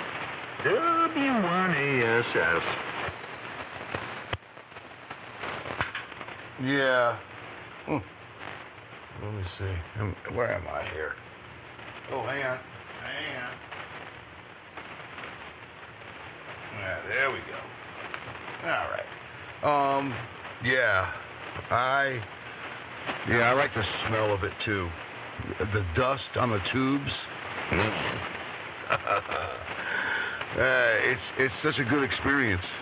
You know, I like to warm up that R390 and well, the difference between the R390 and R390A is the R390 is more mechanical than the A. But as far as performance, I don't know. You know, there's going to be people who like the R390s better than the A's and vice versa and all sorts of stuff. But I have the R390A. It's a Collins. It's mint. It's beautiful. I bought it from my friend Bill, who's on here quite often. And I bugged him for years until I finally bought it from him. So, yeah, I love it. Never going to sell it. It's going to sit right there. You know, it's by itself with a really nice reproducer speaker. And a lot of times I come up here and throw my antenna system downstairs and I'll sit there on the floor in front of it and just tune around. It's a lot of fun. You are a half a KC up on the band. We're on 3885. You're on 3885.500, I think, something like that. But it's not really making too much havoc with my sync detector. But you are about a half a KC up. Just so you know, I meant to say it before, but I forgot to mention it. But yeah, but it's all good. It's no problem. You got a good signal here in the Raleigh. Let me see. I'm running about almost 6 amps per module. And let me see here. What's that? Let me look at my total. Hang on a second.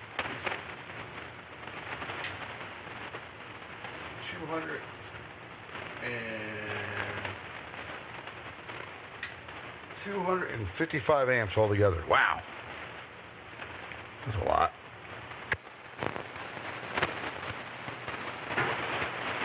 I'm in the electric company.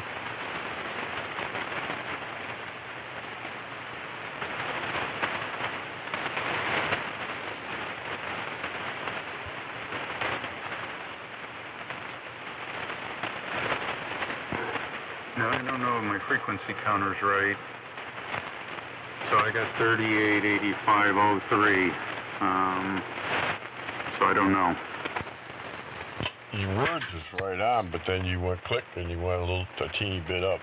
But I mean, it's you know, insignificant, really.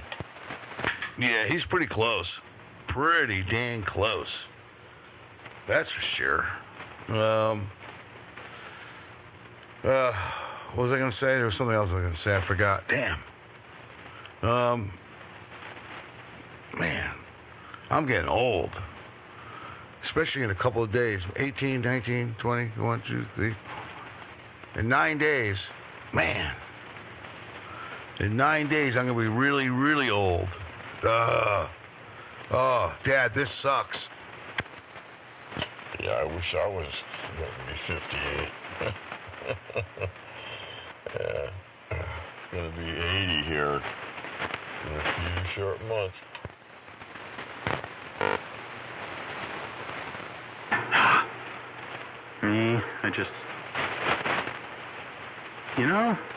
darned if I know. I stopped keeping track.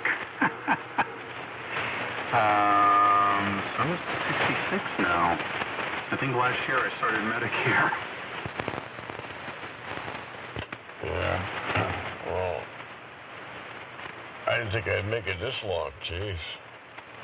But anyway, I'm here, so I'll just call some hate and discontent. Yeah, why not? Larry goes through a lot of stuff to go after those guys that come in here and heckle and stuff. I just don't bother. I told one guy he just kept it up and kept it up and kept it up, and I said, look, I probably won't find you. I said, because it's like a needle in the haystack. I said, but if I do, you're gonna wish to never see me show up on your doorstep. Well, if you remember, they gave you 3 months to live 10 years ago. They gave him 3 months to live 10 years ago. So, I don't know. Maybe he forgot to die. I don't know what to tell you. Yeah, that's what it is. I forgot to kick the bucket because I want to stay on the green side of the grass. Yeah. The doctors are like, oh, wow, he must have forgot what we told him. Oh, man. But look, you know what? It's like going to a mechanic, and they're like, hey, you need a new transmission, right? And you get a second opinion, I suppose, and they're like, well, no, your transmission's fine. You just need to, I don't know, stop driving like an idiot. I don't know, something like that. Who knows? I don't know. But, everybody has an opinion, right? So, I don't know. I guess that was their opinion at the time. I don't know. But I guess Yale told you different, so there you go. Brand's opinion in an ass, yeah, right. But, anywho. Yeah. So, it was funny when I went down to the senior center to join up down here in Wally World. The lady says, she goes, you got to be 60 years old to join the senior center. I said, lady, I'm going to be 80 in a few months. She goes, no way. I had to show her my license anyway to join the club. She goes, oh my God. Yeah. Now, that T3, is that one of those old military radios? I think I've ever seen them at Nearfest. That'll fill half your room.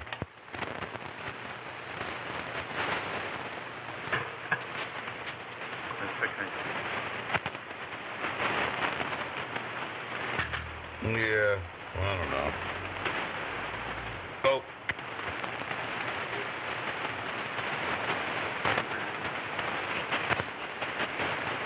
Well, somebody's a whole KC down. That vehicle is way too touchy. I want to ask, you're running the Class C, are you using the Flex as a receiver? Yeah, you're right on frequency now. Yeah, I use the Flex for the receiver, and just I got to give the E-Rig frequency, so I just need 2 watts. On a key deflection, it's only putting out 2 watts and no audio, just a carrier. So I could use an HT, but you need something that's stable, and of course you need a receiver too, a good receiver too. So that's why I don't use an HT. But, just 2 watts coming out of the flex, just a carrier. That's it. Yep. And mine's a little different. So I'm running the same thing, but I'm running my analog. So I got to give it 80 watts. So he's running an A to D converter, analog to digital converter. So he only has to put 2 watts out of his flex and frequency. mine, I got to put 80 watts out in frequency. But that's the only difference. So I have an input tune section, which consists of a variable capacitor and a coil, which is tapped. And of course, I can adjust my input tune. His is automatically done digitally. Now I used to run that with my 16 fetter, and it worked fine. But when I went to the 24 fetter, I just, I went with the analog drive. And as a matter of fact, I gave my dad my A-to-D converter for a backup, because when they go, well, they go. So, but he's got a backup now, so that's good. Yeah, but we only use our flexes just for receive and frequency, really. That's it, and a little bit of a carrier to kick these transmitters off. So if you look mine up, if you go on QRZ, on my QRZ page, K4 KBW, you can kind of see what I'm running. Now, I think some of those pictures was me putting together this rig. I can't remember. My 10 feathers on there and stuff, and most of my stations on there, except for my transmitters now, 6 feet tall.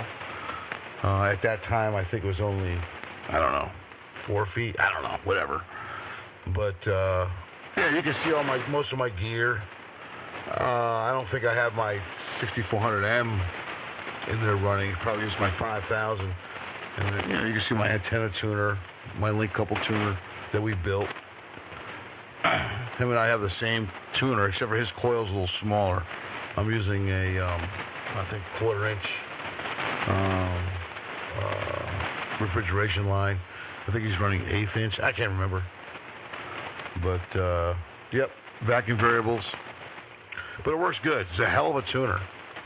It's pretty much like the Johnson matchboxes, or flash boxes.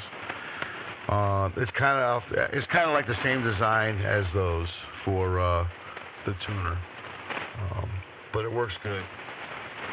It's not directly connected.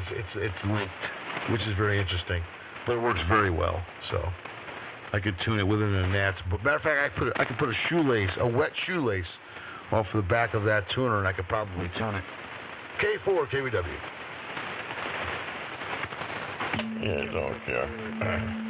I'll tune a rusty nail. That's what I always say. Yep. But, anyway, it was something I wanted to say. Abdullah? Yelling into the microphone, that's cute. I think that's you. Yeah. Amplitude modulation, Class C. So, yeah, antenna tuner. The mod monitor. Yep. Very nice. Yeah, how the little microphones are set up. So, okay, so you're driving yours with, I didn't catch, there's a little bit more static crashes right now than there were before. So you're driving yours with what radio? W1AS? I'm driving mine with a Flex 6400M. So it's the standalone Flex radio. I also have the 5000 that I drive it with, but right now it's sitting over there to the side. But yeah, we drive everything with a Flex. They just have really good receivers. I mean, really good.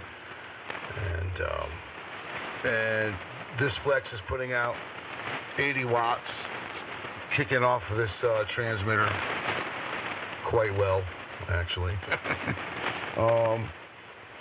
Yeah, so, I mean, it depends upon how you build the E-rig, analog or digital. Digital's really good. But to me, it's just an extra part or an extra device to go bad. And not that they do, but if you make a mistake, and I've done it, I've blown them up. And then as soon as you blow it up, you're off the air. So at least with an analog drive, I don't have to worry about that aspect of it. But the benefits of having digital drive do outweigh analog drive. But, hey, I'm happy with it. I can easily repair it. Yeah, to me it's easy. So, yeah, you do what you do. You do how you want to do it. There's many ways to do it. Like my 10-FET Class E rig, which is Class H, that one has no overload shutdown. But I've never blown it up. You know, you just have to know what you're doing when you're running it. And that one, you know, it's a pretty wide transmitter. It's wide. So it's not like this rig here where I can actually narrow it down a little bit. But, it's a lot of fun. I enjoy doing it. K4 KBW. Okay. Okay, so I'm looking at the picture, and so I see like dual EQs and dual, looks like everything's dual, so I'm assuming one is H, and one is Class E, and the other is Class H, is my guess. W1ASS? Yeah, the transmitter that you see on a desk, it's got the modulator and the RF deck. That's Class E, but it's the original Class H, Class E. So it's the very first design of Class E, and it works really good. It still does. The only thing was, you really can't go you can't go over 10 FETs. Because if you do, the power supply modulator would be twice the size that it is there. So, you know, it's pinnacle. So, Steve redesigned everything. When he went to 24 FETs, went with a completely different power supply modulator. And that's what I'm running now. And same thing my dad's running. K4 KBW.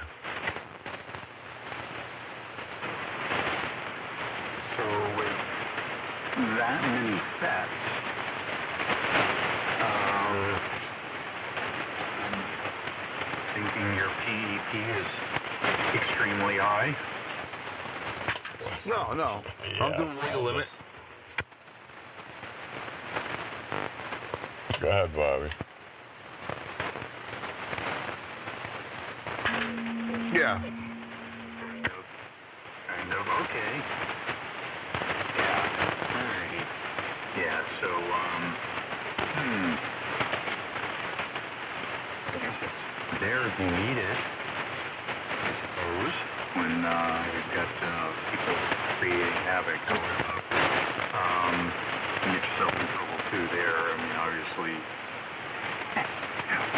if there was an involvement and they're sitting there doing some signal testing. I've seen there's a couple FCC locations. I saw some videos on them, and it's quite interesting how they have the antenna layouts and everything, where they can just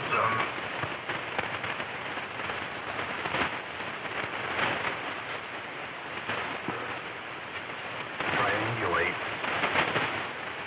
using several of their military stations. But I don't know how many of them are actually still active, or if they are still active, or maybe they're just there once in a while, maybe when there's complaints, they're trying to narrow that down. But, well, it's very interesting.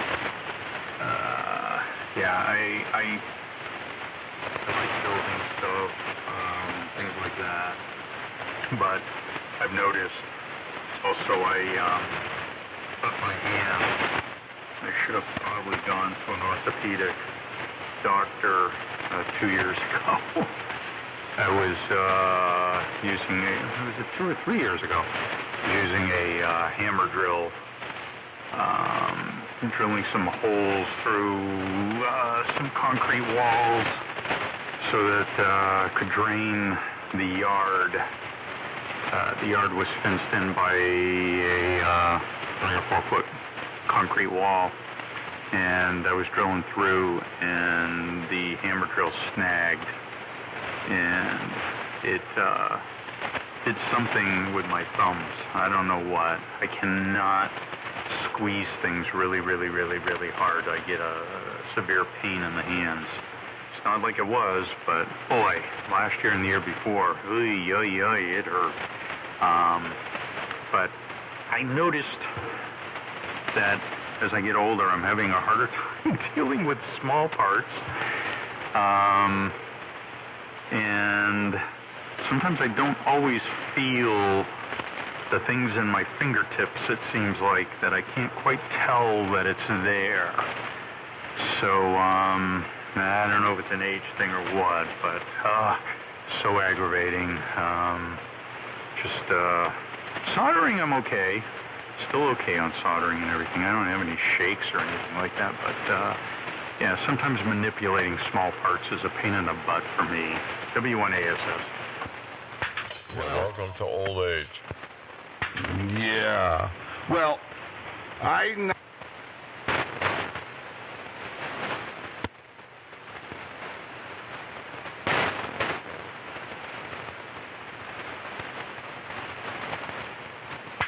damn, my overload kicked out. Hang on a second. Damn it.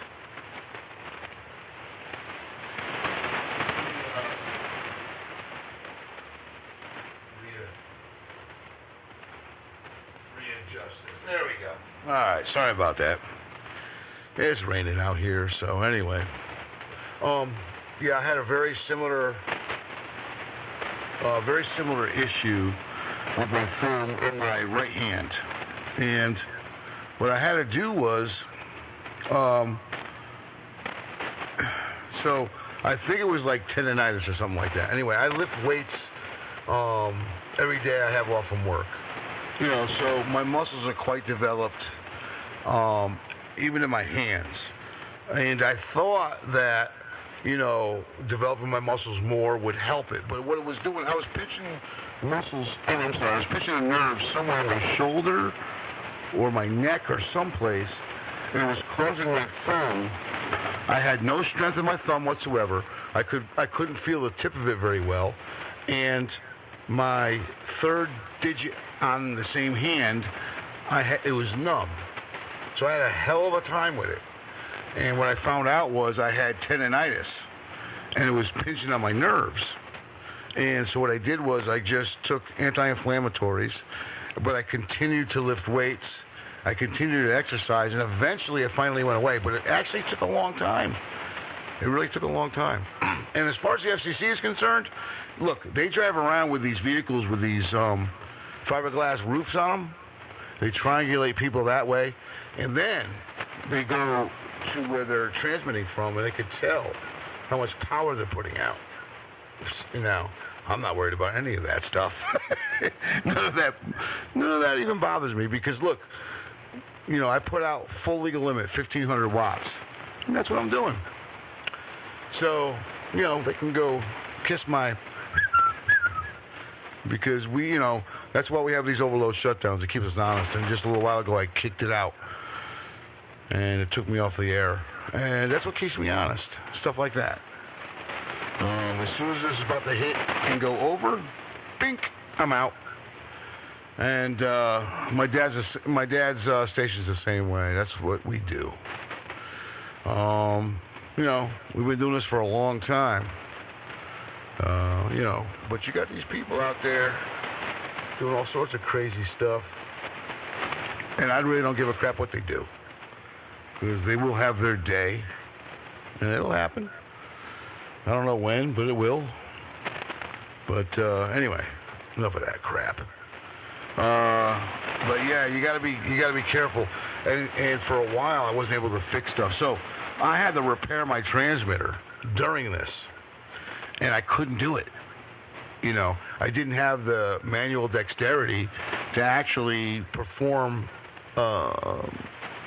some of the stuff I needed to do to fix my transmitter. So I was off the air for a couple months. And then when I finally fixed it, I went on the air, a few days ago, and my dad was like, something don't sound right. Well, sure enough, I was so out of tune, man. So I had to put on the scope and get a perfect, get a perfect Class E pattern. And man, it took us hours to get that. I had a problem with my scope. I had bad probes, blah, blah, blah. Things happen. It ends up taking a lot of time to get it rectified, but it feels good to be back on the air again. But it seems like the FCC doesn't really do as much as they used to do. They should, because back when I was complaining about certain people, they made some action, especially because I was threatened, and it was a problem for them when they threatened me because of who I am. It caused a lot of problems for them, and they ended up losing their licenses over it. There's no need to threaten people. We all have our own views. We all have our own political beliefs. And if you don't like my political beliefs, you don't like my views, I don't give a crap. Turn your damn VFO.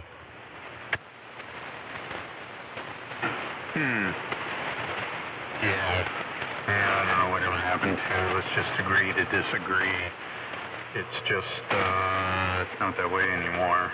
It's very divided. On the FCC, yes, I've had a visit, not in the amateur world, but in the commercial world.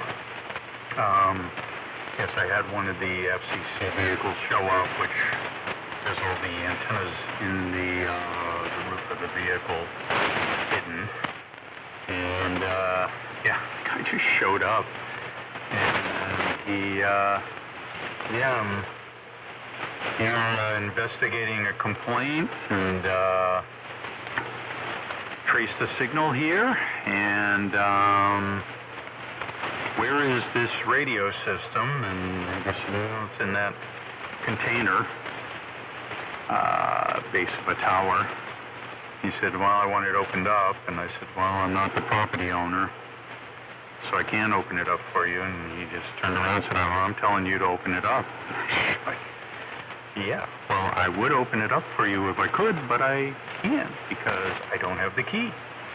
And I don't have any bolt cutters with me, and I don't have the ability. But I can give you the phone number of the person who is the owner of the system in that container, and you can contact him and whatever. And then it's kind of a weird thing he's saying. I'm ordering that system to be shut down right now. I said, don't talk to me about it. I don't have any control over it. The funny thing was that he said he had an antenna on the vehicle. He said, I see you have an antenna on your vehicle. I said, yeah, because I'm going to your vehicle. You have a two-way radio. And so he looked in through the window, and he saw on the dash there was a radio. It was commercial, and that's back in the days when 800 trunking had just started. So it was funny. He said, I want to check your frequency, and he said, he looked up his frequency counter, and he keyed it up to power. Yeah, 25 watts. So his frequency, blah, blah, blah. He documented it, and he says, I'm going to check your deviation. He keyed it up again, and he goes, your frequency changed. And I said, yeah. He goes, that's not supposed to do that.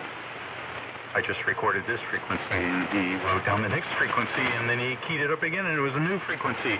And he goes, there's something wrong with your radio. I was kind of surprised that he wasn't aware of a trunking system. And so I turned around and I said, no, the radio has 5 frequencies it's licensed for, and when the channel is busy on channel A, it automatically transmits on 7B. And if B is busy, it'll go to C and D and E. And then they're all busy, it'll go boop, boop, boop, boop, telling me that there are no channels available, and he just kind of said, I want to see your license. So we had to drive 15 miles to go back to the control point to get it. But after that, he was a nice guy. But then about 15 days later, I had a van show up, and actually I was setting a septic tank for my house I was building, and I was waiting for the guy to deliver the septic tank, and got a call. I had to go immediately to the transmitter site, and so went down there, and he says, I've been recording your frequency, blah, blah, blah, blah. I have it all documented. These are your violations. Now I want to see if your equipment is in error or is it actually equipment, blah, blah, blah. Went through everything, and he got mad. He says, you came up here beforehand, and you made adjustments before I got here. It's like, look, I just drove 50 miles to get here. Didn't have any time to make any adjustments. He goes, last night I have these readings and so on. It was interesting. He wasn't that bad, but he was a little snippy because he thought I finagled things in between the delay of the phone call and getting there. So, but those are my experiences with the FCC anyhow. So how is life in North Carolina? I'm just curious. W1ASS. Well, life is really good here, but wow, sounds like you dealt with an idiot. But hey, you know, I mean, what are you gonna do? Look, there's an ass for every seat, and clearly the FCC had his ass for his seat to do whatever he does, and that's just how it goes. But you know, the commercial world is a lot different than the amateur world. For some reason, they just neglect the amateur world as far as violations are concerned. But we have had very good luck with having the FCC not only side with us, but, you know, fine the people who mess with us, you know, remove their privileges. And this is what we have dealt with for the last, wow, at least since, for me, at least since 2012. So I've had, you know, very good interactions with the FCC. Very good, actually. So I've got no complaints, you know, about them. But I guess in the world of, you know, professional radio, it's a different world. Now, you know, they're going to be kind of sticklers for that type of stuff because, you know, there's people who want to make sure that stuff is correct. And if not, they'll be happy to relinquish that frequency to another entity that is willing to stay within specs, right? So there's only so many frequencies out there that people can garner for their use in that particular world. So hey, that's how it goes. But North Carolina, yeah, North Carolina's nice. I've been here since 2006, 7, something like that. Getting ready to retire soon. And yeah, that's it. But it's good. It's good. I've enjoyed it. But I do look forward to retiring very, very, very soon. So, yeah. That's my next step. But, you know, after I retire, of course, you know, I'm going to go right back to work doing something different. Yeah. Yep. But I think maybe I think I'll take one more promotion before I dip out, if you will. Anyway, K4KBW. Oh, that's what I would do. Yeah. Take the promotion and skedaddle. Get the hell out. Get into town. Yep. So, let's see. Well, everything's changed here, so everything's going on as it should. That's a good thing. Here on KBW. Oh, hey, Paul, did you go to my website or did you go to QRZ page?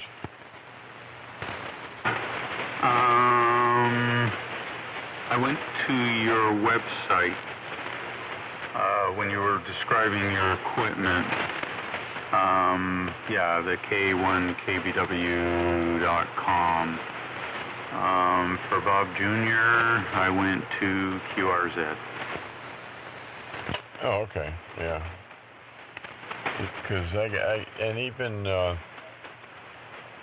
there it's not up to date. The QRZ page is way out of date, but my web page is out of date too, because now I've got 3 32-inch monitors here and like a half circle, and I sit between them and all my audio gear and stuff, and I don't have any of that on my website or QRZ, so soon I got to get some of that stuff on there. K1KBW. Yeah, Dad, you got to send me your latest pictures you want. I'll update your QRZ page, and I'll do mine too, because that's all. Both of our QRZ pages is all old stuff. So what we'll do is one of these days we got to sit down here and make those changes. Yeah, we'll do it soon. Let me see. I got to work, Monday and Tuesday. I got Wednesday and Thursday off, so we can do, one of those days. But, we'll have to readdress all that stuff and put up all the new pictures and new pictures of your shack and the actual equipment you're running now, because it is quite different. I mean, quite different. And mine too, my God. I mean, my shack is completely different from those pictures. But my original shack prior to 2014, I got firebombed, and all my stuff got burned up. My house burned down. And anyway, but now everything is better than ever, better than it was then, of course. But hey, stuff happens, right? What are you gonna do? People threaten you, next thing you know, your house burns down. Boy, I wish they would just come here. I got something for them. K4KBW. You dog, you're as bad as me. I'm assuming your fire was not intentional. Well, we don't know. How do you know? You don't know. We don't know. Whatever. It doesn't even make a difference. It makes no difference. It is what it is, But, look, there's some jealous people out there, man. Not a lot of people can create a really good AM signal out there. And, there's some sidebanders that just don't like AMers. We do nothing wrong except for transmit on the frequency we're on. We go no place else. We stay in the AM window. But, hey, things happen, right? Oh, man. But, look, it's good to have the federal government behind you. That's a good feeling.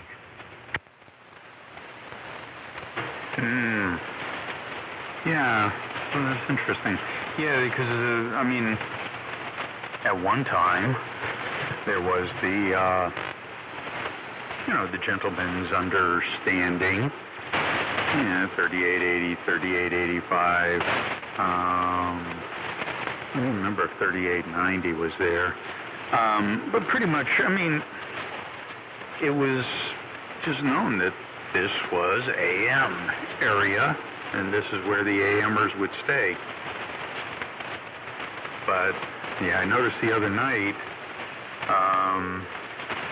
actually every night I think it's been, so on 3890 there's a slot bucket net, I think. And like I said, I see the signal on the display that, it's down, yes. It doesn't interfere, but still. It can cause them havoc because they're close, and they could cause us havoc because they're close. So I just don't understand. And then, you know, there's one night I saw it just kept getting closer and closer and closer to 3885. It's almost like they were facing each other. It's like one guy was off, so maybe he didn't sound right, so one guy would tune him in, so his voice was better, which added, so they drifted slowly towards 3885.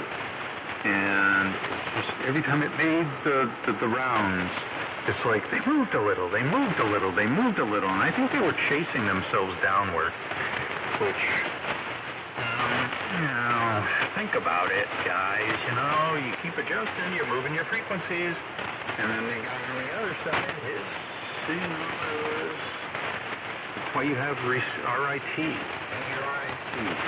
play with that. Don't play with your TFO. But anyhow, I heard that. But other than that, that's pretty much all I heard, other than somebody didn't like Tim for sure, and they were really bragging on him. But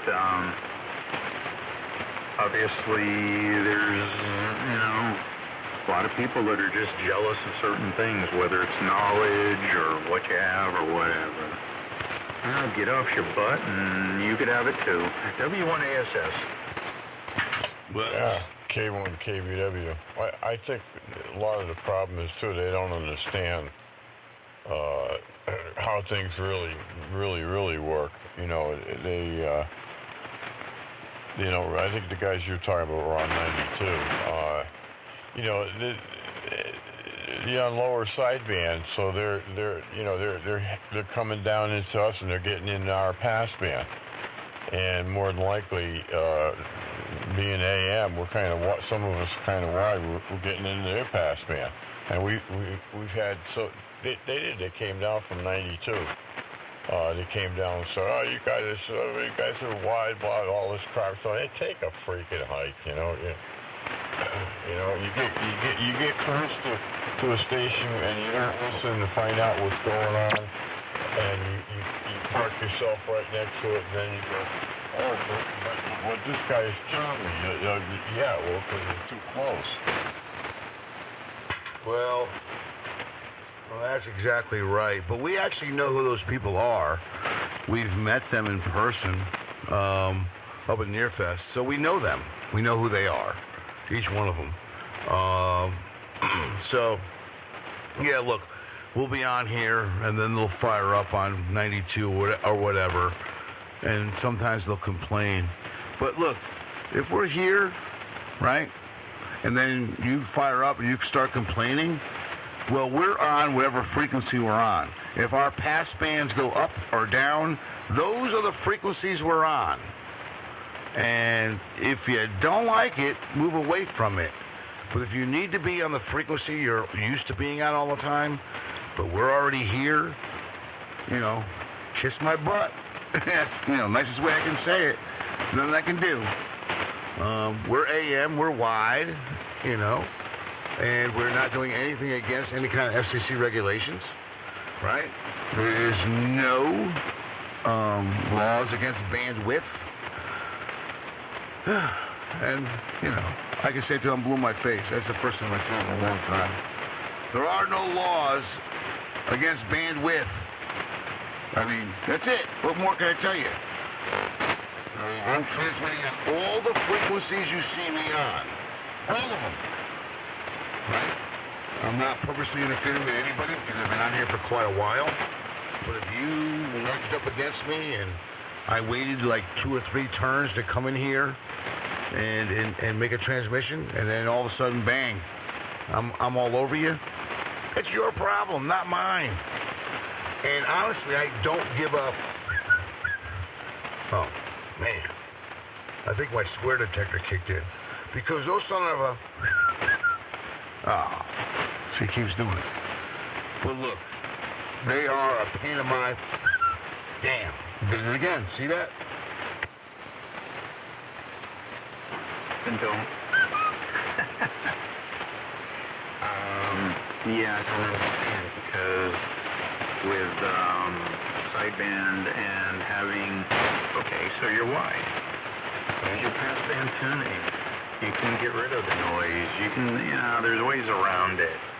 There's a lot of things that you can do that is going to make it where it's not interfering. And then again, okay, so they were at 92 when I tuned in with the flex, which is very accurate, obviously. They were at 3890, and then, as I said, little by little, I noticed them starting to infringe down at, I saw the edge of their signal starting to infringe, 100 dB. I got to read the manual on this flex. But it was like, originally they were like 120 and no problems, and then it was, I noticed 119, then it was 115. I just noticed the edge of their signal was getting higher and higher, and then I realized as I was looking at the edge of their sideband, it was no longer 3890, it was more like 3888 or something like that. Are they doing this intentionally, or are they just stupid and slowly walking themselves down to 3885? I guess I'll take the stupid part, but whatever. Could be intentional too, unfortunately. But it's unfortunate. And the bands aren't that crowded anymore. I can remember that you can find any space to get on. And it's like, it's not that crowded like it used to be. W1ASS. Well, for the most part, yes, it's intentional, but sometimes it's not. Sometimes band conditions change and things happen.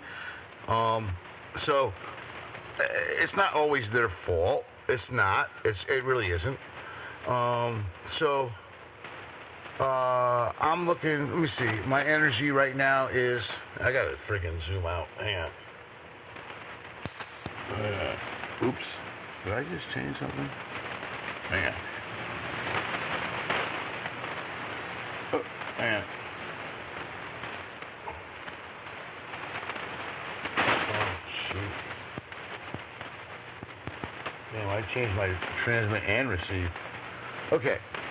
Let me zoom. Crap, I did it again. Yeah. Sorry about this, guys. Where's the prize is doing this? Okay. So my energy is 3875 to 3891. There's a lot of energy there, right? But there's nobody anywhere around there. Now, if they fire up on 3890, they're going to hear me. So why would you do it? It wouldn't make any sense. And then complain about it. It makes no sense. I certainly wouldn't bump up next to a QSO where their energy is hitting that particular frequency. I'm going to move away. But see, a lot of these people think, no, that's my frequency, so I need to stay on that frequency. Well, it's not like that. It's fluid. Things change. Now, 4 of us can be on 3885 between 79 and 90, but there could be one of us that's on between 78 and 91. So, and if you don't wait and listen to every single person in the QSO, you're going to be like on 91 and say, all right, I'm good with my sideband profile from 91 and on up. But no, you won't be, because that 4th person is going to key up, and they're going to be in your, their energy is going to be in your pass band. So it's common sense, man. I wouldn't frame it so like I did earlier tonight, in the pass band of any kind of sideband QSO or an AM QSO. None of them. I won't do it because it wouldn't be very conducive to a good QSO. But it's just common sense. But some people don't have common sense. K4 KBW. Well, that's what I was going to say. You know, what Paul said, you know, they're either stupid or, you know, this or that. You know, it's all of them. It's just everything you said, all of them, Paul, put them all together. That's what they are. They you know, and it's unfortunate, but hey, just deal with it. And yeah, we do. So, you know, no problem. I mean, they'd have to, you know, really do something major and be really strong to interfere with some of the AMers. But yeah, they could take, you know, guys that are not running as much power and stuff out. Yeah. Well, that's right. And we are running what you call experimental radio. Okay? Class E is experimental. I just zoomed out a little bit. Let me zoom out some more.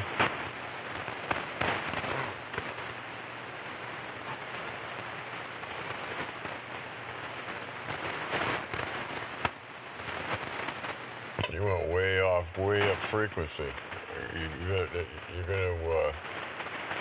You're gonna overshoot that thing. Yeah, I already did. Anyway, oh man, I'm trying to pinch my screen, and I'm pinching the wrong area. So that was my fault.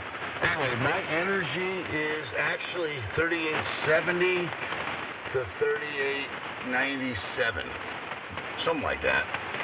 Yeah, that's a wide. You know, that's pretty wide. So, and I know it, but there's nobody there. So I am literally on that frequency. So I'm on all those frequencies right there with my energy, my lower pass band, my upper pass band. So, you know, I've seen AM stations doing the same thing. I would not key up in their pass band. I just won't do it. I don't want to hear them. So I will go up or down or whatever I need to do, and that's where my QSO will be.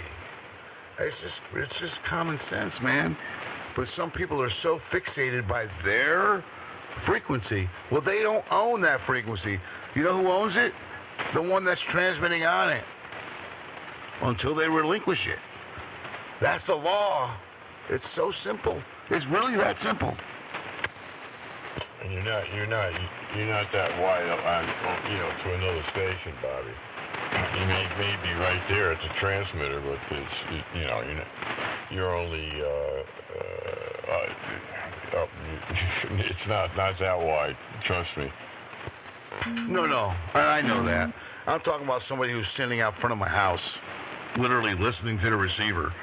That's what they would see. You know, but again, that also shows you what the differences are between distance from the station, right? So, right, most people are only seeing, you know, 5 kcs up, 5 kcs down. You know, total of 10 kcs. That's what most people are seeing. But if they're closer or band conditions change, yeah, you may see more energy up or down. That's my point. Yeah, well, you're more like 6 up. Yeah. About 6 up. So yeah, still, it's total of 12 kcs wide, you know. Hey, anything, you know, 10 to 15 kcs wide is fine for AM, so, you know. And besides, there is no rule against bandwidth anyway, so that ends that. KBW. Well, you know what? That's right. Because I could just do this. All right, whoops. Let me turn this down a little bit. There you go. All right. I could just run like this, but I don't. All right. That's real wide. But I don't do it. I really don't. There. I just turn it back. Okay? I don't. Because, you know, I'm trying to be considerate. I'm just doing, you know, what this transmitter can do. The minimum. I can run it wide as hell. My God, are you kidding me? But I don't do it, and Dad, you don't do it, because we're just trying to be considerate. But we're trying to get our audio out there, which sounds the best. And, you know, it's really that simple. It's just that simple. I mean, come on, man. My God. Well, this rig's capable of doing 60 kcs wide. Yeah, but we don't do it. You know what? We don't do it, though. We can do it. Come on, man. These Class E's do DC to daylight. This is experimental radio. All right? But none of us do it. None of us Class E guys do it. Not one of us. I was going to say, Class E and adult beverages don't mix well. I was also going to say, you're, like, for myself, no, I don't know. So I have, looking, the transmitter, 3855 to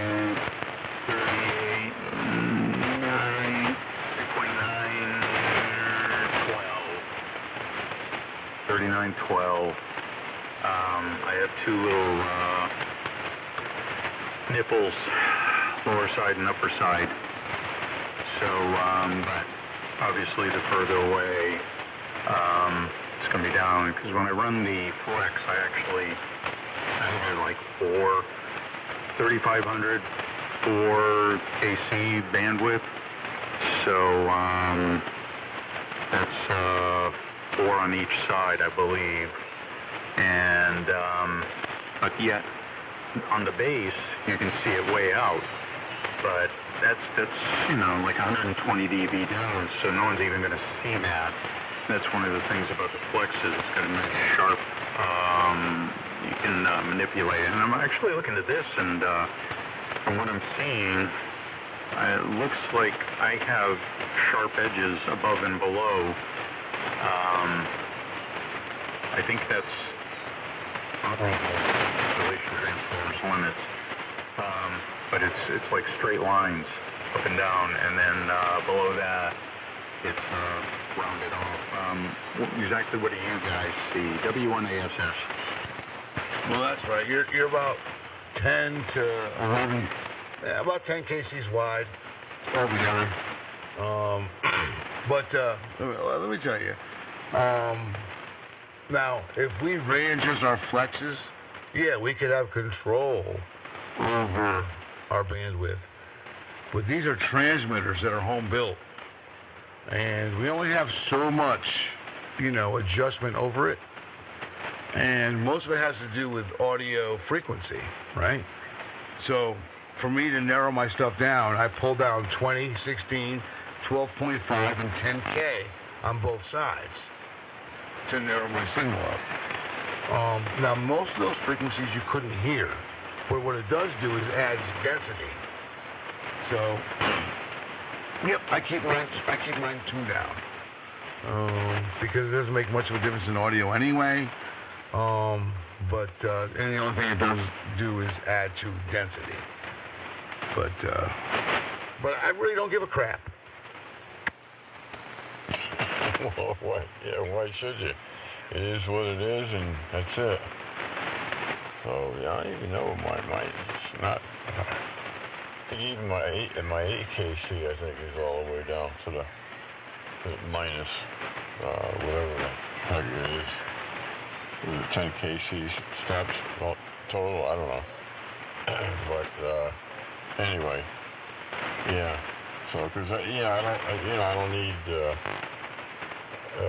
high end that much, so. But the bandwidth is what it is. Most people tell me I'm 5 or 6 kcs up and down. Probably the same thing going down. So it is what it is. K1 KBW. Yeah, here you're about 5 kcs either side here. Now somebody closer is going to see 6. And somebody even closer is going to see 7 on either side. It's just how it is. It's just how it is. And again, like I said, I don't give a crap. I really don't.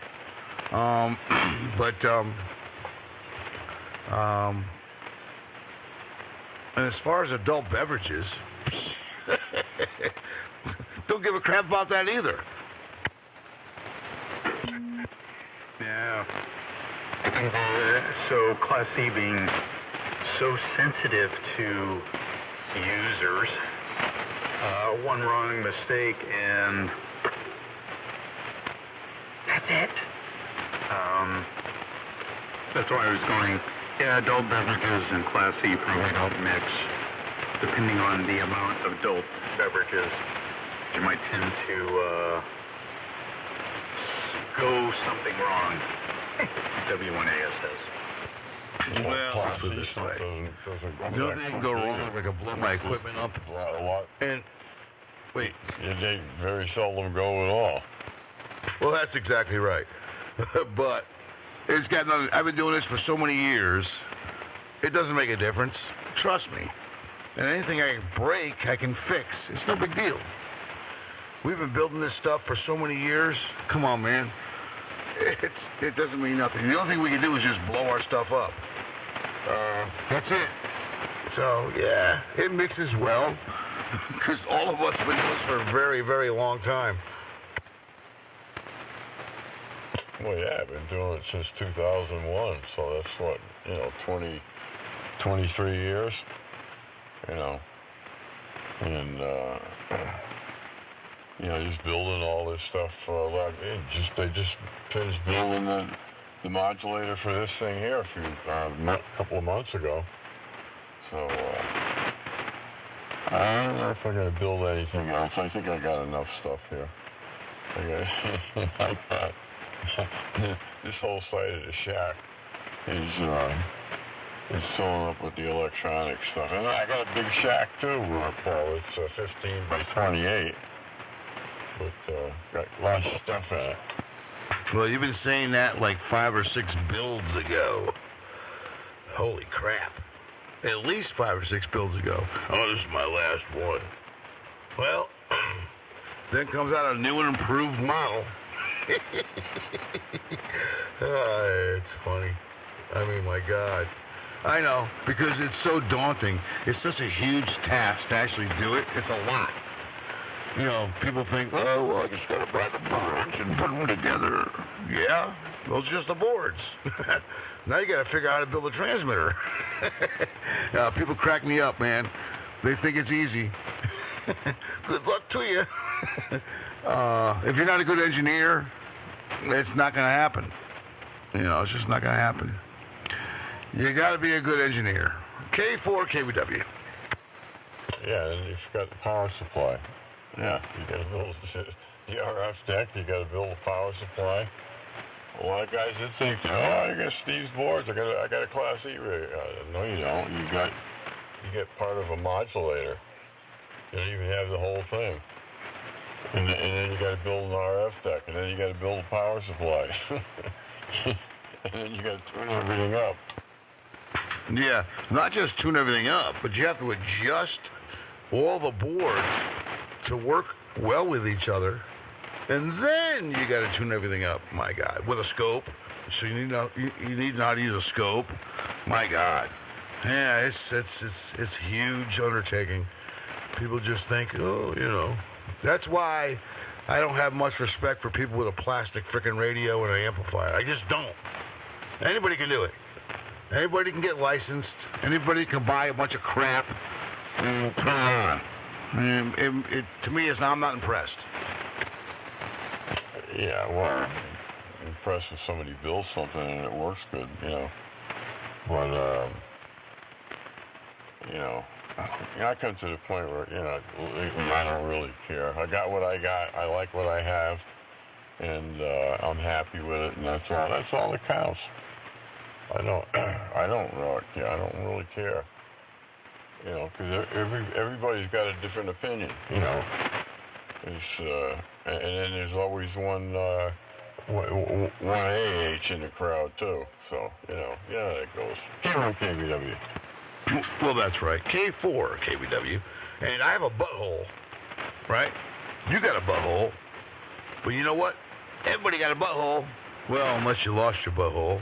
And if you did, I'm sorry for that. But buttholes are like opinions. And hey, everybody got one. And you can have whatever you want. I don't care. Is that how Biden says it? I don't care. Fucking freak. What a piece of garbage. Anyway, but you know, look, these, I guess some of the people are just like, you know, some were jealous, some were not. Some just like to cause problems, some don't. You know, it's just how it goes. And I've seen it all throughout the years. And I guess it's just the way it is. I don't know. But some of these sidebanders come in here and like to, you know, hang their little tiny little voices, which we could barely hear, but they do it. And sometimes it's noisy, sometimes it's not. A lot of them, not a lot of them, but some of them try to hang an AM signal, and we've literally watched them blow the rigs up. I mean, literally watched it. It's just like, wow, why would you do it? Just for jamming? Would they do it? It's funny. Well, you know, that's like the reason a dog can lick his butt, because he can. Those fargan dogs. Fargan dogs. I'm a fargan dog. Well, don't be a fargan dog. Just be a friggin' person. You know? Anyway, yeah, I know. That's what they do. But it's all good.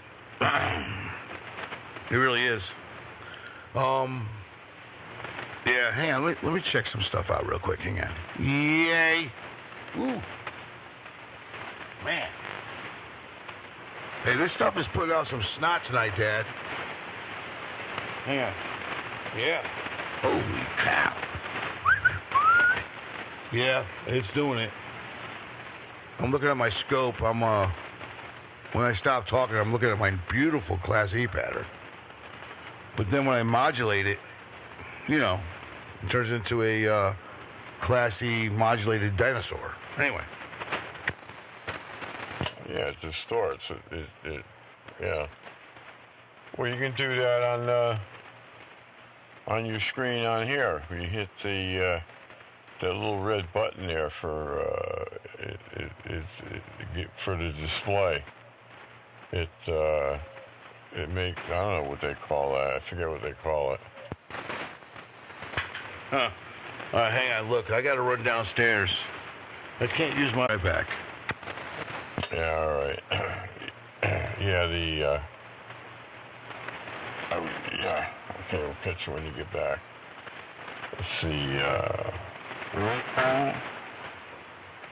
at it. Yeah, 3D. Yep. Says right on there, 3D. That's weird looking though. I can't keep it on there. God, Paul.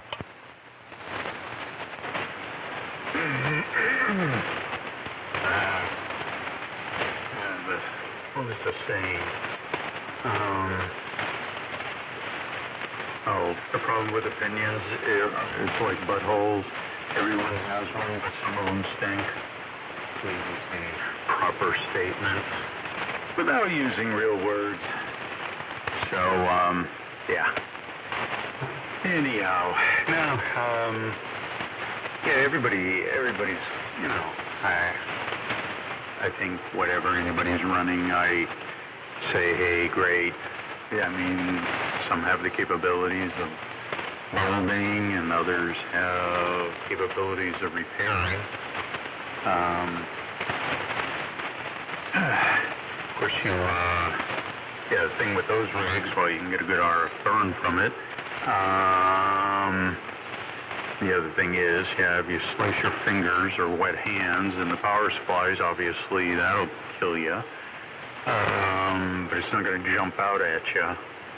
Problem with HV is, get a little too close to it, and it can have the tendency to decide to take a leap of faith into you. And, I remember when things that when I was in high school, I guess I don't even know if they have shop classes anymore, but high school I went to, they actually had you take one shop class, so you had to take woodworking, metalworking, then you took, I don't think they called it automotive, but maybe it was automotive, and then there was electrical, and it was great. Gave you exposure to all the things. I ended up teacher. I repeated the electronics shop in my senior year because the teacher had me doing everything. And I think back now, going bizarre subjects, but anyhow, thinking about high voltage, I used to fix all the teachers' TV sets, and I remember reaching inside the chassis of the TV, a 25-inch TV. I don't know what happened, but I got my hand between the regulator tube and the high voltage cage, and that thing went through my hand. I couldn't get off that thing. My God. It was just wham, bam, bam, bam, bam, bam, and my hand couldn't jerk itself out of there because it was pinned in between. And as soon as it didn't arc over, I took my arm out. But it's like, holy cow. Yeah, I could have been dead. And school, they shouldn't have had us doing that. I used to wire, I used to do the AC wiring in the building of the school. 3-phase power, 400 amp service. And I was inside the main panels. Installing a new kiln, installing the ice cream maker, installing the shake machine, and think about all the bad things that could have happened. But anyhow, some people it would be dangerous working on the older the rigs that have all that high voltage. Other people would be dangerous with Class C. Looks like it can't hurt you, but it can. So anyhow, he's back. Yes, he's back from the little girl's home. Anyhow, W1ASS. Yeah, well, the way I look at it, with the high voltage, yeah, it'll jump to you. But you know, our highest voltage is 135 volts. And you know, that's it. So of course it's DC. So you know, I don't know if it'll kill you. It'll definitely hurt you. Yeah, it's gonna put a hurting on you. I don't know if it'll kill you or not. So, but the high voltage, yeah, that will get you. Almost got me one time. Well, if you remember, Dan, that's one of the reasons why we went to Class E. You know, we're dealing with 3,600 volts on an amplifier, and I think you got hit with, 2,500 volts at one time? But that's all it takes. I mean, how we survived, I don't know. But, 130 volts, I've been hit with it. But that's the most. Class C is completely different. Low voltage, high amperage. It's a completely different animal. But I remember back when I was working on my FT101s. And what I did was I have a bad tendency of working either in my underwear or a pair of shorts. So I'm in the shack working. And I had my FT101E out of the case and sitting on my lap.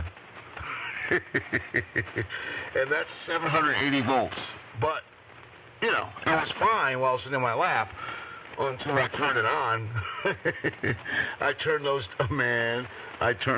the heaters on, Dad. You remember this day.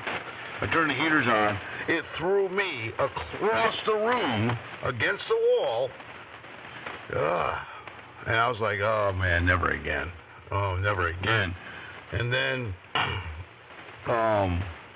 when I was working on my, 2100B, I was scared to death. I used a Jesus stick, an Allah stick, a freaking, a Buddha stick. I used everything I could think of to make sure that thing was dead before I worked on it. And then working on my Heath kit, my HL2200, my God, that thing scared the crap out of me. I was like, nah, look, if I'm drinking, I can't work on it. If I have a headache, I can't work on it. So, Class C was the way to go because, I can stick my hand inside that RF deck or the power supply modulator. I'm fine. Man, I don't know. It was a national, it was a natural way for us to go because that high voltage stuff is just, you make one mistake, it's over with, man. And for me to build an amplifier that would, be equivalent to what I'm running now, oh my God. Oh man, it would just be ridiculous. I couldn't do it. Yeah, well, that's the problem with that. That's the reason why I switched to, to Class E, because I got hit with that 2250 volts right across the chest. I had my one arm, I was in a t-shirt, one arm leaning on the chassis, and the other one, I had, that arm, because I had the soldering iron in that arm, but it was touching the chassis. And in my left hand, I had the solder. And I didn't realize by mistake, and I hit the plate choke, and the damn thing was on. Oh, man.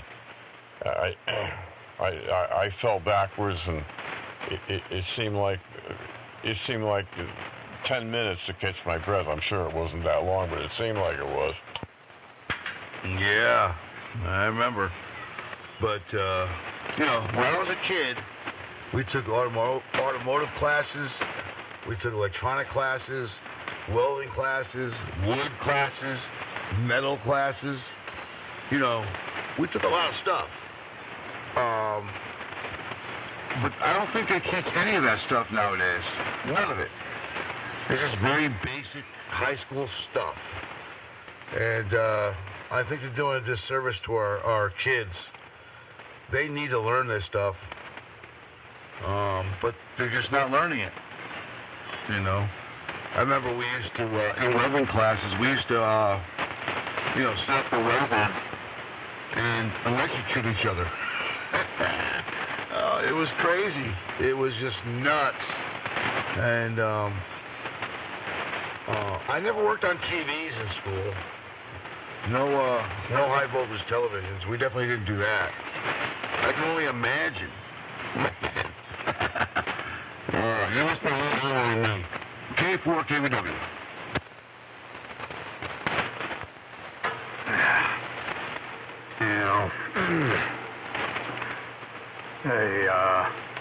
I remember I was in the kitchen, the high school kitchen, and the wires through the ceiling and everything, and was wiring up the brake on, and one of the guys in the class said, "Oh, will that wire hurt me?"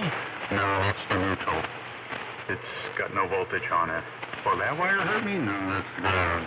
It's got no voltage on it."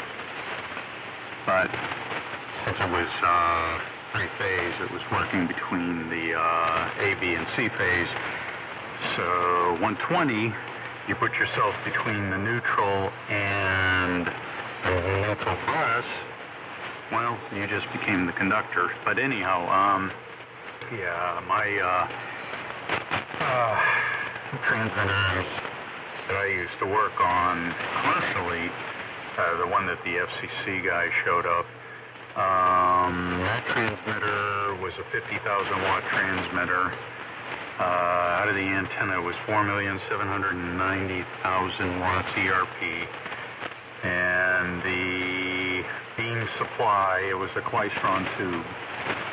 The beam supply on that transmitter was 25,000 volts at 3 amps, I think it was, 480 three-phase. And so you had to respect. I mean, you work on any of this HP stuff, you got to make sure it's off. You got to make sure that it's discharged. You got to make sure. If you're going to stick your fingers in there, you know, it's like, okay, when you're telling the story about, soldering one in one hand and soldering the other, I'm like, what are you doing with the power on? You gotta check and double check and triple check. I was going on vacation, and 2 guys that worked for me, 2 engineers. You gotta show us how the transmitter, because you're the only one who knows how to do it, and blah blah blah. So I'm not going anywhere, so they always call me. No. Show us how to do it. And it was a low voltage technician. He would, it was funny, he would wet his finger and put it on circuit boards to prove whether or not a part was bad. Oh, this cap's bad, blah, blah, blah. I said, you can't do that in this transmitter. You can't. It'll kill you. Why? Because it's 25,000 volts. That's why. And, I'd run them through, okay, so your transmitter keeps tripping on a high current. Overload protect. Too much current to the tube. What to do? So I just go in there and put the meter in there and see what's turn it on and see. You're dead. Done. It's one of those things when you work on HP. High voltage. You have to break everything down and stuff like that. I mean, we had a problem, and the thing fire burned up some parts. And I told the engineers, don't turn around when this thing trips out on an HP overload. Don't reset it and beam it back on. Shut the thing down. It doesn't. The HP overload reset's going to cause a problem. And one day I was going down the road and I got a phone call. Of course, back then the phone calls, we didn't have cell phones at that time. We had phones in the car. And the guy said, we're off the air. And I tried to beam it on several times, and I kept doing it. I kept HP overcurrent, HP overload on. Blah, blah, blah. It's like you didn't use the reset. Oh, yeah, every time I reset it, and it just go arc, and it would say, HP overload, overcurrent. It's like, shut the thing down. 5 minutes later, I got a call. Fire department says there's smoke on the hilltop. By the time we got there, it drew so much current that it melted the crimp blood connectors out on the telephone pole. For the 3-phase, we had 800 amp. I want to say 800 amp, 480, 800 amp 3-phase feed going into the building. It melted the crimp compression fittings between the transformer and the building. It was unbelievable. Anyhow, HP doesn't bother me, but you just have to respect it. That's all. W1ASS. Yeah, that's, but the Class E stuff does that, the amperage, high amperage. But yeah, that was 2250. I got it right across the chest. And I'm surprised it didn't kill me. And it was at 3/4 of an amp, so that was not good. That's why I switched to this stuff. So 135 volts, it'll hurt, but hopefully that's all it'll do. Haven't tested it. Haven't gotten across it yet, so I don't know. Don't particularly want to either. Well, it is kind of hard to get hit with it. You have to be fully modulated, right? And you gotta totally stick your hand in there It's like hard to do. It's actually hard to get hit with it. But anyway, man, that sounds crazy. One of the reasons why I don't mess with high voltage. You know, I have high voltage amps sitting here. If they ever break down, guess what? They go in the garbage. I will not fix them. No way. So I just don't use them. It's too bad too, because these are really nice amps.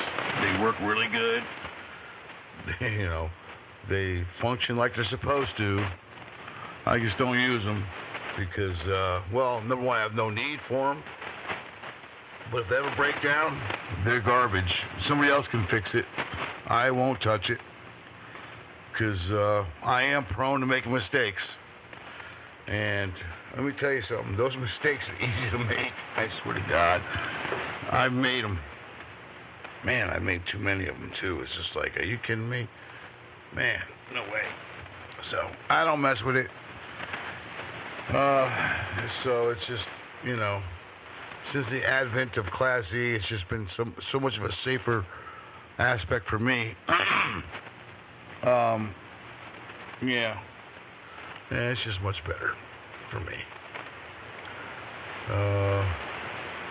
Like, hey, Dad, remember when I had that Commander amplifier? Holy crap. Yeah, and it wasn't working right? There's no way in hell I would take that thing apart. It wasn't going to happen. That's why I was just like, you know what? Take it. I'm done. You know, I hear you. Oh, yeah, that thing is scary. We're almost 4,000 volts in there, yeah. Yeah, screw that. Yep. Nope. No thanks. I'll take this stuff here.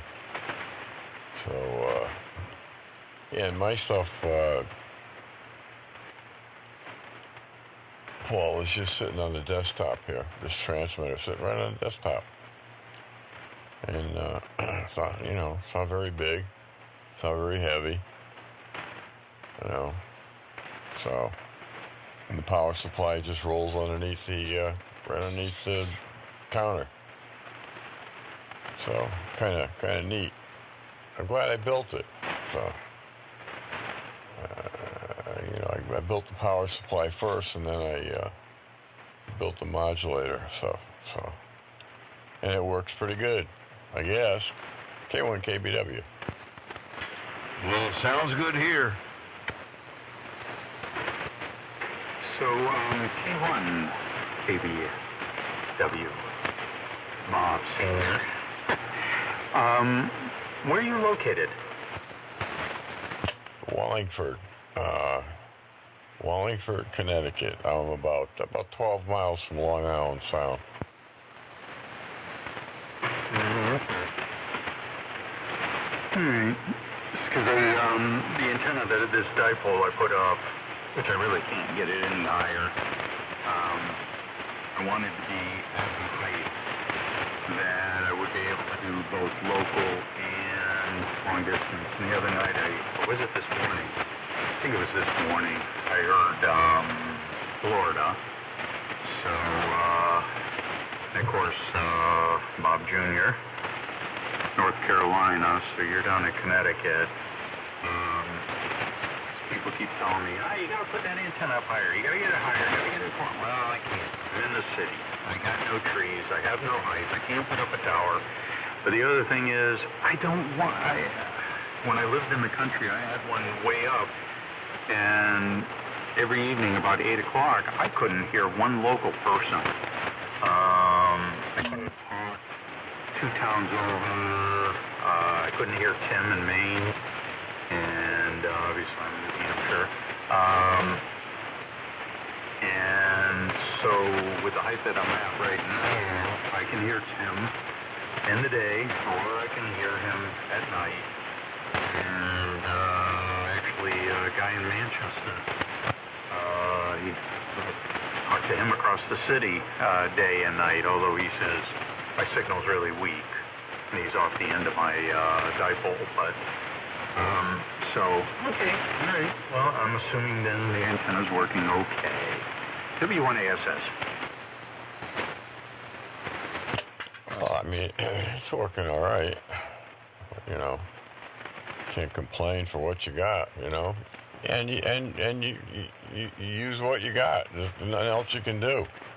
I've been in situations the same, where I was stifled to almost nothing, and then you just do what you got to do, and then you might change residence or something, and you're able to do a little stuff a little bit different, and and then maybe you get your own property, and you can put towers all over the place, whatever.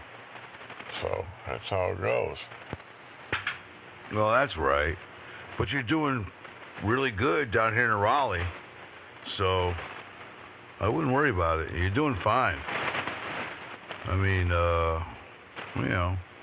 that's a really good signal.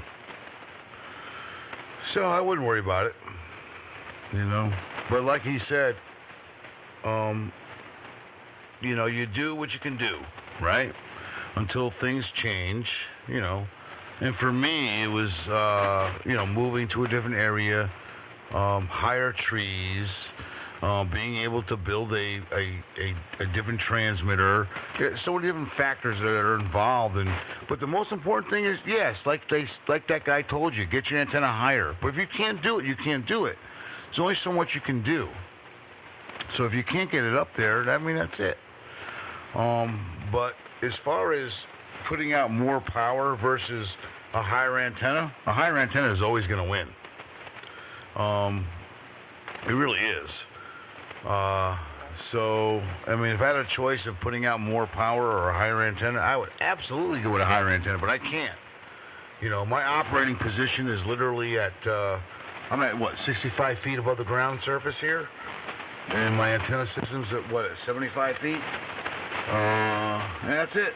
That's the best I can do from this location. Now, until I change locations, it's not going to change, because I'm not going to build a bigger transmitter, because, oh my God, you know what that would take? So no. I got what I have, and that's it, and I'm happy to have what I have, so, but you're doing good. All the way down here in Raleigh, you're doing fantastic. K4, KBW. Yeah, that's all that counts, Like I said, you do what you can, and you can't do it, you can't do it. That's it. What was it, rap in Springfield? Oh, you got to do this, you got to do that, you got to do the other. No, I can't. Oh, you got to do, you can't. I can't do it physically, monetary-wise. I don't have the money to do it. I don't have the patience to do it. I don't have something to do it, so I can't do it. So that's it. But anyway. Well, on the antenna, to a certain height, Bobby, on the antenna, if you go over 90 feet, then you're pushing out, be out towards California and stuff, and then you skip over the stuff that's closer. So nope, that's why mine's it's between 88.5 and 90 feet right now, so it's going to stay right there. K1 KBW. Well, that's right. Because, you lose all your local stuff. So, I got mine at 75 feet? I'm good. All right, so. And, I don't need to hear California. I really don't. But, But you know what? Look, we made some really, really long transmissions on AM. My logbook is full of all sorts of countries on AM. I can't even believe what we were able to accomplish. But that was a while ago, but still, once conditions get really good again, we'll be able to do it great. So I'm not worried about it. But I won't do sidebands. It's not going to happen. Can I do sidebands? Yeah. Do I want to? Nope. Not going to happen. So, but anyway. Hey, Dan, I'm going to hit the other frequency. So, with that said, I am going to sign out. This is And they get, damn, what's his call? I can't remember his call. Crap. It was good talking to you, though. Damn, I can't remember his call. I'm getting old. Man. Anyway, look. Have a great night. Sun and threes from K4 KBW, Raleigh, North Carolina. This call's W1. Yeah, W1ASS, Robbie. Anyway, Paul, you there? Yeah. I'm going to end up pulling the plug here in just a little bit here. Didn't realize it was so late. I finished all my work, so I hate sleeping in the morning a lot of times, and it's like, the day's gone, everything's all gone. Got to get used to, every time I key this transmitter up, the lights kind of blink. It's like this little dim for a split second. The load kicks in, and once the caps are charged, I guess, then it lets off. I actually had to put in didn't have to, but at my other, when I lived in the country, I had a 20 amp circuit, and when I keep the transmitter up, the filament voltage would drop way down, and plate voltage would drop, and with modulation, and just a pain in the butt. So when I did this one, I said, going to do a 60 amp sub panel and a 30 amp circuit just for this transmitter. That way I don't have the voltage drop on the wires, and it'll get as much power as possible and be positive in modulation and kick up and stuff like that. So, which this is the first time I've actually seen this transmitter actually make positive power with modulation. Before it, I think it used to actually go negative at the other QTH when I did have it on the air. But I agree. I mean, the antenna, I can't go any higher. I can go up a little bit higher in the tree, but I'm not going to turn around and go buy a 20-foot piece of Schedule 80 pipe to raise, to get 20 feet. I went and bought I got a 10-foot Schedule 80. That was expensive enough. It was like $80 or $89 for 10 feet of pipe, galvanized. And then to mount it to the side of the house, I ended up using Unistrut so that I could actually get everything anchored into the joists, the roof rafters, and wouldn't have to drill additional holes should I need to change my mounting location. It is what it is, and it's not going to get any higher. And when I was up on the roof looking, I said, if I raise it up in the tree, then I'm going to have a sloper heading west, and I don't know if that's going to improve the western direction, but I really don't care to talk to California. W1ASS. Yeah, okay, Paul. Yeah, I'm gonna get out of here. It is getting late. It's after 1. So we'll say 7-3 too, and Bobby already signed out. So I'll catch you next time or tomorrow, whenever. K1 KBW. Okay, Bob. It's been a pleasure talking to you. Been interesting. 73s, and have a good one, and we'll talk to you another day. W1ASS will be clear and shutting down. Yeah, 7-3.